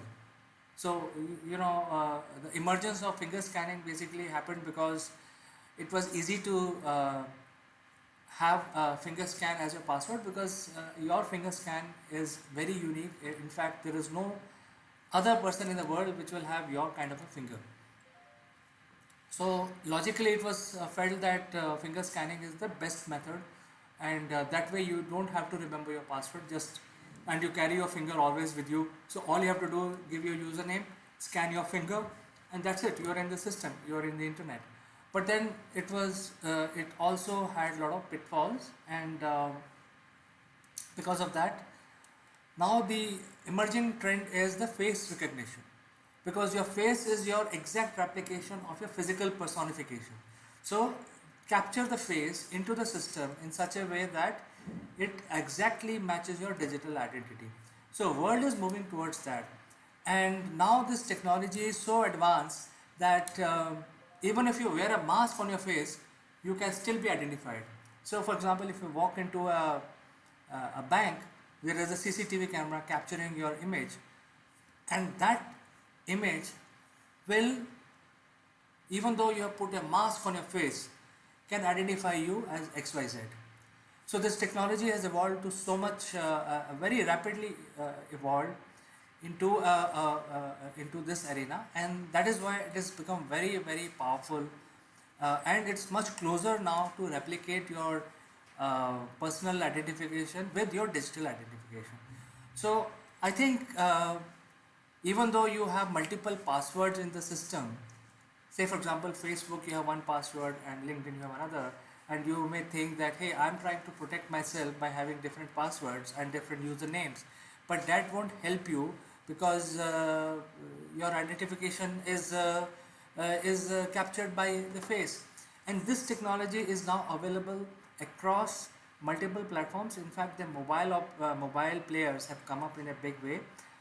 All the mobile handsets, devices have the face recognition, so you don't have to press a finger, you just look at the mobile and it opens up. So this is where the world is moving.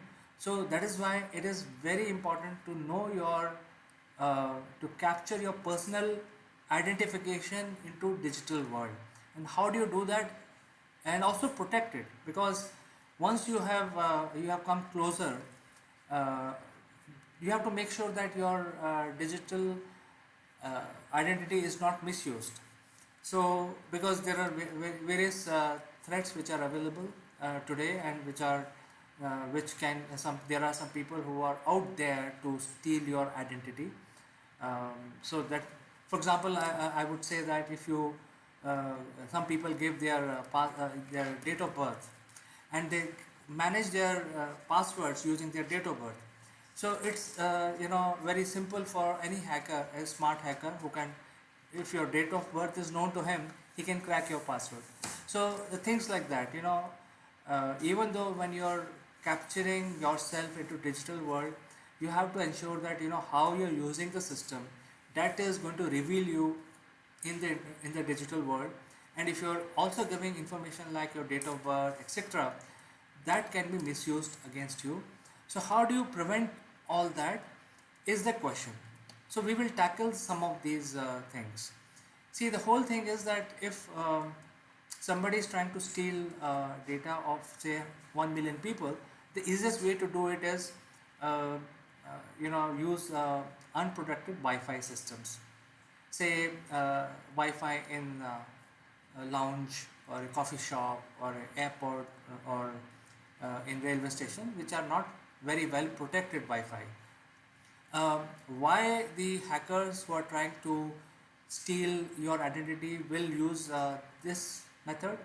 Number one, it is easy to hack in because it's not protected. Number two, they can easily hide themselves.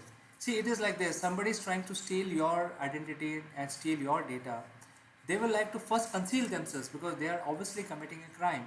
So they don't want themselves to be exposed while they can see all your data. So I think this is the easiest method by which they can reach out to you. So make sure that even though somebody says that, hey, use a free Wi-Fi in the lounge, don't get tempted and get connected to a free Wi-Fi system in a lounge.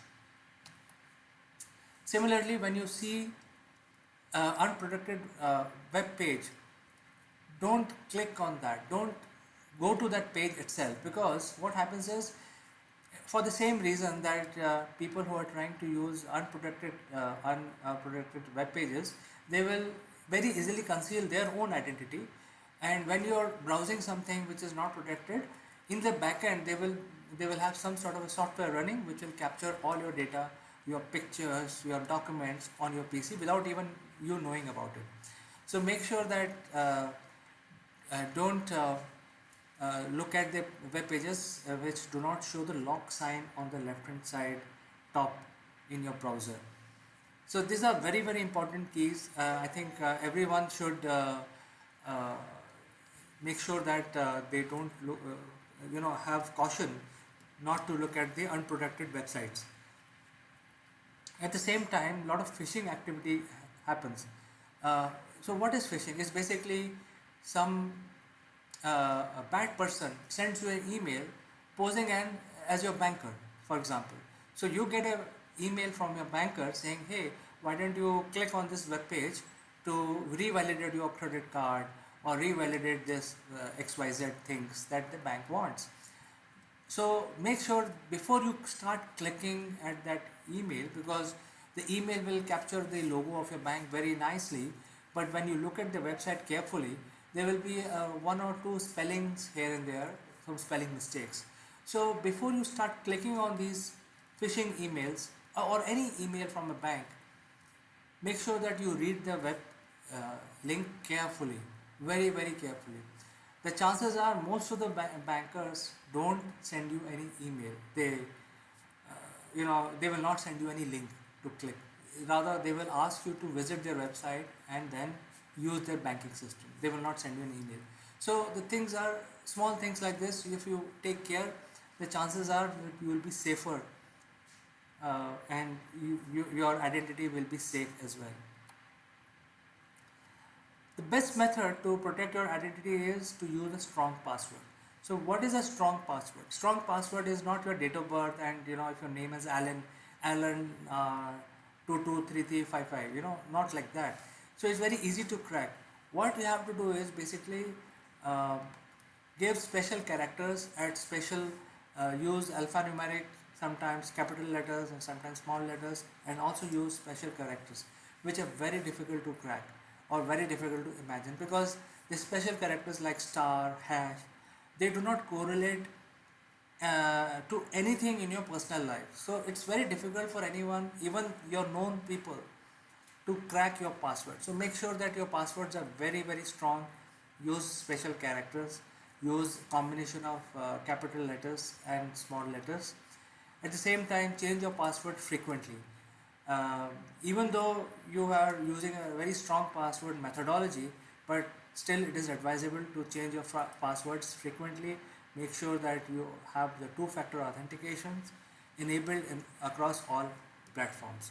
So if you follow this strong password, chances are the systems will be much more secure for you and people will not be able to hack into your personal data. And the last is privacy policies. So when you want to share some picture with your friends, but you don't want to share that picture with public, all that is determined by the privacy policies of your social media accounts. So the privacy policies of the social media accounts are regularly updated by the social media players. So you have to make sure that these policies are reviewed by you regularly. If there is a change, usually the social media players will tell you about it, that this change is happening, and make sure that you read all these policies carefully and enable those features which are meaningful for you or which you want. Make sure that certain pictures of your family gathering you don't want to share with a lot of people. So make sure that you define your privacy policies, your privacy levels in your social media accounts, to make sure that your identity is not thrown open for anyone uh, to know about. So these are certain things that um, if you follow and do these things, you will be much more literate in terms of understanding your digital identity, and there is no point in assuming anything that hey, if I have my password secure, I have a strong password. Your behavior itself will reveal a lot of things about you. So make sure that you have the right behavior when you're using the digital systems. Also make sure that you change your password, and very important, make sure that you use a face recognition technology wherever is possible, so that you use the best of the breed which is available to protect yourself. So with this, I will end the session today.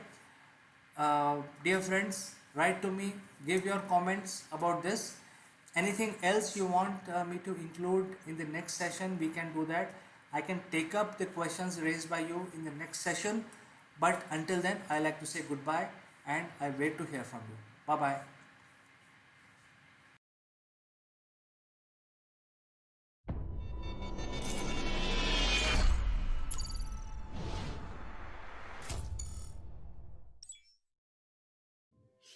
Hello, friends. I'm Kanchan from Akulmac Technologies, and you are welcome to our show Roundtable, and where we have eminent panelists today.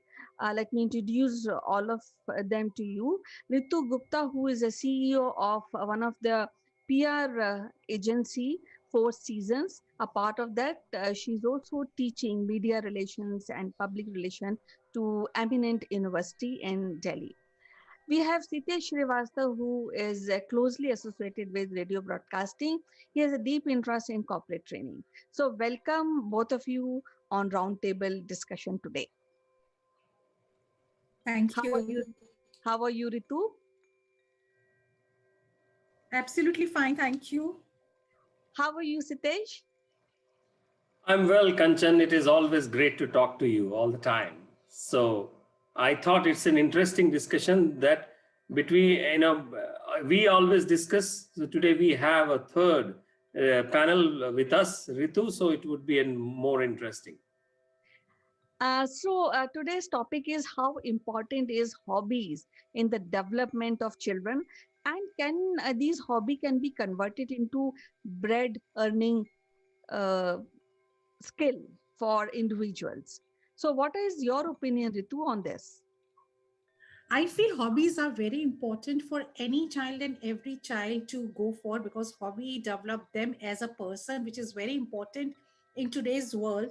And hobbies can be, you can do your hobby in group, you can do your hobby all alone also. So in both the cases, it increases your confidence, and it also allows a child to de-stress himself or herself, which is very important.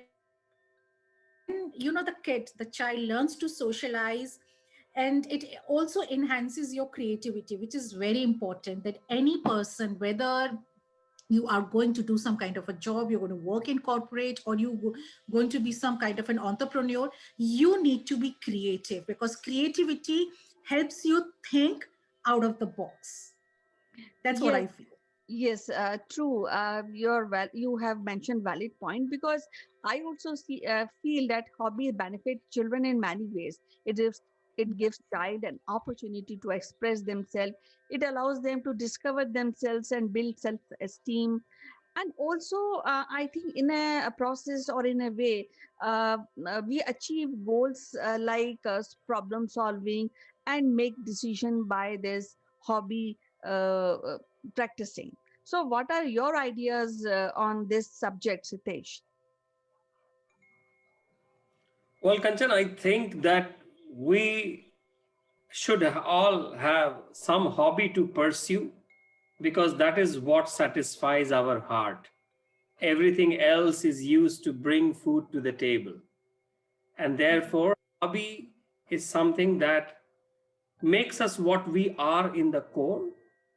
Many times, the hobby needs to be asked or developed, that we try to do with our children, because there are so many distractions in our life today. It is important for today's children to know what they can pursue as a hobby. But at the same time, some many years back, one of my former boss used asked me this question: what is your hobby?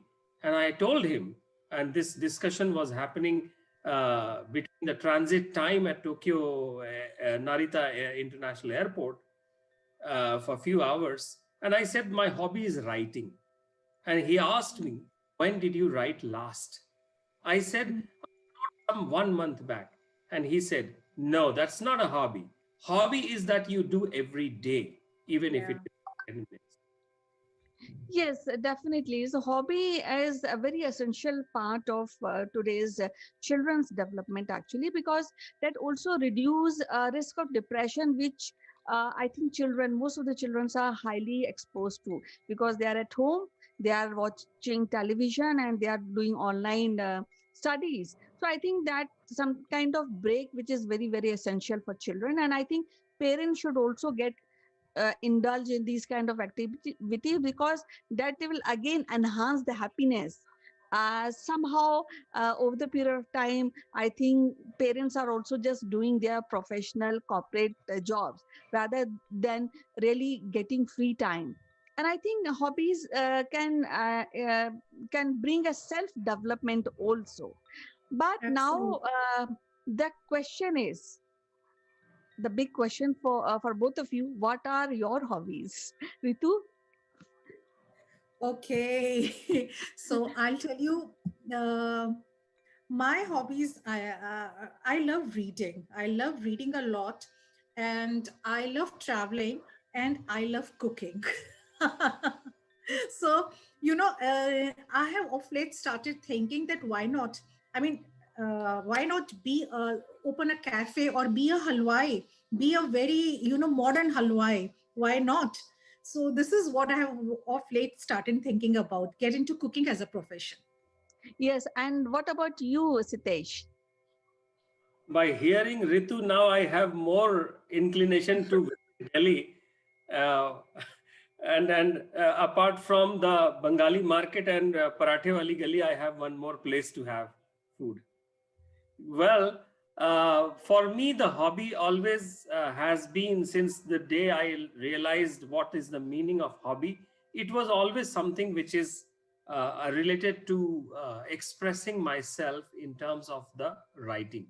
The true, real hobby that I developed somewhere around when I was in the high school timings. And it was always remained that, and writing, and then it moved from writing to theater, to a little bit of vision, and now for many years it has started with radio, and it is continuing with radio. Kanchan, you know about it. So I think that it is important to explore something which is called hobby, and there are many more ways of doing it today. In our times, Kanchan, if you remember, pen pal was one of it. Philately was another of it, and few more. Uh, but today there are so many ways of doing it. But somehow I always feel the youngsters, the kids, the children, when I ask them what is your hobby, and they have nothing to say, or they suddenly get perplexed because nobody has asked them this question. So it's important to pursue it for ourselves, and it is also important to inculcate. And the interesting part about hobby is that there is no age for it. There's no retirement from it, isn't Yes, it? definitely, Yes. definitely. The hobby brings a sense of fun and freedom of life that can help minimize the impact of chronic stress. Now, the big question is again is that many parents don't encourage because there's academic pressure on children. So, and there are many Mhm. schools. If you really go counting the school, there are many schools who have cut down the hobbies in terms of the painting is there, and acrylic painting, or water painting, or sometimes making paper craft, and everything is there. But I think a hobby has to be turned into a skill. Now it is an era of a skill, like you said that writing, Sitesh said that you like writing. So now when we are talking about writing hobby, is there any way in schools from very early age when children can be taught in marketing writing or in copywriting or is news writing? So that is very important aspect because it is a hobby, but it should not go waste. There is a probability that a child can pick up that particular hobby and turn into a career or a breadwinner aspect of his life. What do you say, Exactly. Ritu? Yes, you can, and it's very important to do what you love. So basically, most of the people, they love their hobbies. And yes, people are making their hobby their profession. And I've seen some schools in Delhi, and I think the government is also doing, they're changing their syllabus. But I've seen in some schools in Delhi that nowadays they're teaching journalism in 9th, 10th, and 11th, 12th classes also. There is fashion designing, interior designing, and also like I don't know about in Bangalore or like you're in Hyderabad, but in Delhi we have a zero period in school where kids, they do what they like doing. You have various kind of uh, courses, you short term courses which you can take up in the school, and that is the time when you get to learn about those things, like storytelling. Then theaters are being doing pretty famous in Delhi schools. So you tell kids about various other options and let the child choose what he or she wants to do, but you have to give them the taste of all those things, and then it's a very good option that the kid decides what he or she wants to do later on in life. And every child is not good in academics. Every You can't expect every child to be getting 90%, 95%. I don't know how every second child is getting 95% these days. But what about those kids who get 80%? What about those kids who get 60%? They're also pretty good people. They also have brains. It's just that they cannot mug up physics, chemistry, maths. So there has to be some option for those kids also, which many of the schools are now thinking on. Yes, because I also in new education policy, I think government has a stress on teaching academic with creativity. That the aspect which I've seen in our children currently. In fact, in my children also going through that phase. But again, the question is that are we exposing our children at school level like a carpentry or like something animal and wildlife? Because there is a social studies as a subject where, or for say astronomy, the space we have, like children read that these are planets and these are asteroid and all routine education. But if somebody wants to learn beyond that, so then if we are doing this, that means we are making a base for our children to find out to become a veterinary technician or animal consultant, which is very much required for say, because we live among the animals, but we hardly know about the characters of the animal. So I think time has come to really generate these ideas, and children and decision makers should take up this as a discussion or as some introduce it into the education curriculum. So what do you think, Sitesh, about this particular aspect? Well, well, Kanchan, you certainly sound like an activist when you say that there needs to be more that needs to be done. Well, Ritu, this is a welcome to hear that Delhi schools have a zero period. In fact, that's a very interesting thing, and I would take this up in the next PTM, which I love to talk to the. Yes. In fact, my children don't like me talking to their teachers for so long.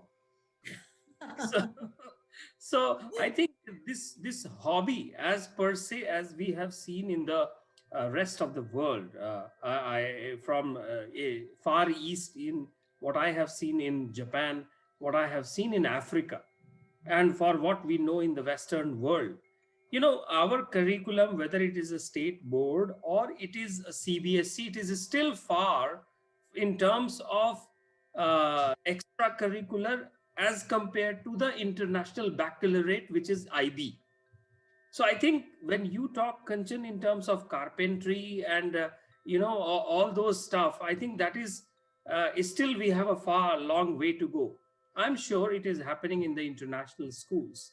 But if this has to enter into our mainstream hobby as a subject, and that needs to be seen getting into the government schools as well as the private schools as well as the funded schools together.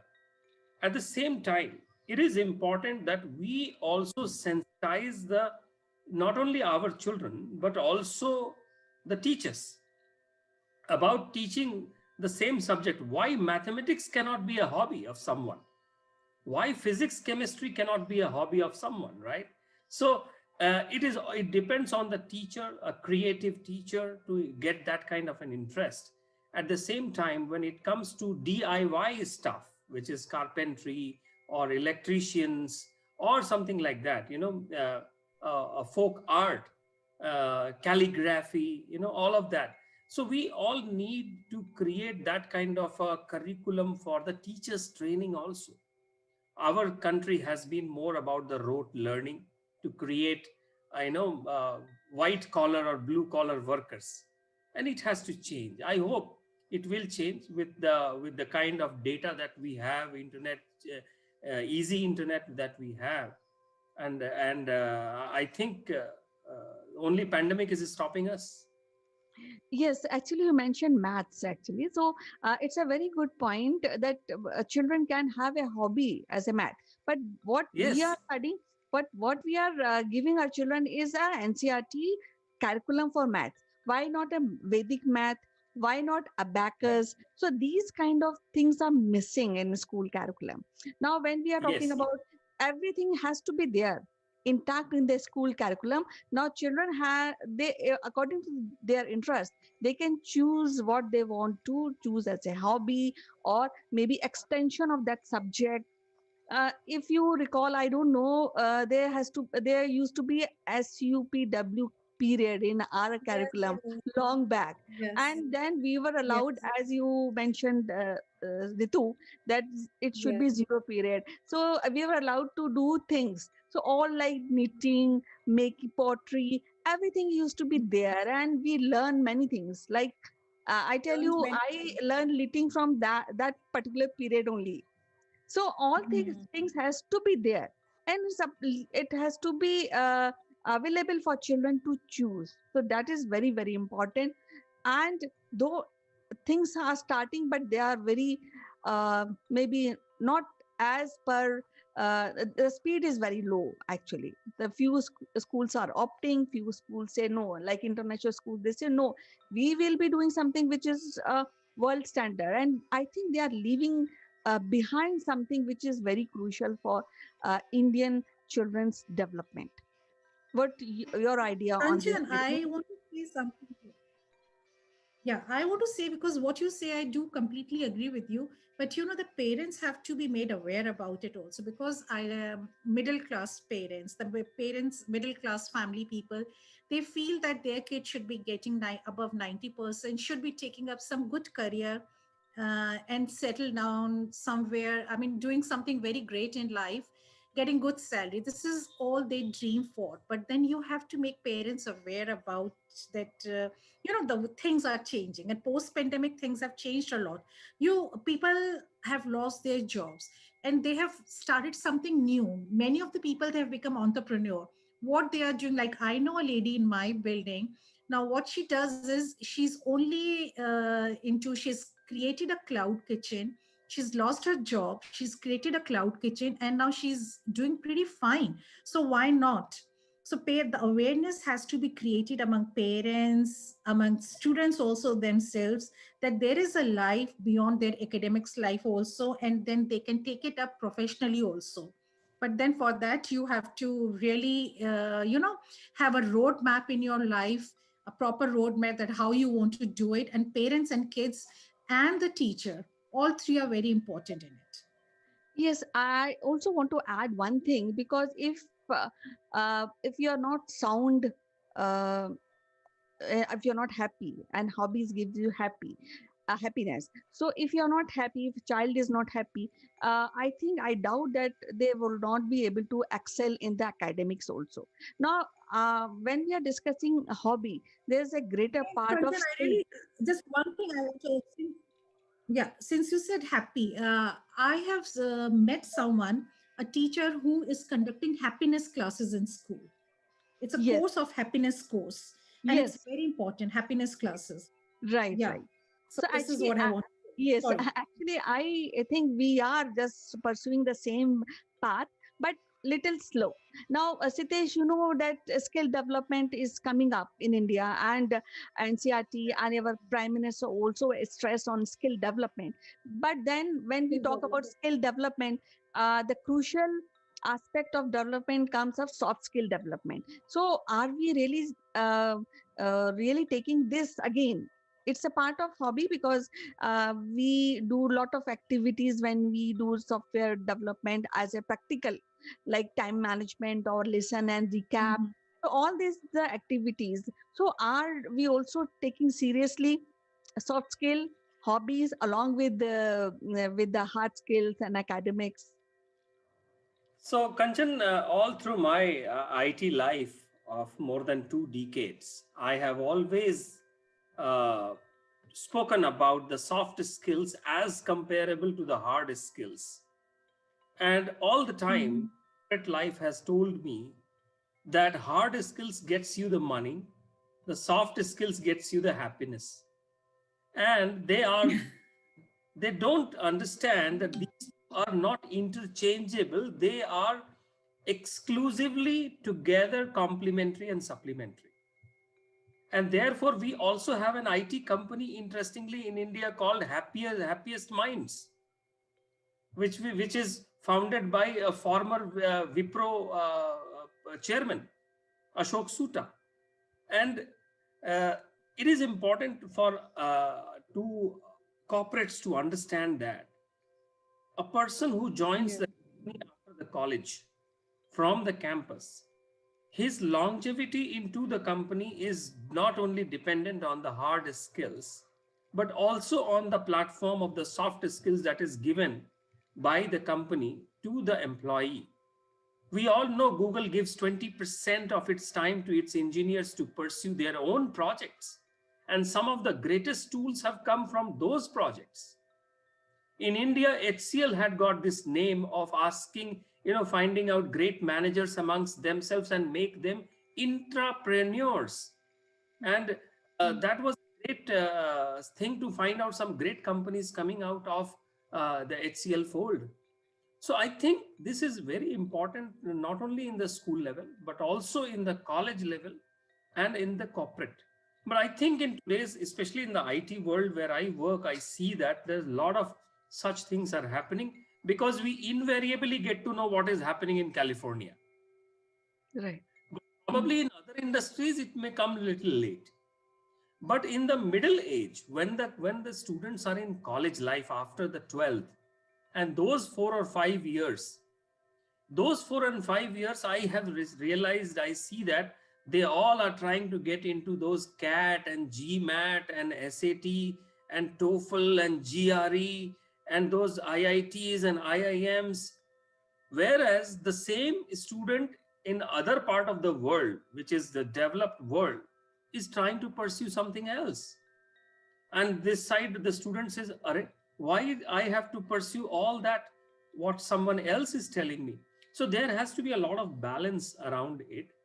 I think what we need to tell ourselves as well as our youngsters, when I say youngsters, I do not only mean our children, I also mean our college going students, that today internet is something which has given us a medium to create something. So television was called an idiot box because it was just one way. But internet is not one way, it's two way. So we should enjoy internet by entertaining ourselves into all those OTT platforms and binge watching. But how much are we creating on that? Are we creating something out of that? If we are not creating, there is a way to find out some knowledge. Let us say calligraphy. Many people don't know what calligraphy could be until unless they visit a textile museum in Ahmedabad. So I think it is important for all of us to, when we go to hiring in the colleges, I ask this question: what is your hobby? That's a very important piece of my judgment of picking up someone, because the person who comes with a hobby, he Right. knows the Right. love of the work that he does. And Right. as we all know, if you love the work, you will never get tired. You will never need a holiday. Right. Yes, so I will summarize like Ritu has mentioned that she loves cooking and you mentioned writing. So all these hobbies should be having a department in the school, maybe very early. Like somebody who wants to really know about astronomy or something, somebody wants to know, become a diver, so he must have a knowledge of how deep he can go, the knowledge of sea, which Sitesh, we know only very limited, maybe 10% of our own seas and But oceans. what is your hobby, Kanchan? We never asked this question. Okay, my hobby is talking, and that's what I'm doing actually. Okay, jokes apart, I like painting, and I have excelled in painting because I do different type of paintings, like acrylic. I also do Tanjavur and some folk painting. So I've developed it over the period of time. So I enjoy it, and I really appreciate somebody who is into these kind of painting, because that is a very good painting and a very good hobby. I mean, and it gives you it de-stress you, and lovely actually. You, so, So so you can make a caricature of my face. yes, I can. I Great. am, yes. So as usual, it's lovely to talk to you, both of you, Ritu and Sitesh. And I was summarizing that schools and parents should understand, because it's high time that they should collaborate academics and hobbies and soft skills, because that will result into overall development of a child. So what I really foresee, or I recommend, that every school has should have all these hobby departments, and where children can pick, choose, and develop their hobbies along with the academics. It was so lovely talk to you, Ritu, and it was so lovely talk to you, Sitesh. We'll meet again Thank you. in a different interesting topic. Till then, bye bye. Yeah, yeah. I will now go and listen to that Bye song, bye. Man Ke Sache. Yes. Thank you. Okay, bye bye.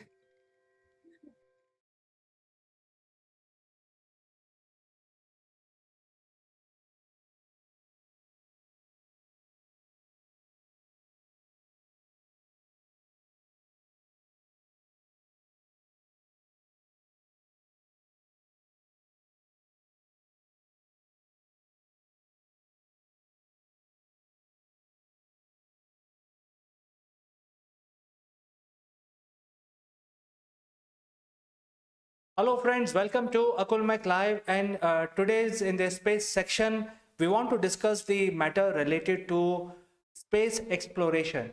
And as you know, it's a major news. All the larger enterprise, well-known people are behind setting up their, systems and establishing colonies outside the Earth. And there are a lot of countries who are in the race right now. There is US, there is China, there is India, there are a few others. I think a lot of scientists are also making statements that in order to survive, we need to colonize other planets and probably leave the solar system altogether in long run. So I think when we go about setting up our colonies, sending humans outside the close and comfortable environment of Earth, what it takes to have a space travel. So I think there are technical challenges which we all know. The distance itself is a very big challenge for humans to leave Earth. Then there is a challenge with regard to radiation.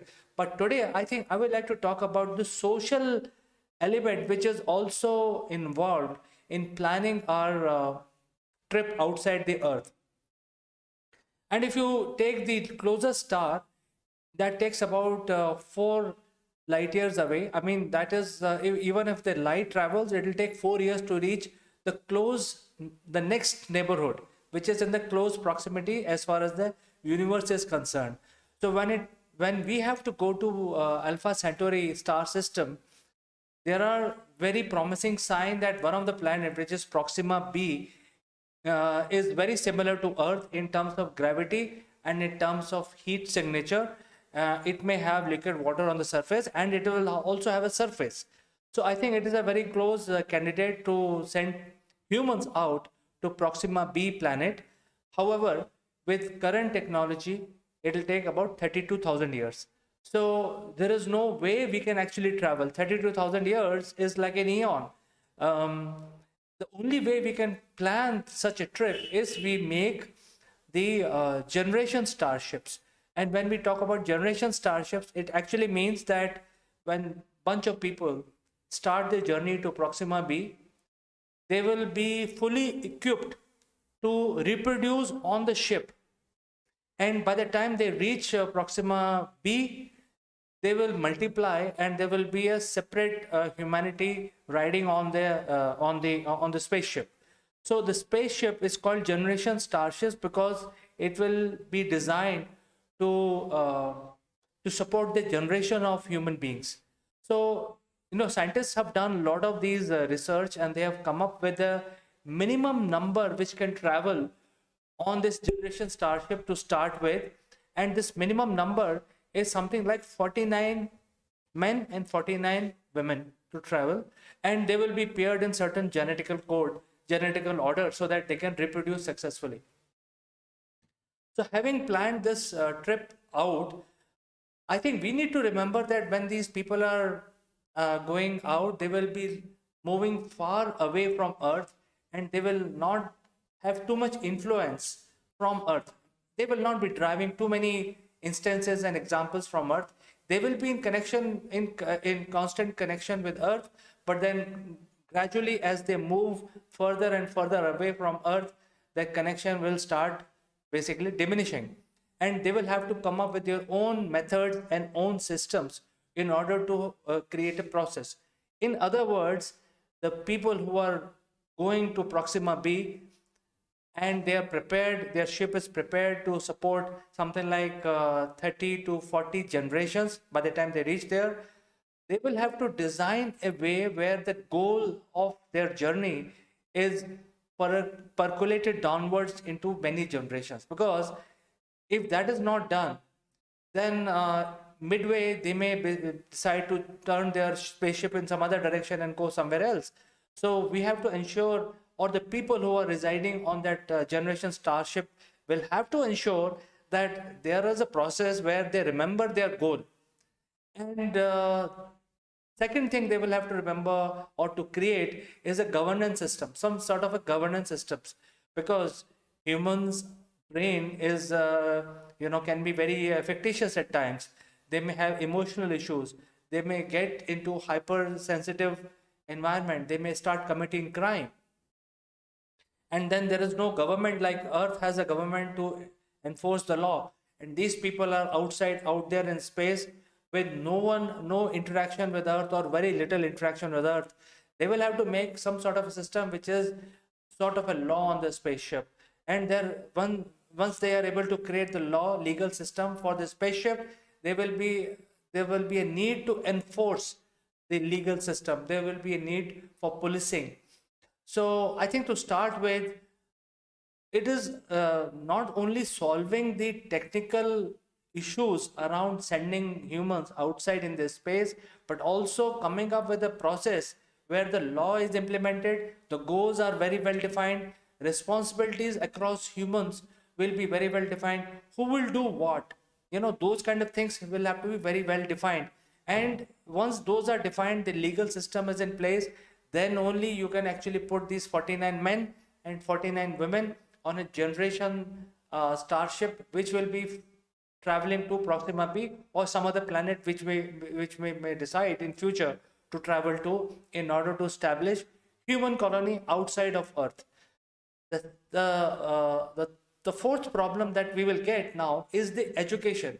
When the offsprings are taking birth on the ship, what is that they are learning? On Earth, children study history, music, for a holistic development. Sports, they also interact with their own classmates, and overall the personality of a human is shaped gradually over the years. When these people are going in a spaceship, they will not see the surrounding as we see. We will not see. They will not see mountains, rivers, etc. So, what sort of education system their kids will have to undergo, so that whatever they are deciding in terms of law, goal, and human ingenuity has to be taught to these children, and their evolution in terms of being an adult when they grow up has to be controlled in certain manner, so that their offsprings can also carry these values, because we have to plan for many generations, and these are the some of the key items which will be required and will be implemented. And this is nothing to do with technical aspects of traveling out in the outer space. This is about making a process where humans can successfully travel in space, in terms of medical support, in terms of legal support, in terms of creating courtrooms, in terms of understanding the cultivation. For example, if they reach Proxima B, by this time they will have no idea how to do cultivation. And even if they land on Proxima B, they will have to relearn these processes all over again. Whereas on Earth, we already know there are a lot of farming activity going on Earth. There are a lot of farmers. They can replicate quickly. I mean, if the journey is like 1 or 2 months, people can replicate that system on any other planet, whether it is Moon, Venus, or Proxima B, which is 4 light years away. However, if the generations are going to take for us to travel and reach and establish human colony on the nearest next door neighborhood, takes many generations, and by the time they reach there, they would have forgotten. So there has to be process where this art, culture, and processes can be kept alive, because if we don't do that, then the humans will not be able to survive after landing on Proxima B.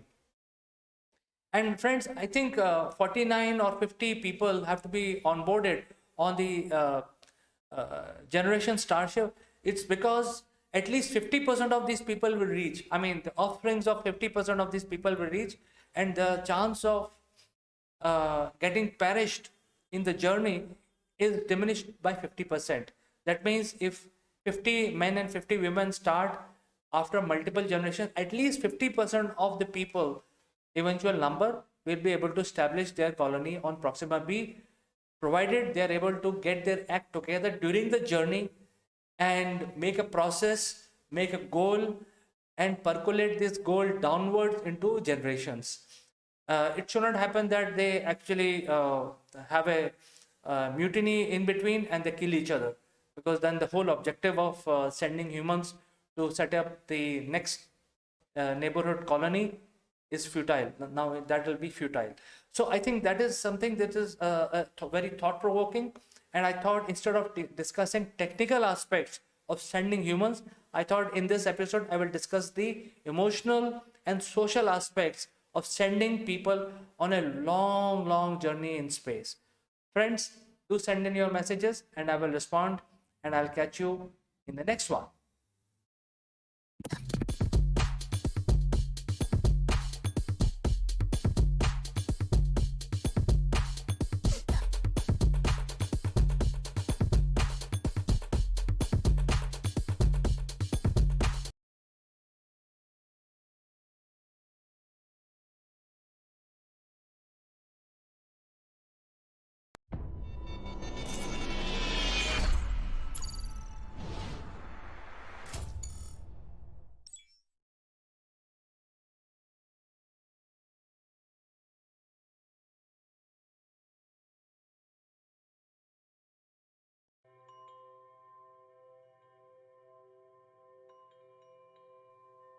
Hello friends, this is Chandrakant from Akulmac Technologies, and welcome to Top Brass Likeable Leaders.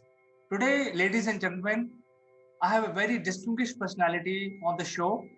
His name is Mukesh Narasimhan Murthy, and he joins us from Bangalore. So he has a long career of 2 decades. He is very well known in the startup fraternity He has been a serial entrepreneur, so many of us knows who are part of the industry. But I think we will learn more about him when we bring him on in the discussion. So without further ado, let me present Mr. Mukesh Narasimhan. Thank you, CK. I appreciate it. I'm glad to be part on your show. It is a pleasure, Mukesh. In fact, I know you a little bit, and I would like to know more about you. And the viewers definitely would like to know more about you. And this is an interactive session, so viewers can also interact with you. So you had a very long career, Mukesh. You had, you worked with the corporate tier one companies, and then you have been a serial entrepreneur for almost like 2 decades. Would you like to tell us your story, how it all began, and what inspired you to become an entrepreneur? All right. I would like to start from saying that I'm a Bangalorean. I've been a Bangalorean all my life. And, in Bangalore, the IT environment started pretty early. In fact, it started blooming from Bangalore. So that is something that it is more of a childhood dream to be part of the technology front. So that's pretty much what made me and my aspirations to get into the technology aspect and the forefront. And I was working with IBM, Hewlett Packard, and these are the organizations that gave me the bigger insight to get into global technology solution delivery. So that's pretty much what takes me and brings me here. So I think you have been a very modest person also, even though you have achieved too many things in life. But I think we will learn more about you. You have been in Absolutely. You have been in the industry for almost 2 decades, 2+ decades, and in last 2 decades we have seen so many transformation happening. Would you like to throw your opinion or tell us more how you handle these transformations? See, the digital transformation absolutely is a wonderful thing that happens to each one of us on a day-to-day basis, I would say. It started off with Windows to start with, the early days of the technology. And that's what brought in a lot of people closer in terms of uh, assembling of computers, I would say. So that is something that people started with. And later it became small businesses, medium businesses, and large enterprises. And these are the different areas that helped us to look bigger and having a wider perspective of how technology can grow. And that's pretty much what got us to have developed technologies today under Savvy Global Tech. And we have go to market solutions. And that's pretty much why we are here to have this discussion. Mukesh, I think before we talk about your current organization, which is Savvy Global Tech, we would like to know more about your transformation as a leader, because you've gone through various, different businesses in life so far. So how your story as a leader transformed, we would like to learn from it and we'd like to know more about it. Absolutely, CK. It started off with me being into training, which is a part of learning and development in IBM. So, starting to interact with peer engineers, recruiting them, and making them fit to market, training them for on different technologies. So, those are the different aspects that gave us an insight on how different functions in an enterprise organization work, and how to make individuals ready for those different levels that each one of them belong to, or they've been asked to fit into. So gives us a very wide perspective of what is the market need. And today it is very important that we will have to give what the market specifically want. So those are the areas where we need to really focus on to make sure we're able to fit the technology to what the market specifically asks. All right, Mukesh. Sorry. So coming from there, it became larger to having more responsibilities on the shoulders, and I was part of a larger enterprise called as Swish Home Theater and Automation. So that pretty much gave a bigger perspective in terms of handling larger audiences or clients, I would rather say, to fulfill their requirements. So from there on, for 15 plus years, giving audio, video, and technology automation solutions, uh, I learned in the as the organization grew, and how to handle international clients, how to handle technology solutions, how to integrate them, how to forfeit for their requirement, and then thereon got into technology aspects of solutions on artificial intelligence and blockchain and augmented reality. So these are the areas which blew into the market in the last recent years. So that's pretty much what gave me a thought in bringing all of these technologies together under one umbrella to put together Savvy Global Tech. So, since we are talking about these buzzwords of the industry, which is IoT, transformation, and machine learning, etc., and now you're talking about Savvy Global Tech, would you like to give us more information about, what your current organization is all about? Our current organization is all about providing the trending technologies, is what we call. We have different verticals, and this pretty much brings in uh, my experience in the last 2 decades that I have collected to put it under one single umbrella to make sure that we are a one-stop technology solution for our clients, so they don't have to really look into the market for different solutions and different people. So we are able to give them end-to-end solutions. Fantastic, Mukesh. So now going back to your personal journey and your evolution as a leader, I would be very, very interested in knowing some of your key achievements which you cherish. Every leader has certain achievements and certain things they, hoist their flag, and they get the feeling of pride. So would you like to share some of your achievements with us so that we get inspired by those deeds of yours? Absolutely. In fact, we started off with designing solutions on artificial intelligence, both in two different areas.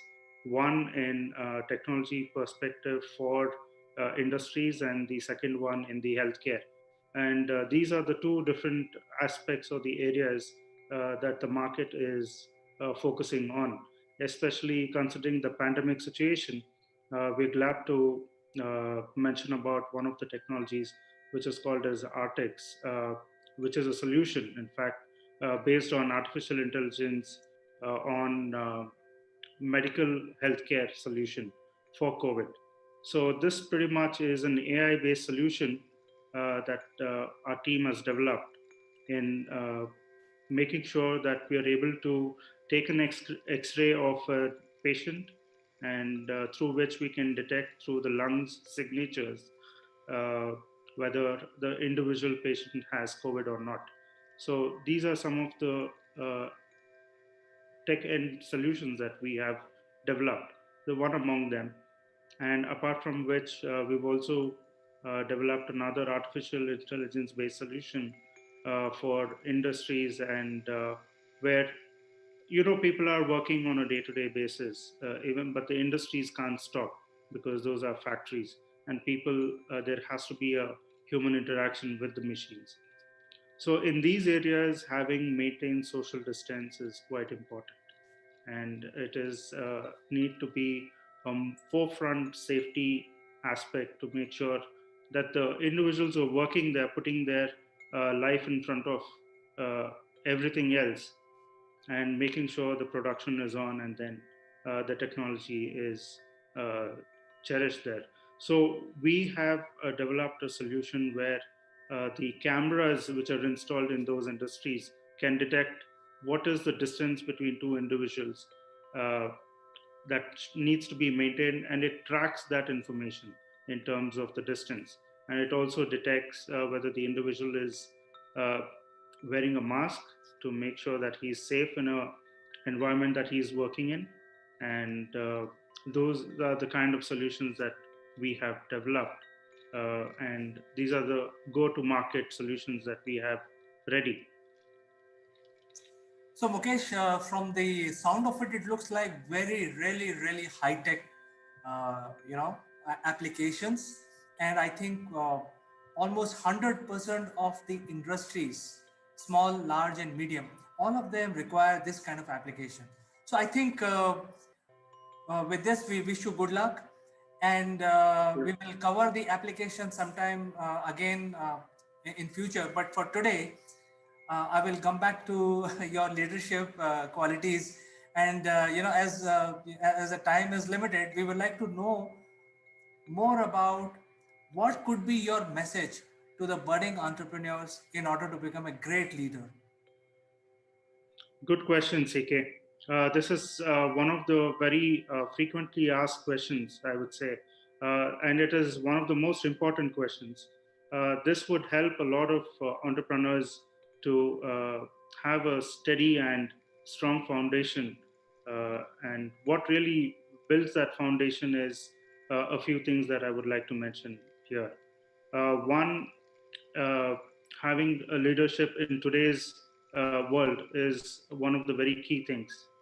So, here, what I would mean by saying that is the personal connect with the technology that we are trying to build. The personal connect is completely missing out. So, the forefront thing that we would need is to make sure that we maintain the same kind of personal relationship with individuals to build the network. And the network actually is the foundation for building any organization or a company. So it is important that along with the right foundation, the right connects that we get into in the market, and the right networking, and the personal trust that we have with each individual, and build that networking into a larger avenue to make sure that we are able to reach out to global leaders. And once we are able to reach out to global leaders, that's where we are able to offer the technology solutions to make sure it is more cherishing for each one of them to apply it in their own areas.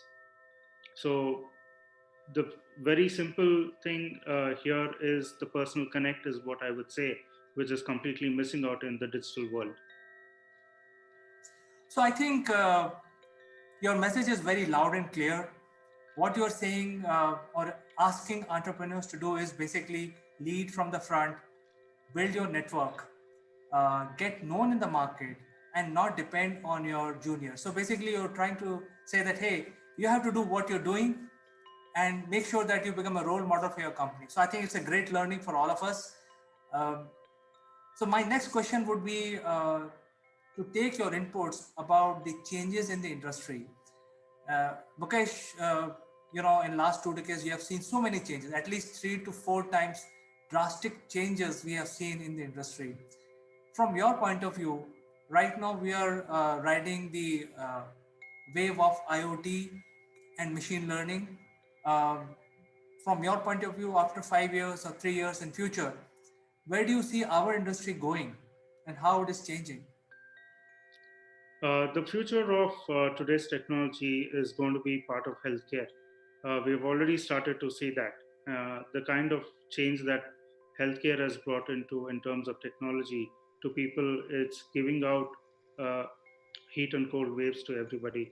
And it's pretty much difficult for anybody to absorb such a change. And that is the reason why, even under the current scare or the pandemic situation, that we all are having a tough time to uh, address the constant change that has been happening to us on a day to day basis. So, in the coming years, as you rightly said, there is going to be a tremendous change in terms of they could be more scared to the market, and there could also be more solutions that can come to curb this different challenges that we would probably face. And technology is one thing that is going to help all of this to be taken care of. People are automating solutions. So these are some of the challenges that we will be facing in the near future, but we need to make sure that with the right technology and the right solution, we should be able to handle it very well. It's very heartening to learn that you're already thinking about developing new applications for the new age, and your organization is now building rapidly building applications which are for future, basically futuristic in nature.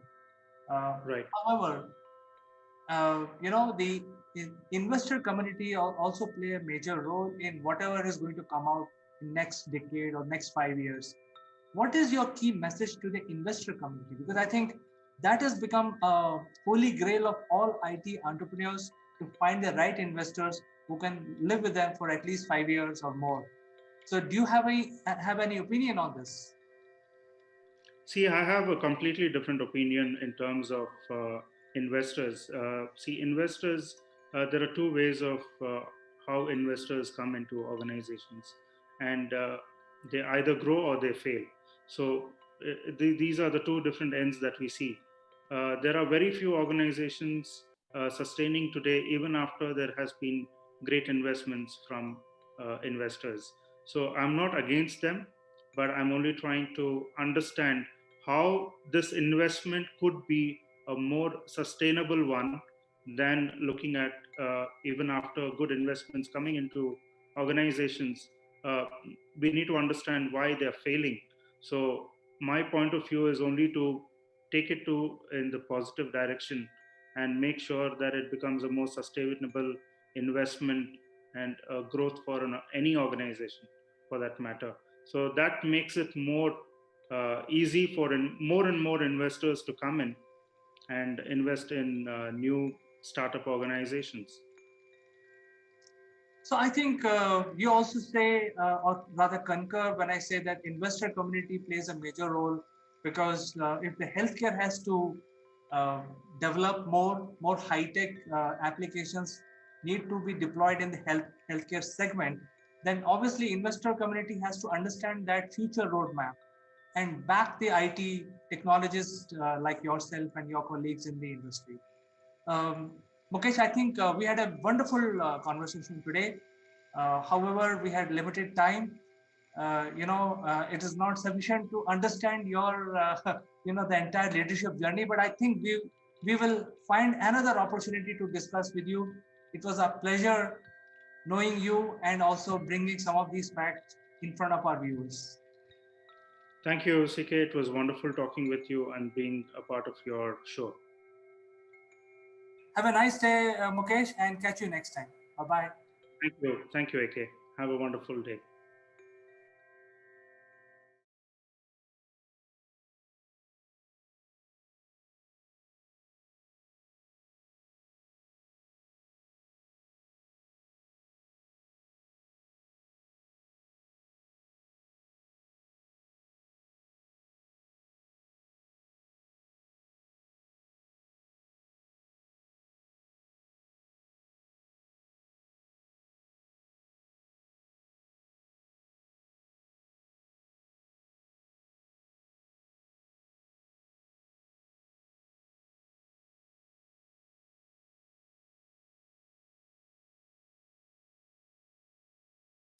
Hello friends, welcome to Akulmek Live, and today I want to discuss the importance of democracy and what next we can achieve in the area of democracy. As you know friends, democracy is a very successful political system. It's age old, tested, tried, and most of the countries are following democracy today, and most of the countries who have signed the UN Charter are following the system. In this democratic political system, people actually cast vote and select their candidate, and hence people wish is directly translated into political power. The politics of the day then governed the government for a period of 4 or 5 days. However, there are intrinsic problems, and because of that, there is a voice which is asking for, I mean, when I say voice, it's the people's voice, which is asking for automation and also casting vote using online mechanism. Why they are asking this? And one of the biggest reason is, let me give you an example. If there are 100 people living in a community and only 70 cast their vote to choose a governor for that community, and out of the 70, say for example, one candidate gets 50% vote, which is lower than the 50% of the total population. So without 100% people casting vote, a minority candidate becomes a majority winner of a political election. And this is why most people want that there has to be mechanism where latest technology can be deployed and latest so that people can actually cast their vote sitting from at home using their mobile devices, so that the number of people who are casting vote can be increased, so more people participation in electoral process. However, even the advanced countries like US and India have not been able to implement the online voting mechanism. Only a small country called Latvia has implemented the system, and there are a lot of question marks. And we will discuss what are these things which is preventing election systems to move online. I think there are two reasons. One is the secrecy about the voter, which is the most paramount, because any vote has to be kept secret. People should not know who has voted for me and who is not. And second thing is security, that means identity of the voter. So because of these two reasons, none of the technology which is available until now ensured that these things are fulfilled, so that the election can be transmitted completely from a manual system to a completely online system. However, this is going to change. The technology which was needed is around the corner, and that is called blockchain.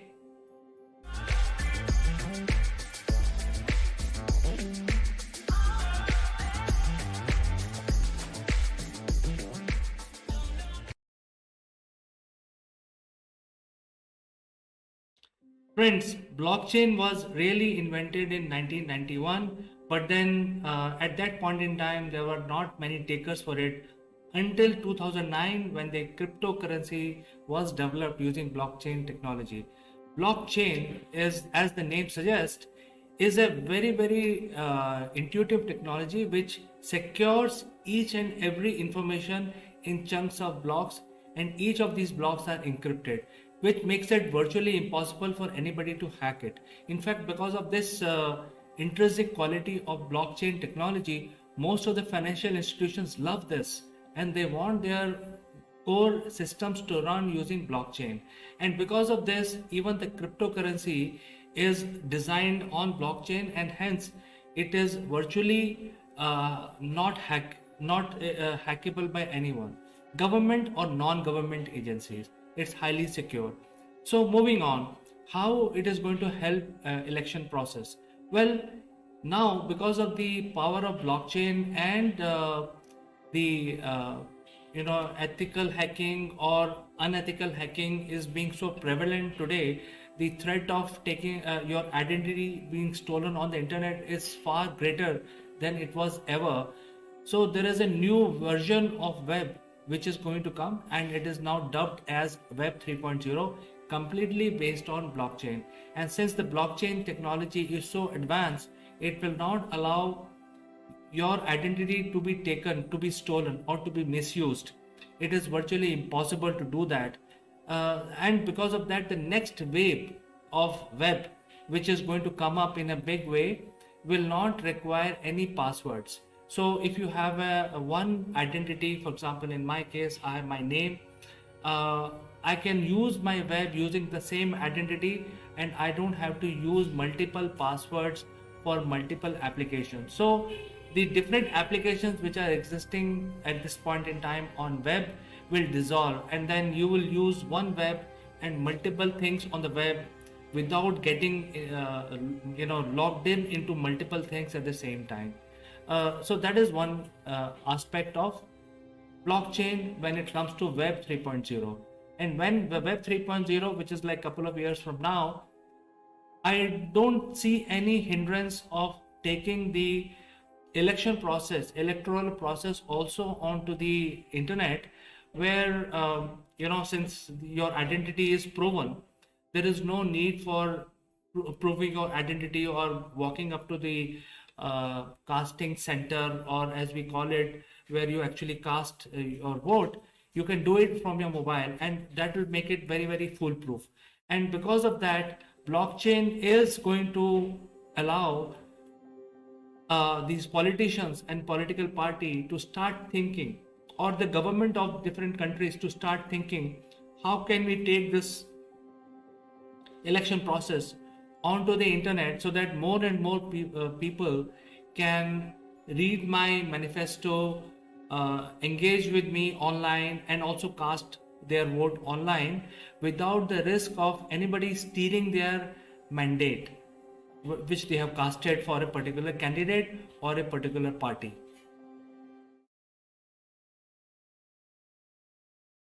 One of the key requirements of voting is the voter identification.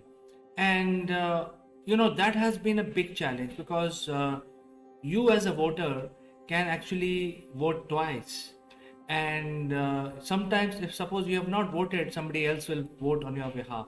So these are the things which needs to be avoided. There are lots of checks and balances have been built by various election commissions across in various countries. Therefore, for example, in some countries, the voter IDs are issued, which are different from national IDs. And before every election, you need to get to the election commissioner's office and declare that you are the voter ID and this is your voter ID. And just before the election, a list is produced to ensure that these are the authorized voters who are going to vote in this election. And this list is circulated on the casting station. And when you approach to cast your vote in that particular place, the voter ID is then validated before you are allowed to cast your vote. There is another issue which primarily will be resolved with the blockchain being coming up, and that is regarding how your voter ID, after you have casted the vote, is not transmitted back to the political party. The political party should not know who has voted for me and who has voted for me. In both the cases, it should be kept secret. So while you have to ensure that the right voter is following the right practice, at the same time, you don't want to share that information with the political systems. So the political commissions in different countries will have these challenges. Primarily, the blockchain will resolve the identification part of it, and also there will be a new requirement. That means a new system will be required, which will knock off the ID before taking the voter choice into the database of the voters. So I think there is a requirement to bring in that security and secrecy into the system using the blockchain technology, so that the identification of the voter is foolproof. At the same time, the voter identification should not be made public. And that is what is the challenge, the biggest challenge we have in transmitting or converting our manual system, which is currently paper based or electronic machine based, into a completely online system. The key requirement of democratic political system is people actually assemble in thousands. They want to listen to the candidate whom they have selected, or they want to listen to multiple candidates at the same time about what are their policies going to be, what they will do for us. And because of that, the huge rallies are organized. These rallies are where a lot of people come. Millions of people actually listen over the television and radio sets, and also through the internet, and they want to know exactly what is this candidate or this party, what are their plans are, how they are going to execute and govern my community, my country, my state, etc. And that is why the political rallies become a very, very important part of a democratic system, because if there is no communication from one to many, how the confidence building will happen among the people, among the masses, so that they will go and cast their vote for their candidate of choice. So it is very important that the online system must provide provision, the new online system, so that the candidates will be able to interact online with the people. So the new system, which eventually will migrate, will not only provide the identification verification, but also provide mechanism to candidates where they can actually conduct or hold online rallies or online debates, so that masses can hear and understand what is their strategy going to be in order to govern their area, their country, their state, etc.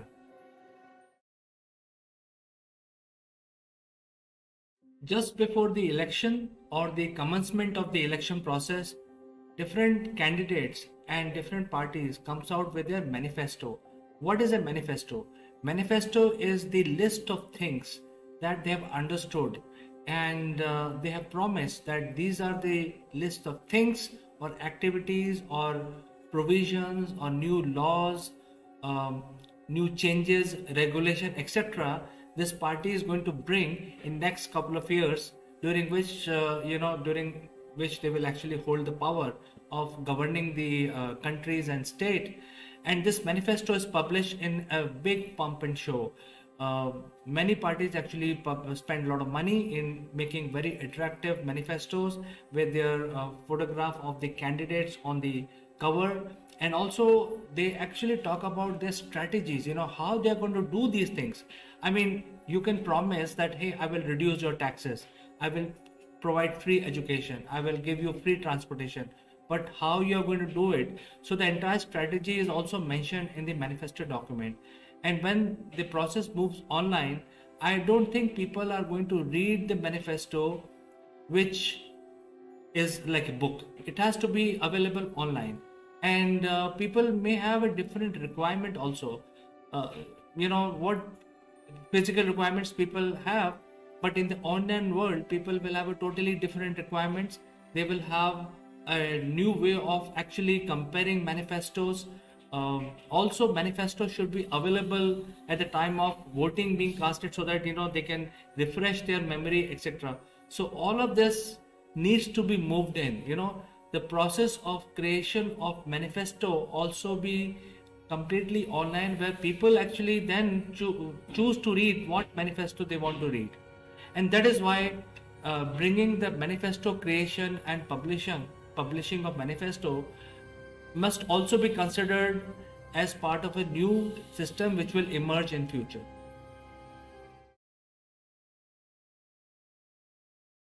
In the current system, many countries mandate that the background of the candidate of the party who is standing in the election must be transparently conveyed to the people.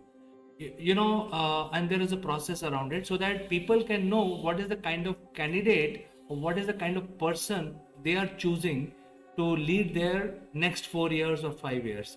So this is a very important process, and there are lot of legal implications around it.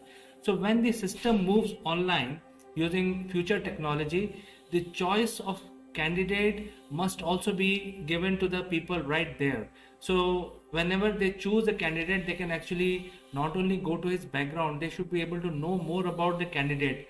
Who is the person? What he has done in his life? What are his achievements? Does he have an education qualification? Is he experienced enough to take that portfolio?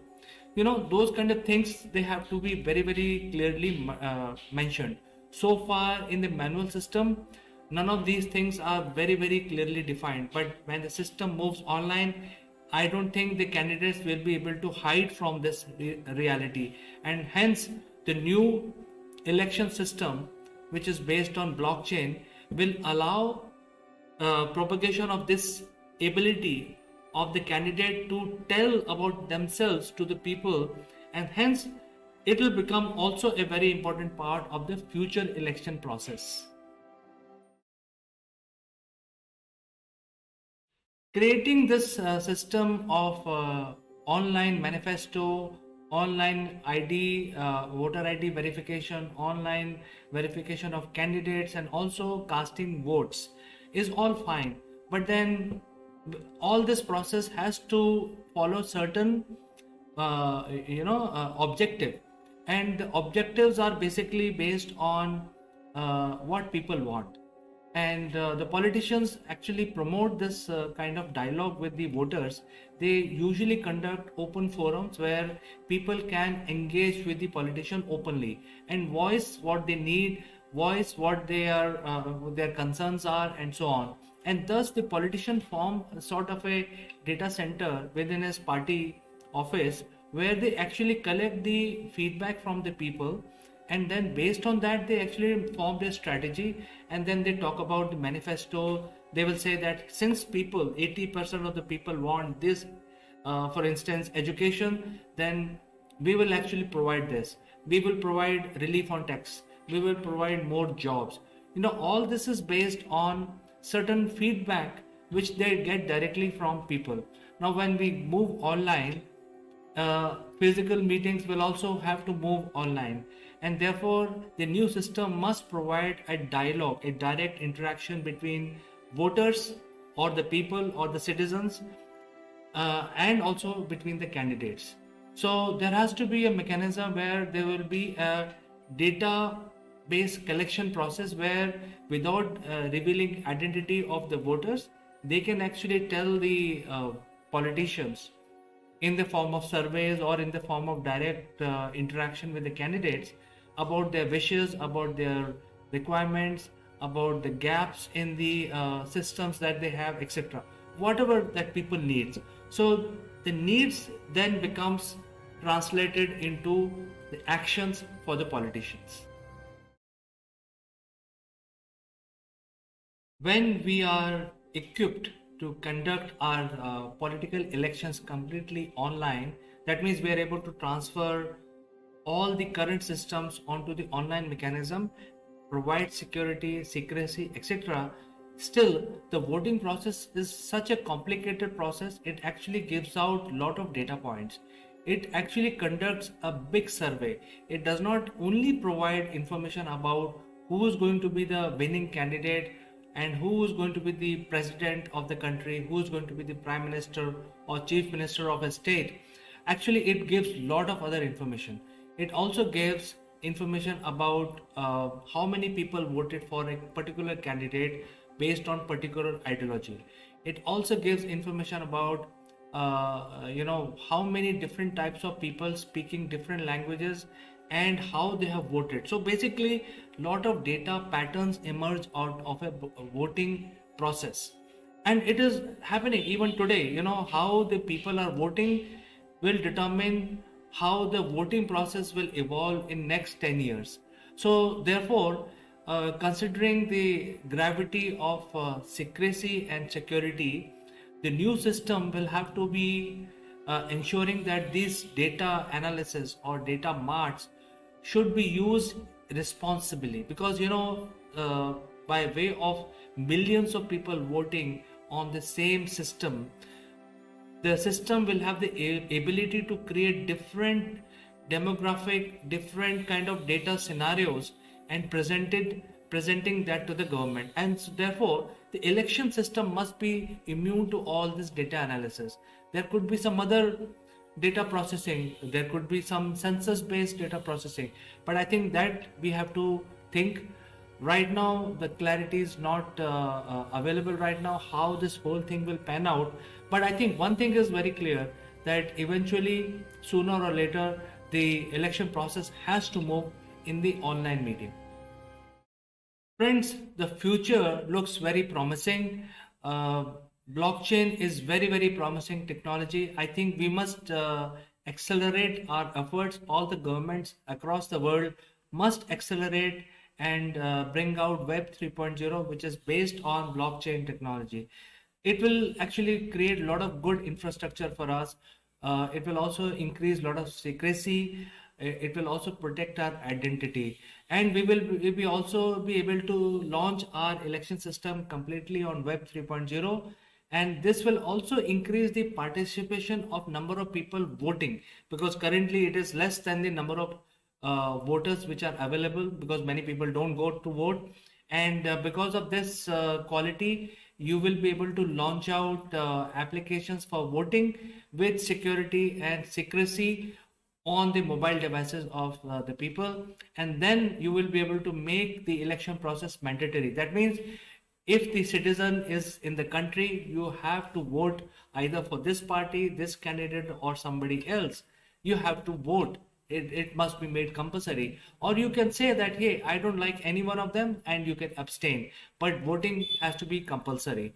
So once that blockchain based Web 3.0 comes, I think we are going to enter a new type of political system. It's going to be very exciting.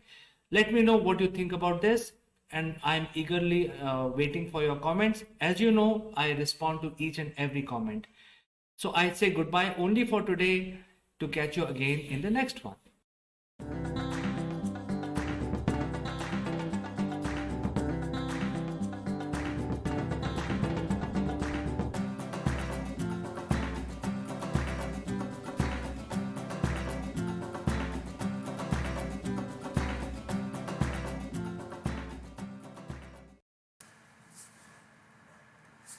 Hello friends,